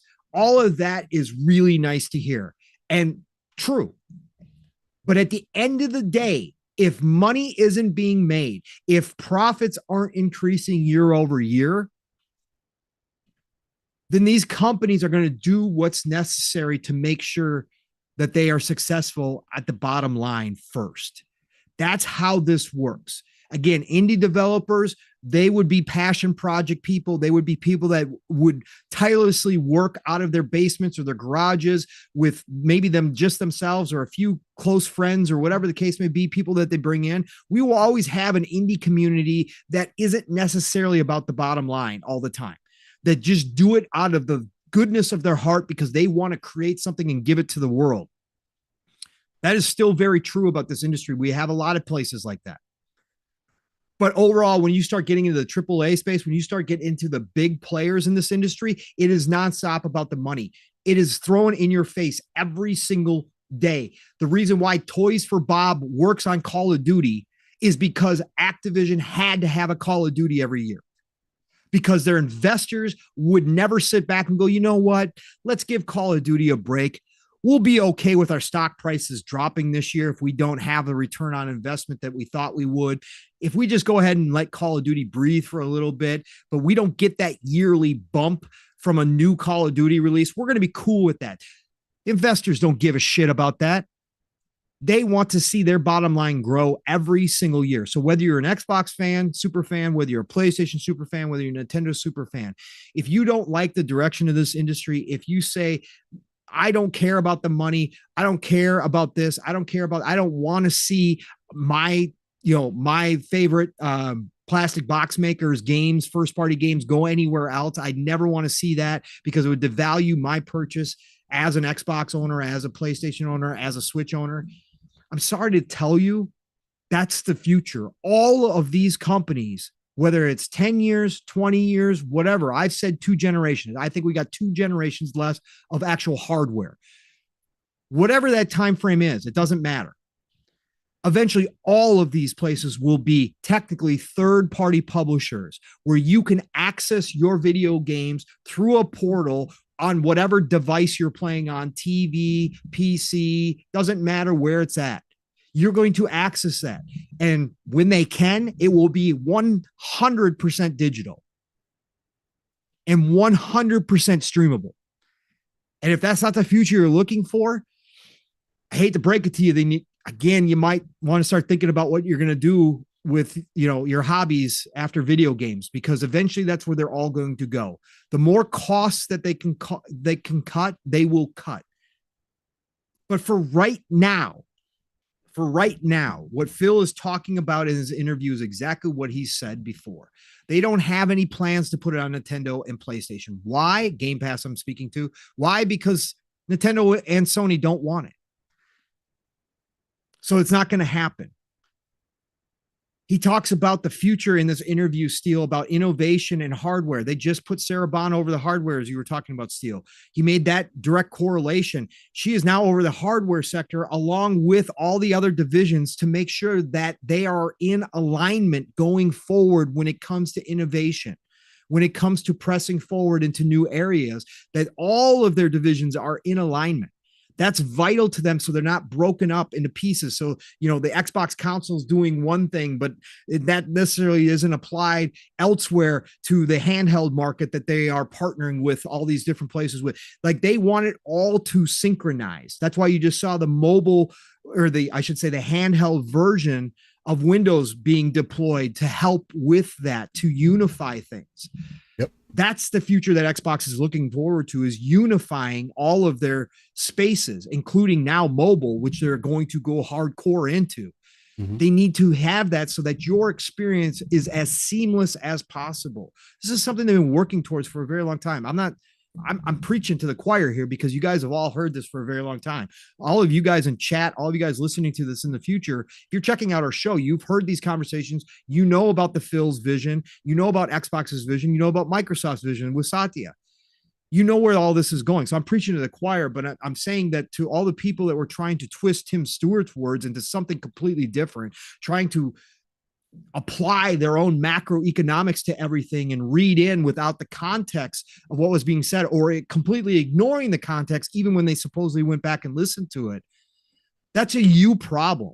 I mean, again, that's your bias showing through. You're just projecting on what you want to hear. Not to say that Steele and I never project. Of course we can. We're human beings. Sometimes we can hear something completely different out of somebody's mouth. But Phil couldn't be any more plain in his speak here. Game Pass isn't going on PlayStation. Game Pass isn't going on Nintendo. They are still focused on their Xbox consumers. Phil said throughout this interview that he wants to make sure that the people who do purchase their hardware know that they are important, that they still feel like they are a vital part of what Xbox is doing. So they're going to continue to put that focus there. What does that mean? That means that their first-party titles aren't all of a sudden going to go all third-party. That means they're still going to have exclusives, because that defines your ecosystem. And Xbox needs a definition of their ecosystem right now. They aren't ready to move to an all digital age, because we're not there. The tech isn't there. Again, Steele brings it up all the time. Why do you think you've seen so many videos of the PlayStation Portal not working in people's homes? Because a large part of this country still doesn't have acceptable internet. They're not ready for that. The tech isn't ready. So the status quo stays the same. They are moving in other directions. They are moving into mobile. They are trying to expand their PC base. Absolutely. Of course they are. And there's going to be heavy investments in those areas in the future that aren't necessarily always going to benefit us as a pure console gamer, if that's what you are, as a pure console Xbox gamer. But at the same time, you are going to see benefits, because if you do choose to pick up your mobile device at some point, that seamless transfer is already there. You pick up right where you left off in your game. Other people can't offer that. Other services can't offer that. That's Xbox's investment. Now we've got GeoForce Now involved in this as well. They're going to start getting Call of Duty. There's already been some hiccups there, but they're going to be able to play games. You're going to be able to go to GeoForce Now if you have that and play the same games. Yeah. These are all the benefits that Phil constantly talks about. In this interview, he wrapped it up and made it quite clear, because Jez originally said this interview was set up to talk specifically about the conversations that started happening around the Tim Stewart comments. And then Jez got to ask a whole lot more than just that, which was fantastic. Again, shout out to Jez, shout out to Windows Central for putting in the work, Phil giving his time to that crew over there, to Jez specifically. Jez deserves it. And Jez came prepared with these questions. So I think that that's my overall feeling that I got out of this, Steele. He answered some questions about the family plan. He said that there are roadmaps there's roadmaps for the hardware. There's roadmaps for Game Pass. He even said that because Jez had asked him and talked about this previously, that there's potentially a roadmap for Xbox achievements, because people have been clamoring for new achievements or a fix of the achievements. And it sounds like Phil's talking about that, right?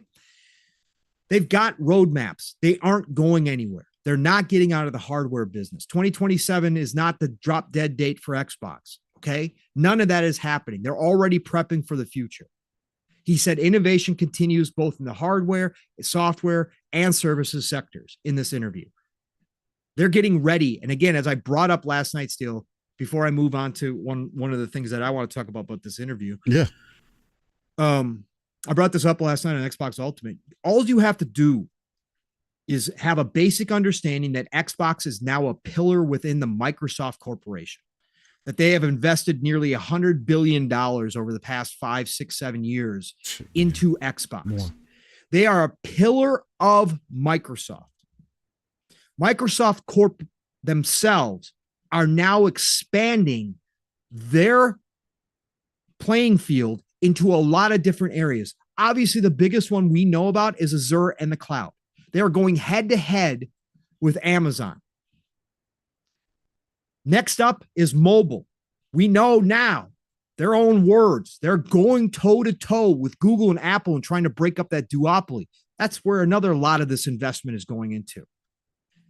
And recently, one of their biggest new investments they've been making, which you've heard about here from me, because I'm excited. I have trepidation about it, but I'm also very excited about what it could mean for us as gamers, is AI. But Microsoft Corp has a bigger plan for AI. You just saw the whole hubbub, if you've been paying attention, with OpenAI and what happened over there. They now have even a bigger role with OpenAI. They now have a non-voting voice on the board with OpenAI. Yep. They are making their own AI chip. If you guys know the history here, yes, Game Pass was one of the selling points that Phil sold to Satya.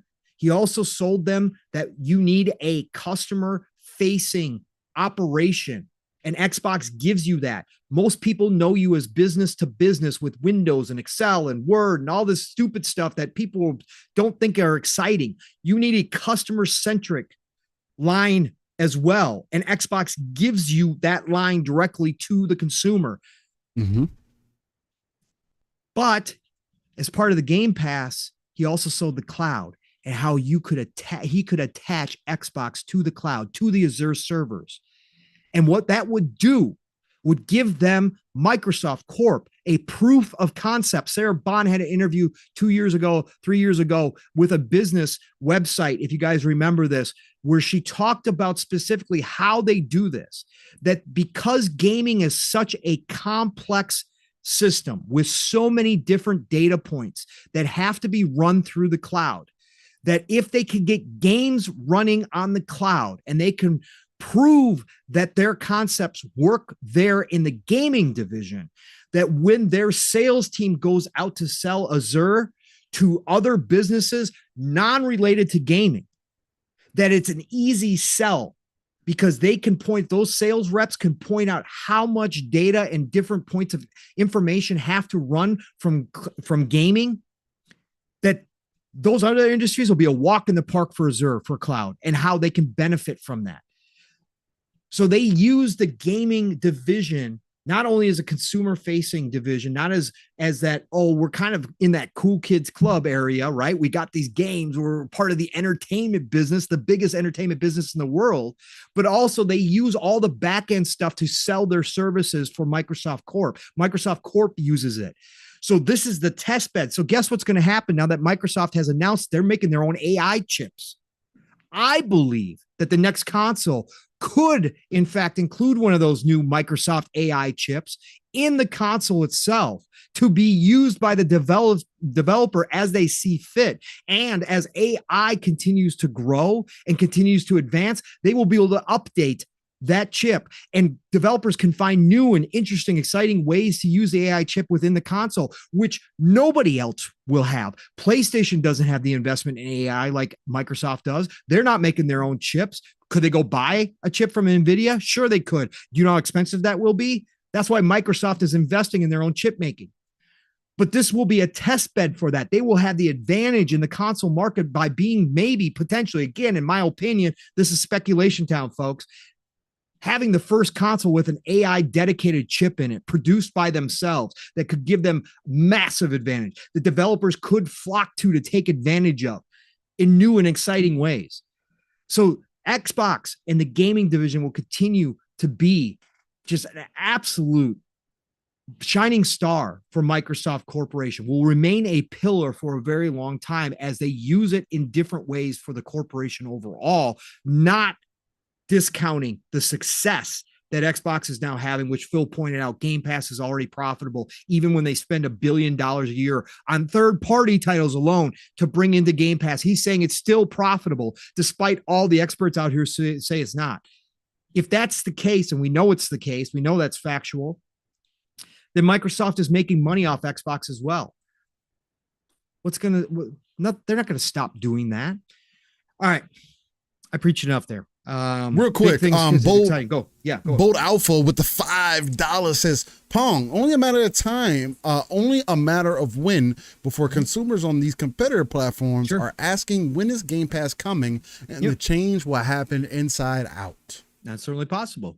That's certainly possible that the demand becomes big enough where there is a reason that those companies do open up Game Pass. Now, I've said all along that version of Game Pass, if it ever comes to PlayStation or Nintendo, will be a curated version of Game Pass. Oh, extremely curated. So when people say, well, then there would be no reason to own an Xbox.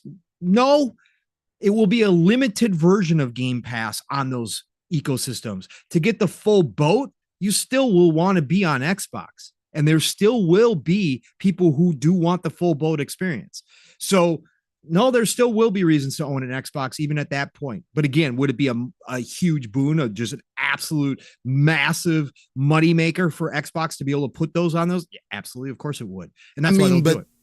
And if you want to talk about devaluing consoles, I mean, at that point, that would be, if Sony and Nintendo allowed that to happen, it would devalue their console, especially if their services or their software, isn't going to be available anywhere else. Correct. Because all it does is give an additional advantage. It's like at that point, you're now moving towards Microsoft becoming more of like the Apple entity in gaming, whereas they're making money from multiple facets instead of just themselves, as an example. But anyway. Correct. And Tim, yes, there is an AI chip. They have machine learning in the console. What I'm talking about is the full-fledged, right? That is one portion of AI.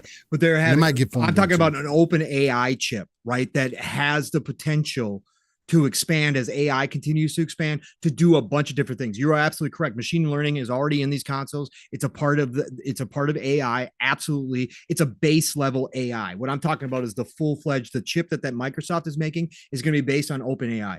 It is going to be open and accessible again, they've already put guardrails on everything, which sucks. But anyways, again, as scary as it is, I want to see open AI for what it really is, not guardrailed. But anyways, that doesn't matter. What they're going to do is have an expanded chip that's going to allow developers to use it in ways that aren't even thought of right now, that open AI hasn't even learned yet. And that's what I'm talking about. But yes, you are technically correct. Absolutely. There is already AI because machine learning is a part of it. So I agree, Tim. But I think they're going to go even bigger on this one.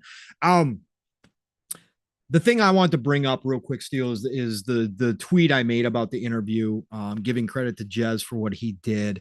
The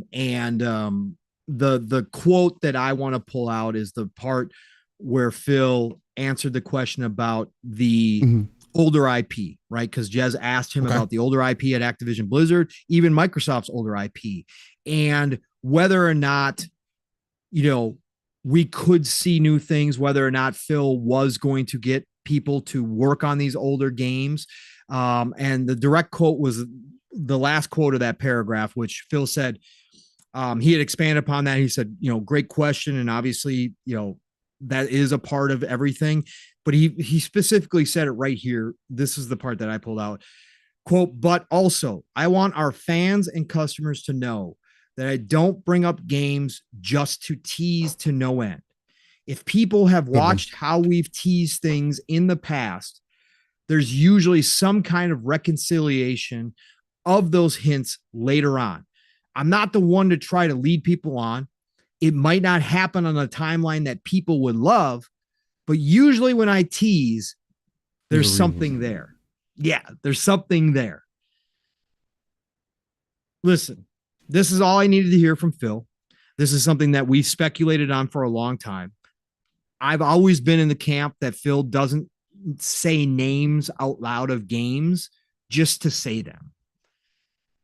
And he's confirming right here, right now, that 100% that some of the stuff that we've heard out of his mouth since the first ABK announcement, when they announced that they were acquiring ABK, is real still, that there are conversations currently having. Yeah. Right. And I think that that is huge. So I'll read the rest of it here just real quick too. Yeah. Jez says, towards the end of the interview, I asked for some examples of types of games we'd eventually see revived or even cross to new platforms. I asked if we could see World of Warcraft, StarCraft, or Heroes of the Storm eventually hit Xbox consoles. I asked how Microsoft would go about meeting fans' desires for the back catalogs while also keeping the teams at Activision, Bethesda, or Blizzard working on things that they potentially are presently passionate about. Quote, Phil says, quote, you did a good job of laying out some of the examples from the past. Think about Age of Empires. We're on the 10th anniversary edition of Killer Instinct, which is another nice example to think about. There has to be passion in the team behind the project. That doesn't mean that the team has to be an original team, the original team every time. I'm not one, and maybe this is just my approach. I'm not one to come in and take a franchise from a team and remove them from the discussion or development process on how something new gets built. I think the original creators, the culture, frankly, some of the lessons we've learned from the past experiences here are very important. You've seen from our history that we haven't touched every franchise that people would love us to touch. Banjo fans, I hear you. Shout out to Boom. But it is true that when we find the right team and the right opportunity, I love going back to revisit stories and characters that we've seen previously. In the case of Blizzard games specifically, really what I'd want to do is work with Blizzard's leadership to see where they have a passion. I say all this, but I'm not at all suggesting that Blizzard doesn't have passion for revising franchises too. I know that from my visits to the team. They absolutely have the passion in this area. There's a lot of excitement for possibilities that we can do all together. And then he goes on to say what I read originally. This means Steel. Phil wore a Hexen shirt up there. We've talked about Hexen before. He's worn a Hexen shirt on stage during the showcase. We believed all along the Hexen had to be talked about somewhere. Potentially id taking over after they finish off Doom, whatever. It doesn't matter. Hexen is definitely one of them. StarCraft 3 Steel is the one, right? StarCraft 3 for me is the one. StarCraft 3 is, I forget who brought it up earlier when we were talking about it, would be massive in the East, especially in Korea. It is also massive in the West, but let's be real. They're still having big money tournaments in Korea, and that game hasn't been supported in a long ass time. Okay. For StarCraft 2. StarCraft's revival would be gigantic. Phil mentioned it when he first talked about the ABK acquisition. He brought it up. I think it was said 3 times on the BlizzCon stage just recently. StarCraft has got to be somewhere already in the early stages of development. He talked about bringing back Guitar Hero Steel. That obviously has to be discussions that have had. And what Phil is confirming here for me is that all of that is possibility. I think he's thrown out prototype in his conversations before. This is the dream come true, Steel. Like he said, it might not be on the time frame that we're hoping for, but he's going to go and he's going to talk to the individual teams. This is stuff we speculated on. He's asked them what they wanted to do. Right. Yeah, he's already doing it. And he asked them what they want to do. If there's the potential to pull that team to do something that they want to work on in the back catalog, he's open to it. If there's a potential, I'm reading through this, that maybe the original team doesn't want to go back to it. Like we've heard Rare doesn't want to go back to their teams, that he's willing to go find another team if that's the case to work on it. I've said all along, there's a possibility, Steel, that he gets in that room with the developers, let's say Toys for Bob's, and asks them, hey, what do you guys want to work on? And they say, hey, we want to work on another Crash game, or we want to work on another Spyro game, or we want to do this, we want to do that. That even if the whole team doesn't raise their hand, that he pulls those that do want to work on it and then goes and finds other people who are excited from other teams and builds out a team, or hires more people to come in to build out a team to work on it. The potential for this, as he states here, Blizzard's already excited about the potential things we could do together. That's the part that we've talked about all along, Steel. So when you hear this quote, Steel, when you hear Phil talking about this, really confirming a lot of what we, not only through his own words, but assumed in the background was happening, but he's flat out saying, I don't say things to tease people on, nonstop. I say things because there's usually something there. For you, Steele, does this excite you that potentially some of this stuff that we've dreamed up could happen? And this expands beyond Activision Blizzard. This goes to Bethesda too, where maybe Obsidian gets another chance at a New Vegas or whatever New Chicago, or an in-between Fallout game, that potentially this stuff is already in the works or is lined up down the road, where we could see a return to some of our favorite franchises, including StarCraft, which you said if StarCraft comes back, you might be back in on RTSs. That's how big StarCraft is. What do you think here, Steele? The thought, I think the most impressive thing for me, again, I am going to go back to consistency a little bit, but is the fact that if there was any more information that you needed to know that Phil is a gamer, and that he actually understands what's going on in the industry, if there was any better person to be at the head of a gaming company, I don't know if I would have ever imagined that there would have been somebody like Phil, for as long as I've been gaming in the last 30 years, outside of like somebody like Peter Moore. And I know there's other people that are in there too, but I'm more so speaking to the business side and just to the way that they look at the industry overall, right? It comes across like somebody who had to fight for something that they cared about, and now that they have some power, or the power, I should say, they want to make sure that they do it at a level where everybody's kind of considered, right? And now that you have Activision and Blizzard under the belt, Phil has the potential he has another catalog of games, which is something else that they were wanting to get into. Same thing with like expanding out some of the more family oriented things. Again, you have popular IPs like Spyro the Dragon and Crash Bandicoot. Those two by themselves, just historically, have been extremely iconic, and are people or two IPs that you should use for marketing tools. And I'm not saying, and I don't think that those games necessarily have to even be the greatest games ever made, but I do think that you're now at a point to where, unlike Activision Blizzard trying to do it themselves, I don't think they would have ever got to a, let's say, Pixar type level like we've seen with like a Ratchet and Clank that Insomniac has done with them, and that Sony Insomniac has done with that IP.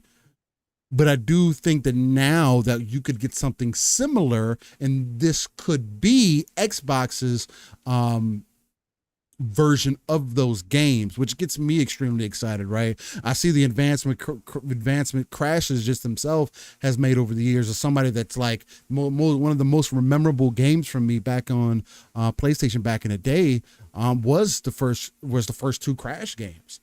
And knowing that you now have more money that's going to be able to be spent or be able to be invested in bringing those games to life. And I didn't play the most recent Crash game, so I don't know. And I've heard and seen that game looks like it advanced really well. But the other possibilities that are kind of on the forefront now, because you have that catalog again, StarCraft is definitely the most excited when they think about, when you just hear the discussion of diving back into that bag of games that he has mentioned, and saying that he doesn't mention them for no reason, mainly because, again, growing up with StarCraft, I saw the impact that it made. It did a lot for me as far as my love for RTSs goes, just because of the different factions and whatnot, and just me being younger at the time. But on a financial level and on a expansive level, if there was an IP that you had to pick to make those moves in the East that you're looking to make, and trying to fill in the discussion points that you've talked about over the years, that's going to be the one to do it. And I do think that with that, if you go down that path and say that, oh, well, StarCraft is something that we really want to bring it back, and I'm not saying it for no reason, then I think that kind of gives me credence a bit, that they understand that they have to move further into the East, and knowing that StarCraft is is one of the most popular games, especially in Korea, as an example, and that's something that we speak to all the time. How dope would it be if at the TGAs we got a StarCraft 2 remaster? Or it wouldn't even need to be a remake, like it should, but it would just be you can just call it a remaster because you're bringing it to console, right? And how much attention that would probably get, and again, you're talking about bringing older things back. Now the catalog doesn't dive too deeply for me. I mentioned this last time on Xbox Ultimate. I don't want them to necessarily bring in the older Call of Duty games because, again, Call of Duty's been about multiplayer mostly. Over the years, their campaigns have been very hit or miss. And since they kind of moved away from that, I'm not necessarily worried about those, and I don't necessarily have anything to like any relation to Hexen. He's mentioned that plenty of times also. So it's like there's certain IPs that I can't really draw a reference to, but just the idea of, as I mentioned when I started, having somebody at the head that understands that is a gamer and understands the gaming industry and what the hardcore gaming base wants and how to kind of diversify that out to a wider audience and make it more accessible. That's what I mainly took out of that, and I think it doesn't do anything but reinforce the strategies that they've kind of spoken on up to this point. So Tim, member for 4 months for the Splitters, he says, hey, fantastic show, guys, in Choo Chat. Let's go. Let's go. Yeah, no, I think there's a lot there, Steel, and I think we're going to see a lot. And there's tons of stuff that we don't even know about yet. And Phil's seen it. Absolutely. He's seen the roadmap. So when he talks about this stuff too, you can hear when he's talking about that the teams have to be passionate behind it. Yeah, that's the thing that I think he's proven time and time again with all the acquisition, Steel. That's what these teams all talk about. The Xbox lets us go do what we want to do. Right? They let us go make the games we want to make, and that's not going to change with Activision Blizzard King.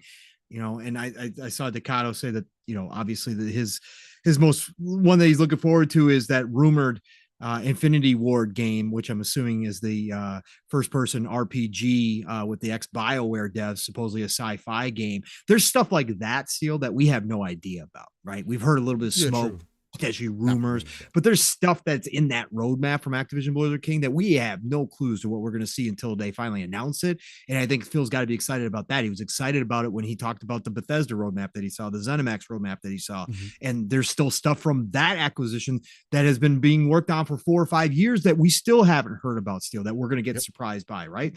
So all of that comes into play too. But if Phil can find a way, like you said, with his hopes and dreams, as somebody who is a gamer, as somebody who does understand gamers and the mentality that we do have and wants to continue to keep the diversified lineup that Xbox has been cultivating for a very long time now.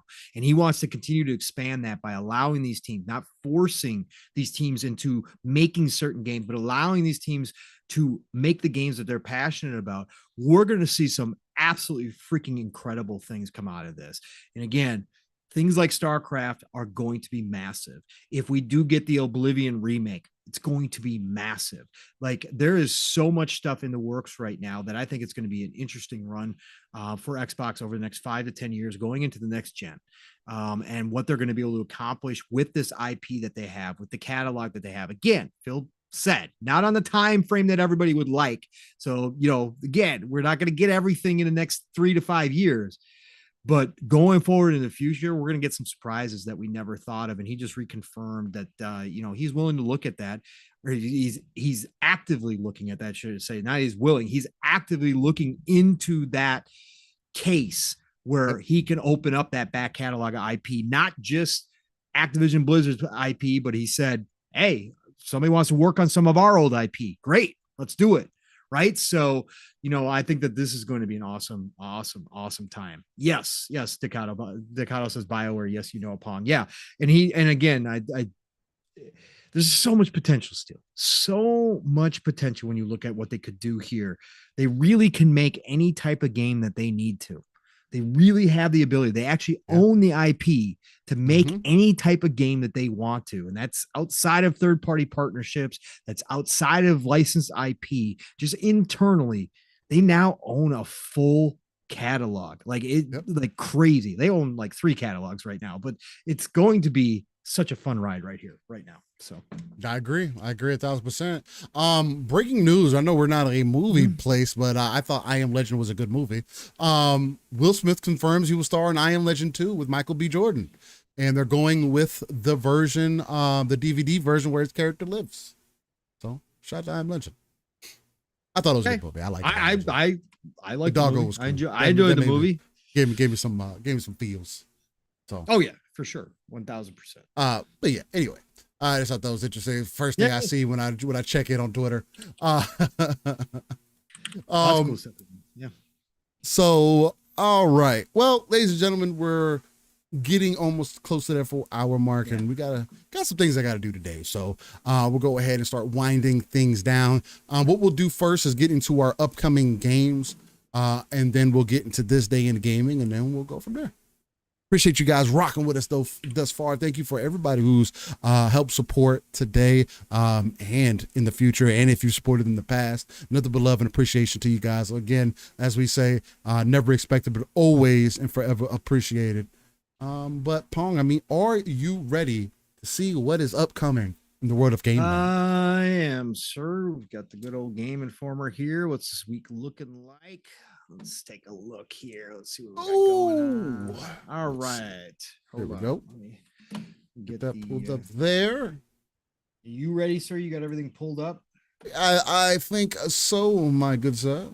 You think so? Okay. I think I'm good to go. I think we're starting off with Highland Song. Let's take a look here real quick. Let me get this marked down here real quick. Hold on. You're good.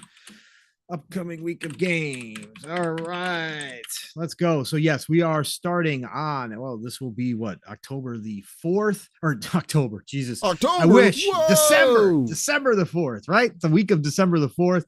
And we're starting with a Highland Song coming to Switch, coming to PC.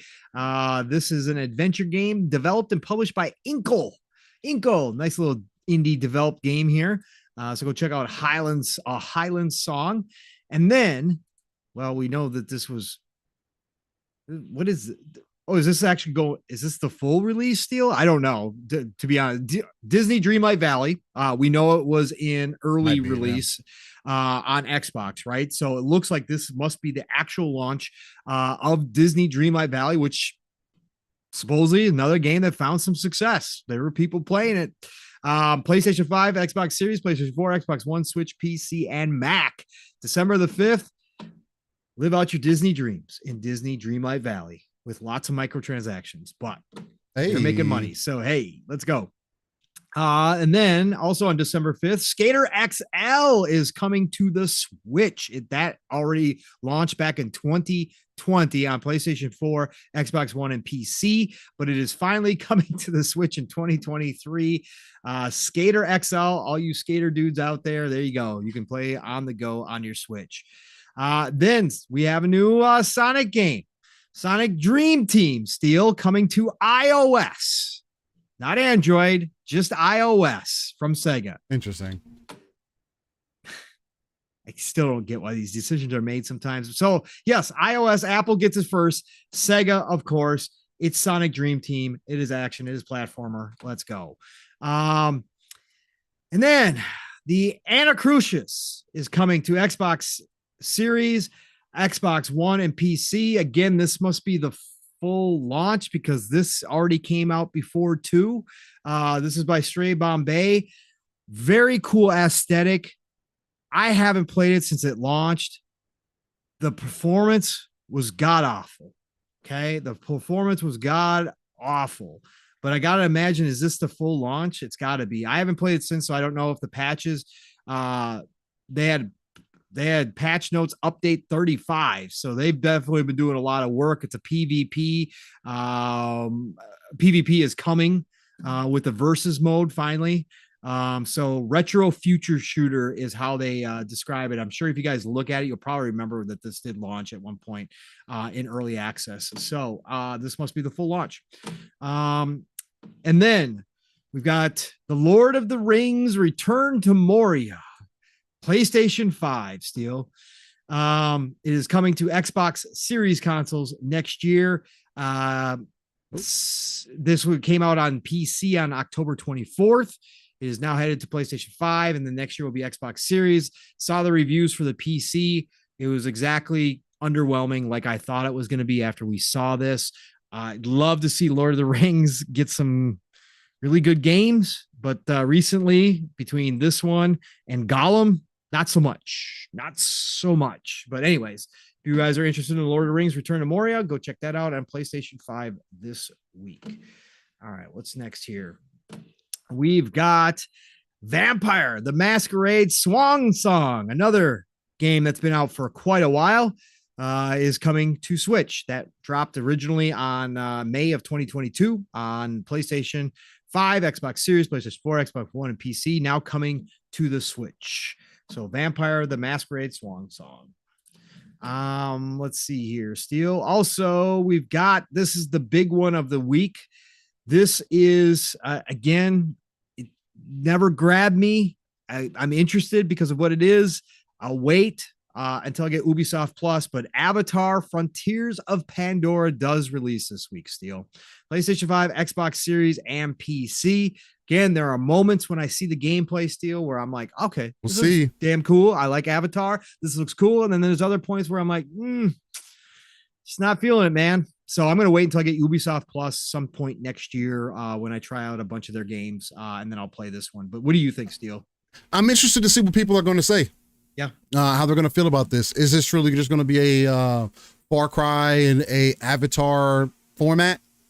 I mean, I don't know. That's kind of what the expectation is so far. I've never played Far Cry, so I don't know.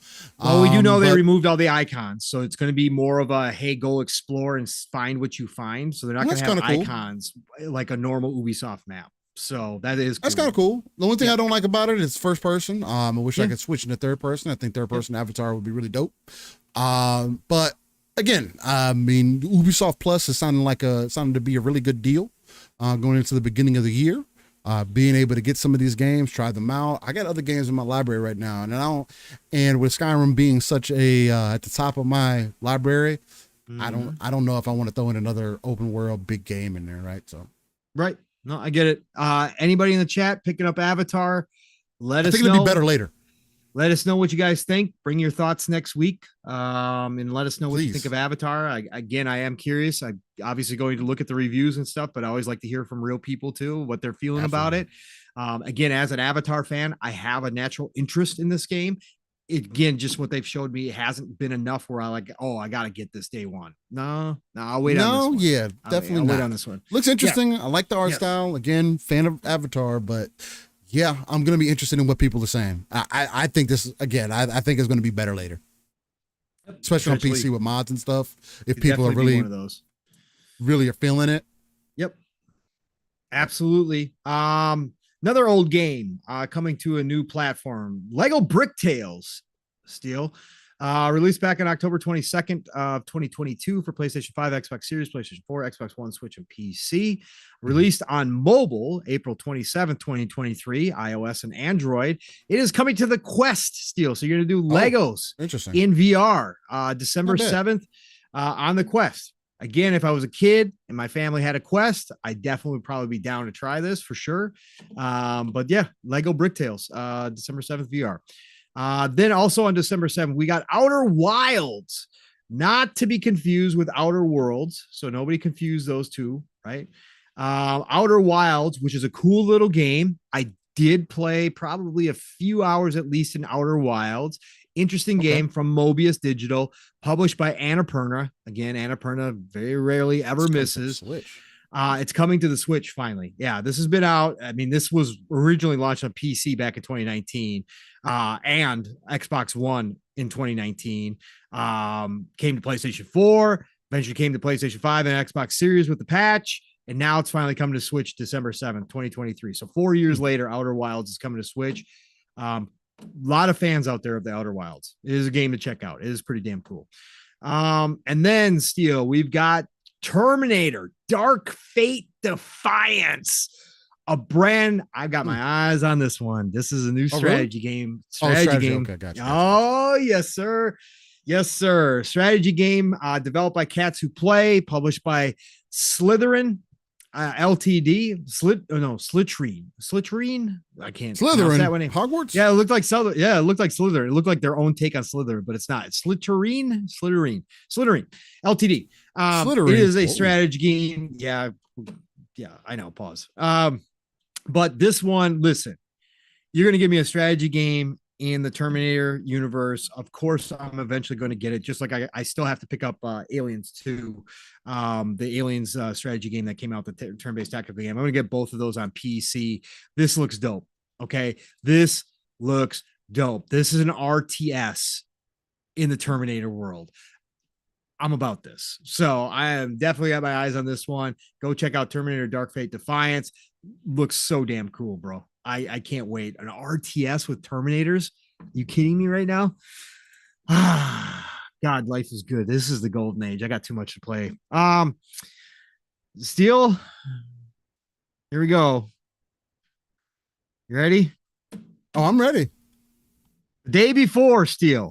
I'm probably going to try it. It's supposedly for the 8th time now going to launch on PC. I think it's fourth. I think it's the fourth time, but I don't know. If you go back further, I don't know. Maybe it's if it's fourth. Right. December 7th, 2023, the day before. If you guys don't remember, this is that game that looks like The Division meets World War Z meets survival, right? Pick your survival game. This is the zombie game from a little known developer, a mobile developer called Phantasy, published by Mytona, that people said was too good to be true. They thought it was bullshit, right? They thought they were giving us nothing. There's been accusations that they are stealing assets from other games to make this game. This game has been delayed, like Steele said, probably like around 4 times. I probably and by the way, their early access page on Steam says they plan to be in early access for another 6 to 8 months, by the way. Right. And they were going to have a console release that has now been pushed off, but December 7th is supposedly the early access release. The early videos of this game look phenomenal. I was hyped for this game. The more you learn about the studio, the more you hear from people. If this ever eventually turned into vaporware, I would not have been surprised at the end of the day. Like Steele said, it's still got enough division to it to me. I think it's Battle Royale too, because they're talking about that you'll be able to fight each other in. You'll be able to fight each other over resources and stuff like that. You got to gather resources. You got So the day before is finally supposedly, again, unless we get another delay here, coming to early access on PC December the 7th. So keep your eyes on that one. Maybe they'll surprise us. If they've been stealing assets, they've been stealing assets. We'll find out. The game for this studio looks well beyond their capabilities from where they came from. But who knows? Maybe they're actually going to pull this off. I'm all about a Division meets zombies. So I'm all about it. So yeah, I'm definitely still interested in trying it, but my God, depends on how much they weird want for twisting access. road this. Yeah. What a weird twisting road this has been for that studio and that game. Like it's crazy. All right, Steele, we got the Plumbers Don't Wear Ties Definitive Edition. Oh, wow. What a good game. Limited run games coming to PlayStation 5, Xbox Series, PlayStation 4, Xbox One, Switch, and PC. No idea what that is. Let me see what this is. Somebody else said, yes, this is really, is this a live action game? What the hell is this? Yes, it is. Plumbers Don't Wear Ties, one of the strangest full motion video FMV games. This is old school. I've said I want full motion video to come back in some ways. I think it's cool shit. Of the 90s is getting remastered for modern consoles, courtesy of limited run games. So this is one of those old school cheesy ass B-movie FMV games from the 90s coming back current day. You ready? Get ready, Steel. Day one. You buying it, Steel? No. By the way, the day before is going to be $39.99 in early access. Okay. $40. All right. I'll let you Hey, be guys, the guinea pig if you're gonna jump in. I'll tell you, I'll put it to you guys like this. I'll stream it. How about that?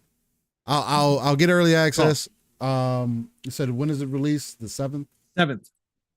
So the Thursday, I'll get it, stream it, see how we feel about it. We can all find out if it's a real game or not day one. And if it's not, I have no problem. I'll refund it live on stream. I have no problem doing that. But yeah, that'll be we'll fun. find out. Yeah, absolutely. Jason B, you remember the videos. Yeah, the Jeep driving through the woods was nice. Yeah, those vehicle driving sections were incredible when it was like the mud deformation. Can't speak to deformation. Right. The mud deformation and stuff with the tire. Bro, that all looked fantastic. Like ridiculously good. If they actually have nailed this in any way, shape, again, it doesn't even have to be like completely polished for me. This is one of those games that just because it reminds me of like the day before, right? Yeah, the day before. Yeah. Just because it reminds me of so many different styles of games and it looks fun. The shooting looks good. Like if they do an okay job here, I'll be kind of excited. I can't wait to see. Like I said, I'll let Steel guiney pig it and see what it's like. Yeah, because I trust his opinion for sure. So I'll jump in. So what I'll do, it is third person. Shopping mall. I mean, that's the reason. Looked freaking amazing too. That's the reason I'm willing to jump in there because it does have a lot of those elements. Again, with it being on a Thursday, what we got going on this week? Get the kiddos. I put it to you guys like this, and I can kind of just foreshadow a bit just to give you guys some more information. Next show, next Saturday, Steel, by the way, I haven't told you this, so live on the air. Actually, next Saturday, go ahead. We got a hard shut off because I got my dad's Christmas party on Saturday, so I got a hard cut off at 3 hours next week. So that's cool. That's cool. Yep. That shouldn't be a problem at all. We'll probably shoot for being done right at 11:15 ish. Cool. At the latest. That shouldn't be a problem at all. Okay, cool. I mean, of course it's not a problem. Thursday is actually Thursday is actually the Game Award day. So that's kind of weird that they're doing that. On the Game Awards day? Yeah, sure. Yes. Why not? Yeah. So with that said, I don't know how long we're going to end up going. I'll plan for this. So let's do that. Right after the Game Awards, I'll stay up a little bit later for y'all because I usually like to go to bed earlier throughout the week. Yeah. After the Game Awards, I'll jump into the day before and we'll get some honest impressions. We'll play for a few hours, get some honest impressions. By that time, that should at least give me an example of whether it's a game worth keeping or not. And again, I don't mind refunding games. I'll do it live on stream. I do not care. We'll find out right then whether it's that night, whether it's worth keeping or not. And especially off the hype of the Game Awards, I'll probably have a whole other, like, this game has to meet a certain standard or we're going to have a problem. So I know y'all usually go live about 6. Game Awards is happening around that time. So maybe 9, maybe a little bit later in the evening, 10 at the latest. Cool. So yeah, just to give you guys a little bit something. That'll be fun. That'll be fun if it doesn't get delayed again. Yeah, if it doesn't. The day before, as Decado said. That was a good one, Decado. I see what you did there. I like that. And that looks like that is it. For what we got coming up? Yes, sir. Yep. The next one is December 12th, and the next big game we got is SpongeBob. So there you go. You guys ready for that? Not much else releasing in December. You got Resident Evil 4 coming out to Mac, but we'll discuss those as they come in. Yep. I will get into our This Day in Gaming segment, so let's jump into there. PM, Bold Alpha, PM. So the Game Awards is in the PM. Yep, not AM. That's not Keely's style, man. He's got to have prime time. So yeah, it's going to be in the PM. If anything, if I don't do it that evening, it'll probably be in the morning the next day when I have that block of free time. So just be on the lookout. I'm gonna try to do a shoot. I'm trying to shoot it for that night because I just think that would be the best to get people's Oh God, I just bit my tongue. Oh, And I might do it. ouch. I might do it. It might do it earlier. Just throughout the day, I'll update Twitter, X, whatever the case. I'll even update the YouTube, since I know I keep forgetting that I can make actual posts there. So I'm gonna start using that too to start communicating a little bit better with you guys. So just be on the lookout those two places, YouTube and Twitter, and for Living Split Screen, and I'll update you guys there whether what time I end up doing it, afternoon, because I could probably do it that morning also. Since the game is probably going to be out earlier in the day, so just I'll update it. I'll update you guys and let you know. So The Game Awards are scheduled, just so everybody knows, at 6:30 p.m. Central Time. So 7:30 Eastern p.m. Central Time, or 4:30 p.m. Pacific Standard Time. And they got it scheduled till 10 o'clock. So 3.5 hours. oh yeah, so I'm definitely not going to do it then. I'm probably going to do it the day before in the morning for sure. I got to get up early during the week, so no go.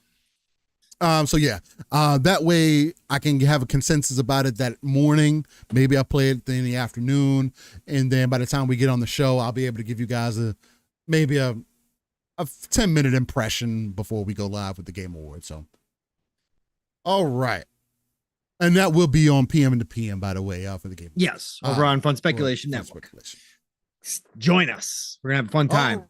All right, ladies and gentlemen. So this day in gaming, the section where we go 30 years back in gaming history, sometimes more, sometimes a little less, mainly because gaming is art and should be treated as such. So, and there's also a way to kind of go back into some of the games we used to play back in the day and see how games have kind of evolved. Baldur's Gate is actually going to get a shout out this week. So shout out to that, but let's get into it.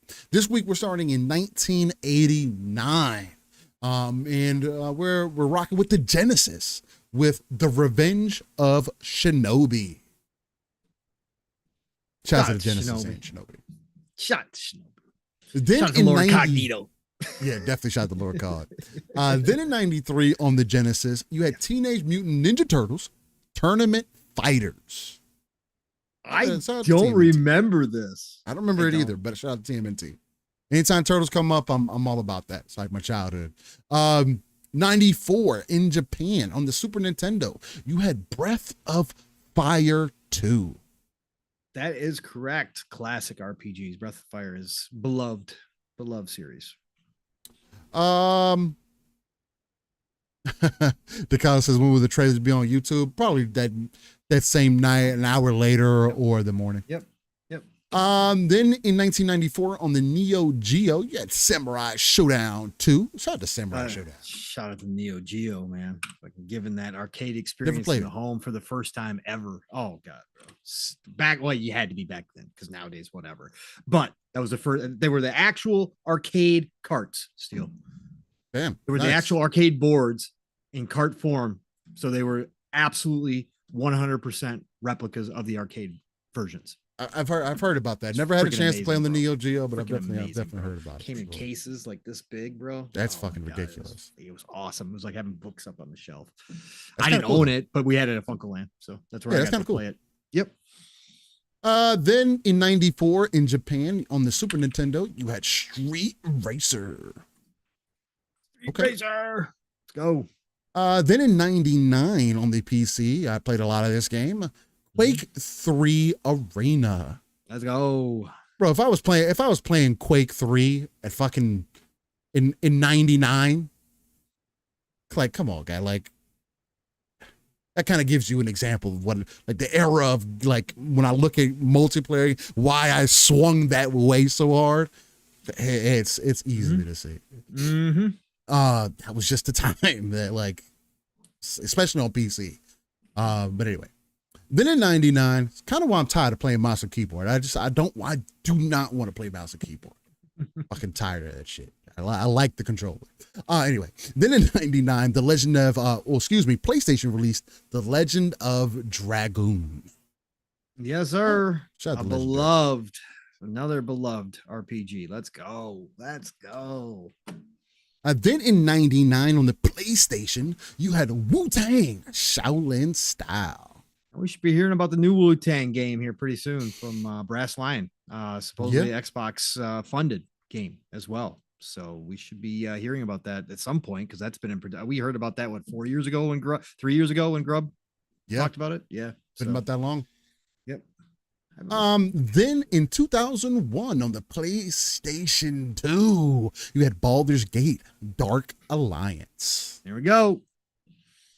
Baldur's Amazing. Gate, man. Nothing else need to be said. Baldur's Gate is classic, man. One of the best.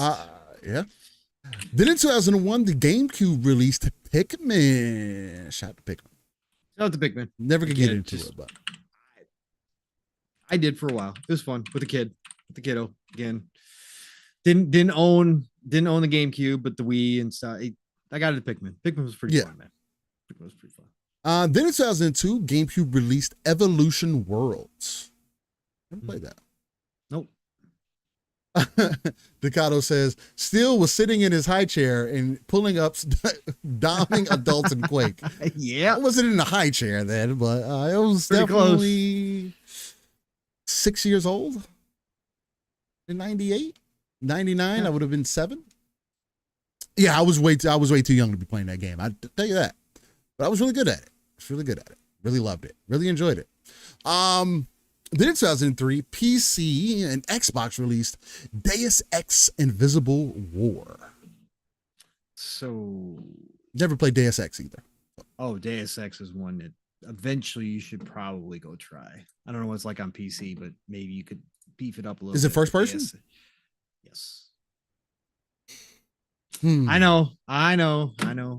Interesting. I'm just saying. It's that world is so damn good, bro. It's not even funny. But anyways, yeah. I'm looking at that. Then in 2004, PlayStation 2 released Ultraman Fighting Evolution 3. Shout out to Ultraman. That's still like somehow making it out. Yep. It's interesting. I never got into Ultraman. Like I don't know. People like it though. Yep. I watched it back. I heard in the to day see when it was Guyver make a comeback. I want to see a Guyver game. I need a Guyver. I need a modern Guyver game. As over the top as that fucking show in the anime was back in the day, bro. Seeing a fucking that, it's super mature. They play off a lot of different I would love to see a modern day Guyver. Anyway, 2004, the DS released WarioWare Touched. I bet they touched something, all right. Not the WarioWare. Let's go. Then in 2006, the Wii released WarioWare Smooth Moves. Another popular day for WarioWare content. Yeah, WarioWare's like was popping in December of it, apparently. Yeah, it was. Then in 2006, in Japan, the Wii released Wii Play. Shout out to Wii Play. Then in 2008, PlayStation 3 and Xbox 360 released Prince of Persia. Good version. I liked it. I don't know if I played that one. That was the ink style. That was the ink time. style one, wasn't it? That was the ink style where they went to that. Was it? Where it looks. Yeah, I'm pretty sure that's the one where they got kind of like the Street Fighter effect, with like the ink on the screen. Really? Pretty sure. Yeah, I'm pretty sure. I thought it was in the same style that first one was in. Hold on. It was just the second game. I could be wrong. I fell off heavily on Prince of Persia, and I loved the first game. Yes, it is. It is the comic cartoon style of Prince of Persia. It's pretty damn cool if you haven't played it still. It's pretty damn cool. I don't think I've ever played it. I played the first one, I know for sure. I remember that one vividly. I don't remember playing the second one. And I heard it was good. But anyway, shout out to Prince of Persia. We need a modern day Prince of Persia too. Especially after seeing what was possible in Mirage. Yeah, the cell shaded, they did with Mirage. Bold Alpha. Yeah, exactly. Yep. It was cool. Yeah, you should go check it out. It's pretty damn cool. Then in 2010, the PSP and Wii released Kamen Rider Climax Heroes 000. Pause. Climax Heroes. Ooh. Anyway, Kamen Rider is another one that I never got into. I heard it's kind of like Power Rangers, but more mature. Okay. I mean, I don't know, but that's what I've heard. Yeah. I don't know what that means. Mature Power Rangers. I don't know. but I've never watched it. So then in 2010 in Japan on the Wii, you got Naruto Shippuden Gekitou Ninja Taisen Special. Shout out to Naruto. There you go. Shout out to Naruto. Steel even added extra little special flavor for you guys, a little spice to that one. Let's go. Let's go. There was a little bit of Yeah, sauce. there on was. that. There was. Oh my God, Bav. He said, Foot Speculation says, you are my climax hero, Steel. Oh my God. It's too early, Mav. It's not close to midnight, it's not Mav. midnight. Don't you gotta start be it. around midnight. You gotta go a little crazy. Nobody's getting naked yet. Let's go. Oh, God. Oh, shit. Then in 2014, Mac, PC, and PlayStation 4 released Game of Thrones, a Telltale game series. Yep. Speaking of Game of Thrones, they just released the new trailer for House of Dragons Season 2 today. Well, I believe that was today, or yesterday also. That looking really good. I enjoy all that shit. So everybody's Game of flipping out Thrones about is the Fallout trailer too today. Steel, did you see that? I did see that. I did see that. I don't have much. I'll eventually watch it. I don't watch shows like that. So even though I like Fallout, I just whatever. But the way they're handling it, it looks like they're leaning into the craziness, which I'm good with. Like they should. Yeah, like what it's the about. Creatures and shit in that look freaking crazy. They got dog meat, the dog, it looks like it. Like they're in. So that's what you got to do. People are going nuts over this trailer. So this could probably be a big show for them, which is awesome. I hope so. I mean, Fallout has one of the biggest potentials, biggest ceilings, I think, as far as TV series goes, for sure. Because you can literally do whatever. I think if they were able to bring New Vegas if they bring a lot of New Vegas to TV format, I think that would be really dope to see. But again, Fallout has they have a lot of things to pull from because it's not all the same place, right? No, they're going elsewhere too. Time frame wise, they're going elsewhere. Like they're doing their own thing with this, which is great. I mean, again, with Fallout, you can go a lot of places. Like it doesn't have to be so, but they're leaning into the iconic stuff of Fallout as well, which is awesome. Again, they're going to, if they pull this off, this is going to be massive. And then all we need is them to announce that Obsidian is working on an in-between game. So, I mean, that's all they really need to do. If Fallout takes off as a series and this is going to be an ongoing show, just announce the game's coming from Obsidian in the next few years and you will fucking be you'll be golden. It's a perfect opportunity. Yeah, people will jump all over it. It's going to be that Last of Us effect, right? Except you don't have the fucking original game to go to. You do have games that you can go play now, and I saw people already mentioning that. It was like, damn, I wasn't even into Fallout before, but watching this trailer is kind of making me like, maybe I should go play it. And our speculation is because we were supposed to have that update to Fallout 4, right? The current gen patch update, that they're saving it and that they're going to launch it alongside this show. That'll be ideal. 4K, completely revamp it, remake it. I would say go in and remake it. Well, not remake it, but they're going to patch 4. So 4 still lives up to date. If you look at it now, because it runs at 60 frames, it actually still holds up. So as long as they bring up, they need to upscale some. They need to upscale it. Textures. That's what I'm more so. Yeah, we'll see. Maybe they're doing more work on it, but it's going to be perfect timing if they launch it alongside this. Wow, I've got the complete. I bought the complete game when it was on sale for like $10. So I got all the DLC because I'm going to run back through it as soon as that patch launches. I'll be back playing Fallout 4 for sure. I would probably, if there was going to be a Fallout that I would try, it'd be 76, but mainly because it's multiplayer. Yeah. I get it. And not only that, I could play with y'all or whatever. But also they have a DLC that's called Steel Rain. Why wouldn't I try to enjoy that? Yeah, why not? Splendiferous with the $2 bomb. Let's go, Splen. He says, is his Spanish as good as his Japanese Pong? No, it's not. And I actually took Spanish, so there's that. I never took a Japanese class. So. He just watches a lot of tentacle porn. No. I like even being honest. No, I never got into that. Liar. I just not my thing. He's lying, chat, but that's fine. We won't embarrass him. I don't get people's obsession with tentacles. I don't. It's like the thought of it being slimy and like an octopus. Like that makes me cringe. Natural lube. What are you talking about? It's natural Doesn't make it any better. It's making me cringe. It's making me weird feelings. I think nasty. Ugh. Let's Fucking go. disgusting. Let's go. Oh my God. Nam Omar says Steel should do voiceover for Japanese commercials.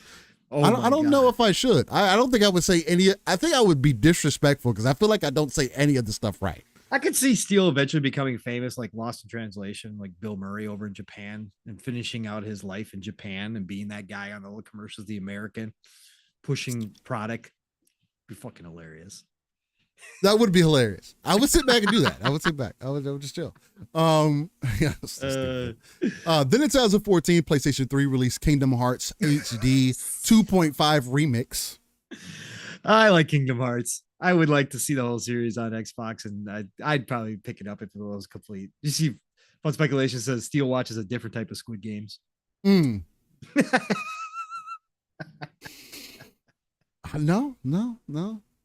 I wish, all the people who enjoy those types of things, I wish you the best. In 2015, 3DS released Pokemon Picross. I don't know what the hell that is, but all right. Shout to Picross. I remember Picross, but I don't obviously never played it. I don't know what it is. Then in 2020, in Japan,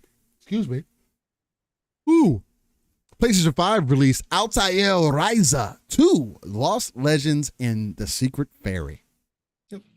Another under the radar RPG series. Good. Shout out to Altair. Played one or two. Shout out to Psycho. Fun says. Yes. Shout out to Psycho. Yeah, shout out to him.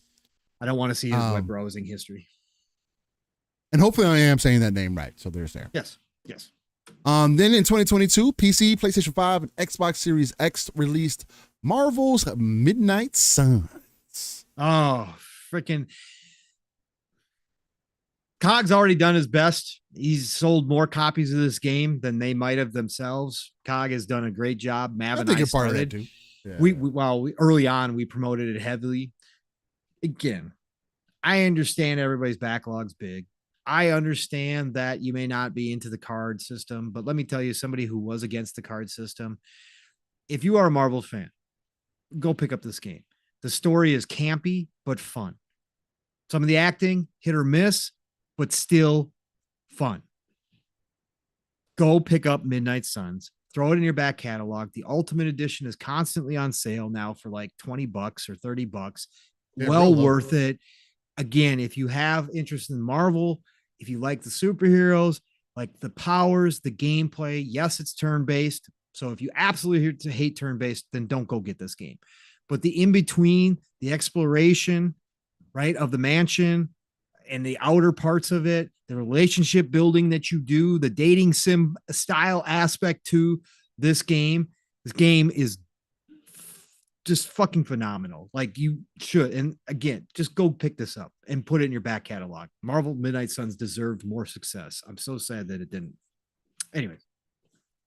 Well, and if you get it on PC, PC gamers are going to do what they do. Yeah. There you go. If you're into that too. You can just be naked all the time if that's what you're into. If that's what it takes for you to get through these games, you could do that right now. It's the most downloaded mod that's out there. They got a good little list of mods here, man. Really? Yeah. Can I put Jean Grey in? I don't know if let me see. They don't have Jean Grey. They don't. No, they do have different forms of Storm, though. Of course they do. That's cool as hell. She's attractive. I love Storm. Too. Yeah, I'm sure. I got some other skins too. Most of them are definitely nude mods. For most female characters. That's what most of them are. There's some fast travel locations that have been added in and things like that. So yeah, I mean, on PC, it definitely seems like they've added quite a bit. The same thing with the trainings and whatnot, making it easier for you to train and expand your cards. If somebody had modded in Jean Grey in place of Captain Marvel, I might buy it on PC. Like, that's like the easiest transition between the two, right? That would actually work. Phoenix, that would actually be pretty good. Yeah, it would actually work pretty well if they did that.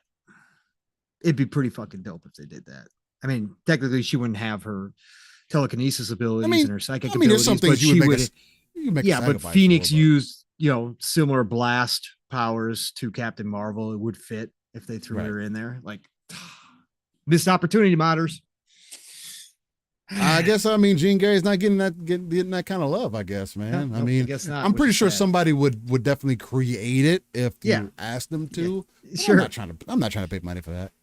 Yeah. Sounds cool. If I had to throw it away, then maybe, but even I'm then, gonna get back to that game at some point too. God damn that game. How do I know about these mods, Splin? Because when you go to Nexus Mods, which is the best mod site to go to, and you look at the most downloaded, it's the first thing on the page.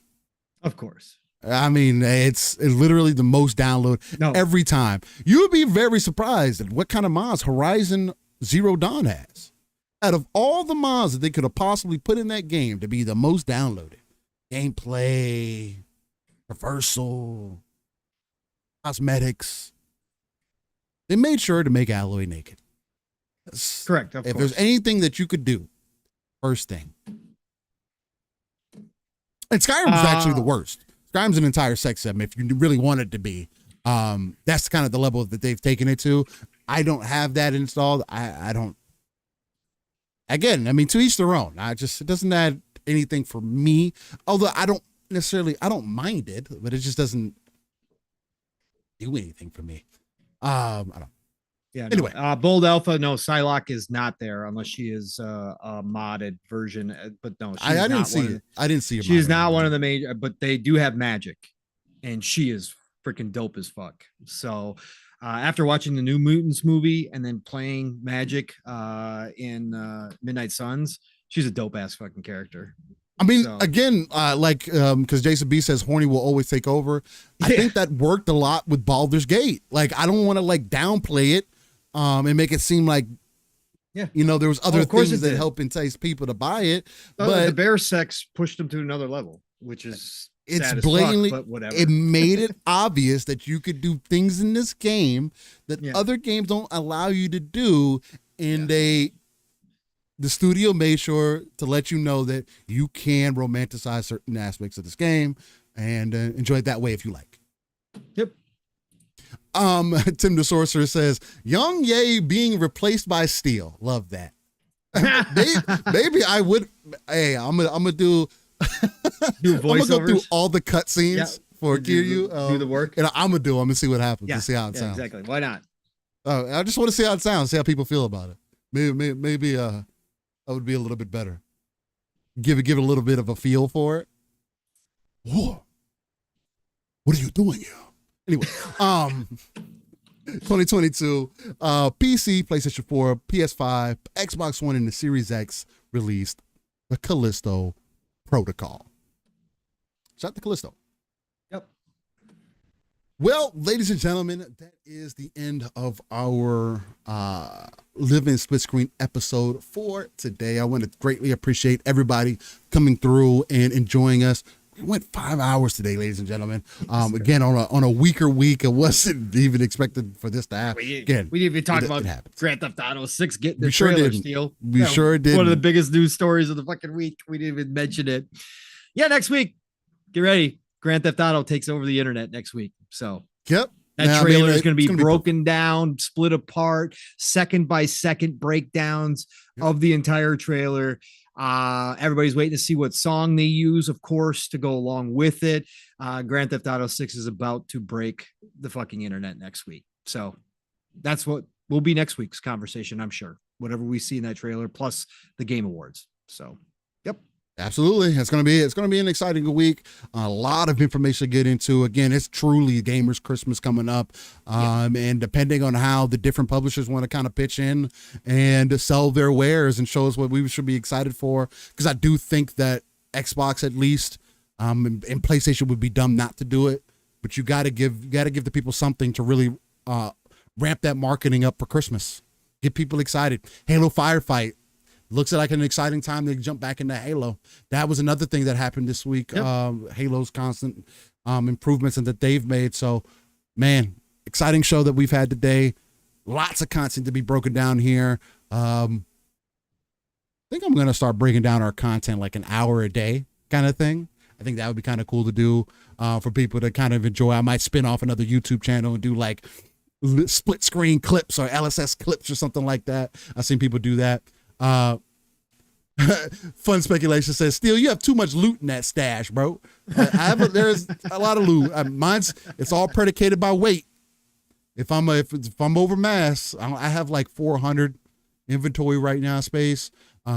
Stamina was, me being so used to Souls games, stamina was like the first thing. Once I noticed my stamina goes down really quick, depending on movements and whatnot, it was like one of the first things. I put a lot of points in the stamina early on. But anyway, ladies and gentlemen, thank you for coming out and joining us right here on Living Split Screen, a non-console-centric platform covering everything going on within the gaming industry, where we take that RTS approach, that's real-time strategy, pulling ourselves out of the world, looking at the darker crevices of the map, pulling our resources together so that we can not only build up our own foundation, but it's also the foundation to reach those 3 billion gamers that Phil Spencer always talks about. Also the home at the ECP, Educated Consumer Perspective, because again, we're not directly working in the industry. We're bringing our own personal professional experience and our experience within the gaming sphere itself, because we are gamers first, and just bringing that information to you guys in the best way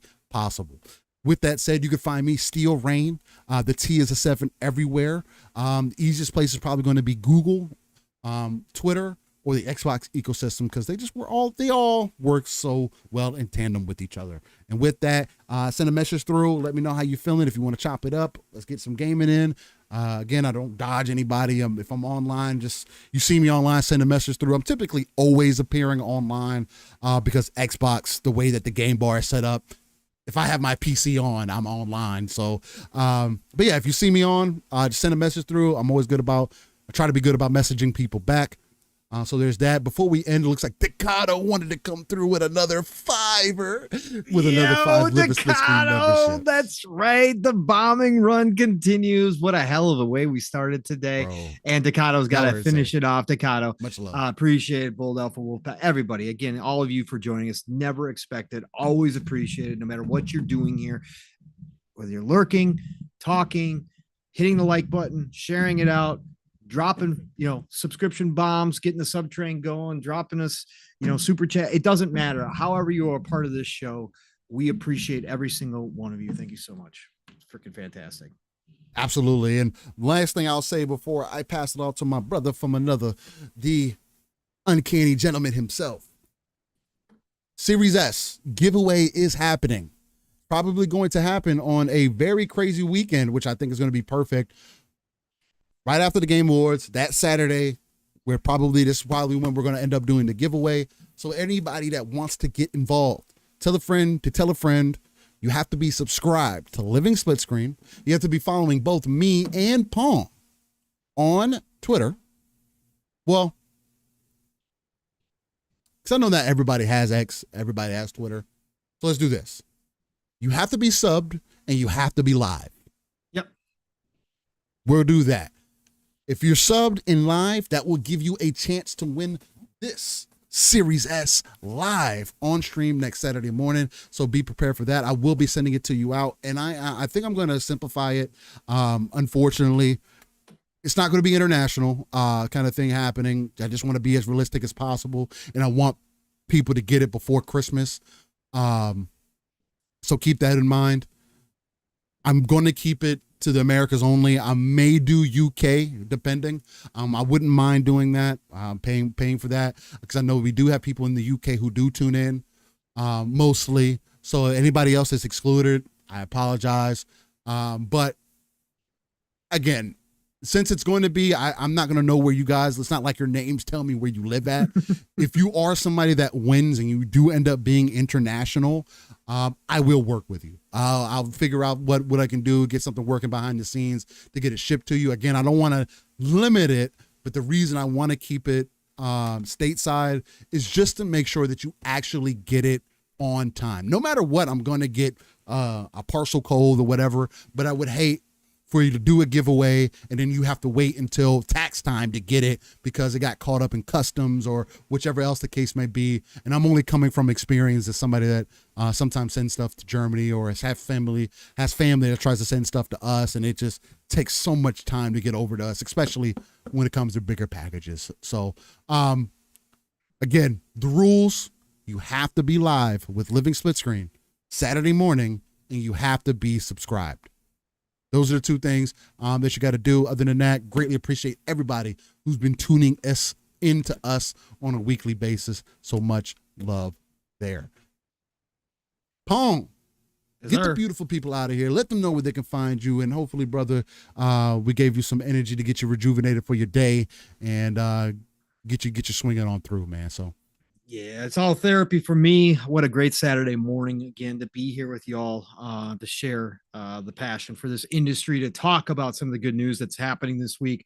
Lots more coming. Again, the holidays are upon us. Things get busy for everybody. So don't forget to reach out to the loved ones and make sure you're telling them that you're there and that you love them. And, reach out to everybody, because there's some people who are alone for the holidays, which is always tough for people. So make sure you're reaching out. But again, I appreciate all of you here for what you guys give me on a Saturday, including my brother from another Core Steel Rain, who behind the scenes, obviously we talk a lot.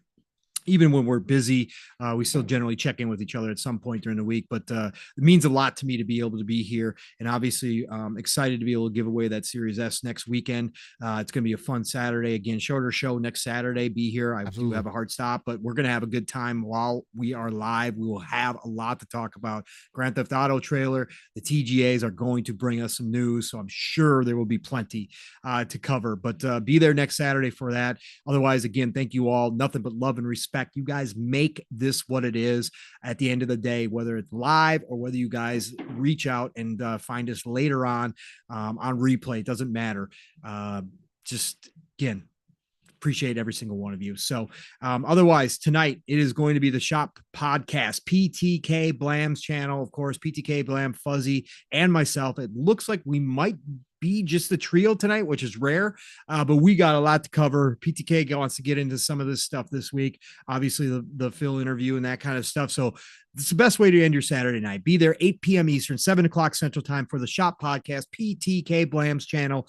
Be there or be square. And then, of course, tomorrow, Sunday, you get a little extra dose of me. I normally don't do this, but Fonz likes to put up his post like right before he goes live. So I'll start advertising it early. So yes, I will be on Games Talk live tomorrow, Sunday.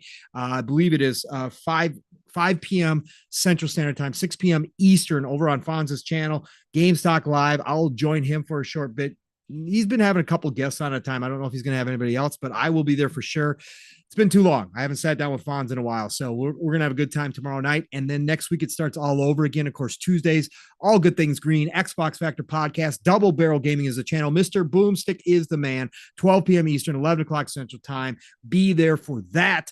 And then, of course, Thursday nights, we didn't have one this week because I was busy. We didn't have one the week prior because of Thanksgiving, right? So it's been a few weeks. We will be back. But it's going to be an irregular show because, as Steele mentioned earlier, the Game Awards are on. So me and Mav are going to have whoever in the family wants to drop on by, and we're going to co-stream the Game Awards for this week's PM and the PM. So be there for that. We may start earlier than normal. Mav might go live at about 5:30 Central Time, 6:30 Eastern. Depends on how schedules work out, but be on the lookout for that. We'll have an announcement, but this Thursday, PM and the PM, be there for the Game Awards. Fun speculation family showcase co-stream. We're going to do it. We're going to have a blast. We always laugh. We always get along and just really talk about the stuff we're seeing. So join us there Thursday night. And of course, Friday night is Xbox Ultimate, where the fam gets together. We laugh. We don't usually cry, but I guess that could eventually happen. But we have a good time on Xbox Ultimate. We talk gaming. So be there for that next week, 10 p.m. Eastern, 9 o'clock Central Time on the Fun Speculation Network, Xbox Ultimate. And of course, Saturday, Steele and I, as I said before, we'll be back for another episode right here on the Living Split Screen. Thank you to everybody, all the new splitters that got memberships. Thanks to Ducato. Thanks to Bold Alpha Wolfpack. Thanks to everybody who is dropping. All love, but welcome to the splitters, all of you. again, you guys are all family here too. You guys show up each and every week to support me and Steel, so you're all family no matter what. Get out there. It's the golden age of gaming, folks. Play what you love what you play, and I'll talk to you all real soon. Have a great weekend. Oh, and you guys know, follow me, Pong Soul, Xbox, and X, formerly known as Twitter. You guys know how to find me. Have a good one. Steel, get us out of here, brother. Y'all are going crazy with this whole signing thing. I don't know how this is going to happen because me and Pong aren't going to be. We don't live close by to sign it. To sign it real quick. I was thinking of some creative things, but even getting a sticker made is going to take much longer than me getting the console sent out to you. I might look at some local people. Pong, maybe we get like a. Sign it on the phone, send me a screenshot, and I get a sticker printed out locally, and then I'll put the stickers, the signature stickers, something new, man, in the box, and so you guys can have that. Because one thing for me personally, I don't want to open the box. Period. Unless I was doing something completely custom, I don't want to open the box, just so that whoever gets it knows that, hey, brand new console, this has not been tampered with, because I know how that is. We're people over the internet. You don't know if it's real or not. I'm telling you it's real, and you're going to get this in your driveway, mailbox, door, however. And I'm going to have a tracking number for that too. So we're gonna try to figure out something like that. But regardless, Series S wrap, then sign that. You guys are going crazy. I'm not opening this box. Okay. I might write something sappy on the front or something like that. But either way, nonetheless, really appreciate you guys. I would probably do something like that. But it would be on the box itself, not like on the console per se. So anyway, enough of that. Ladies and gentlemen, greatly appreciate you guys for being here. We will see you next week again. There will be a hard stop next week, so we only expect for about a 3-hour show. But episode 129, that's going to be the next time you see us. Episode 128 is in the books. Much love, stay safe, and we'll see y'all next time on Living Split Screen. Peace!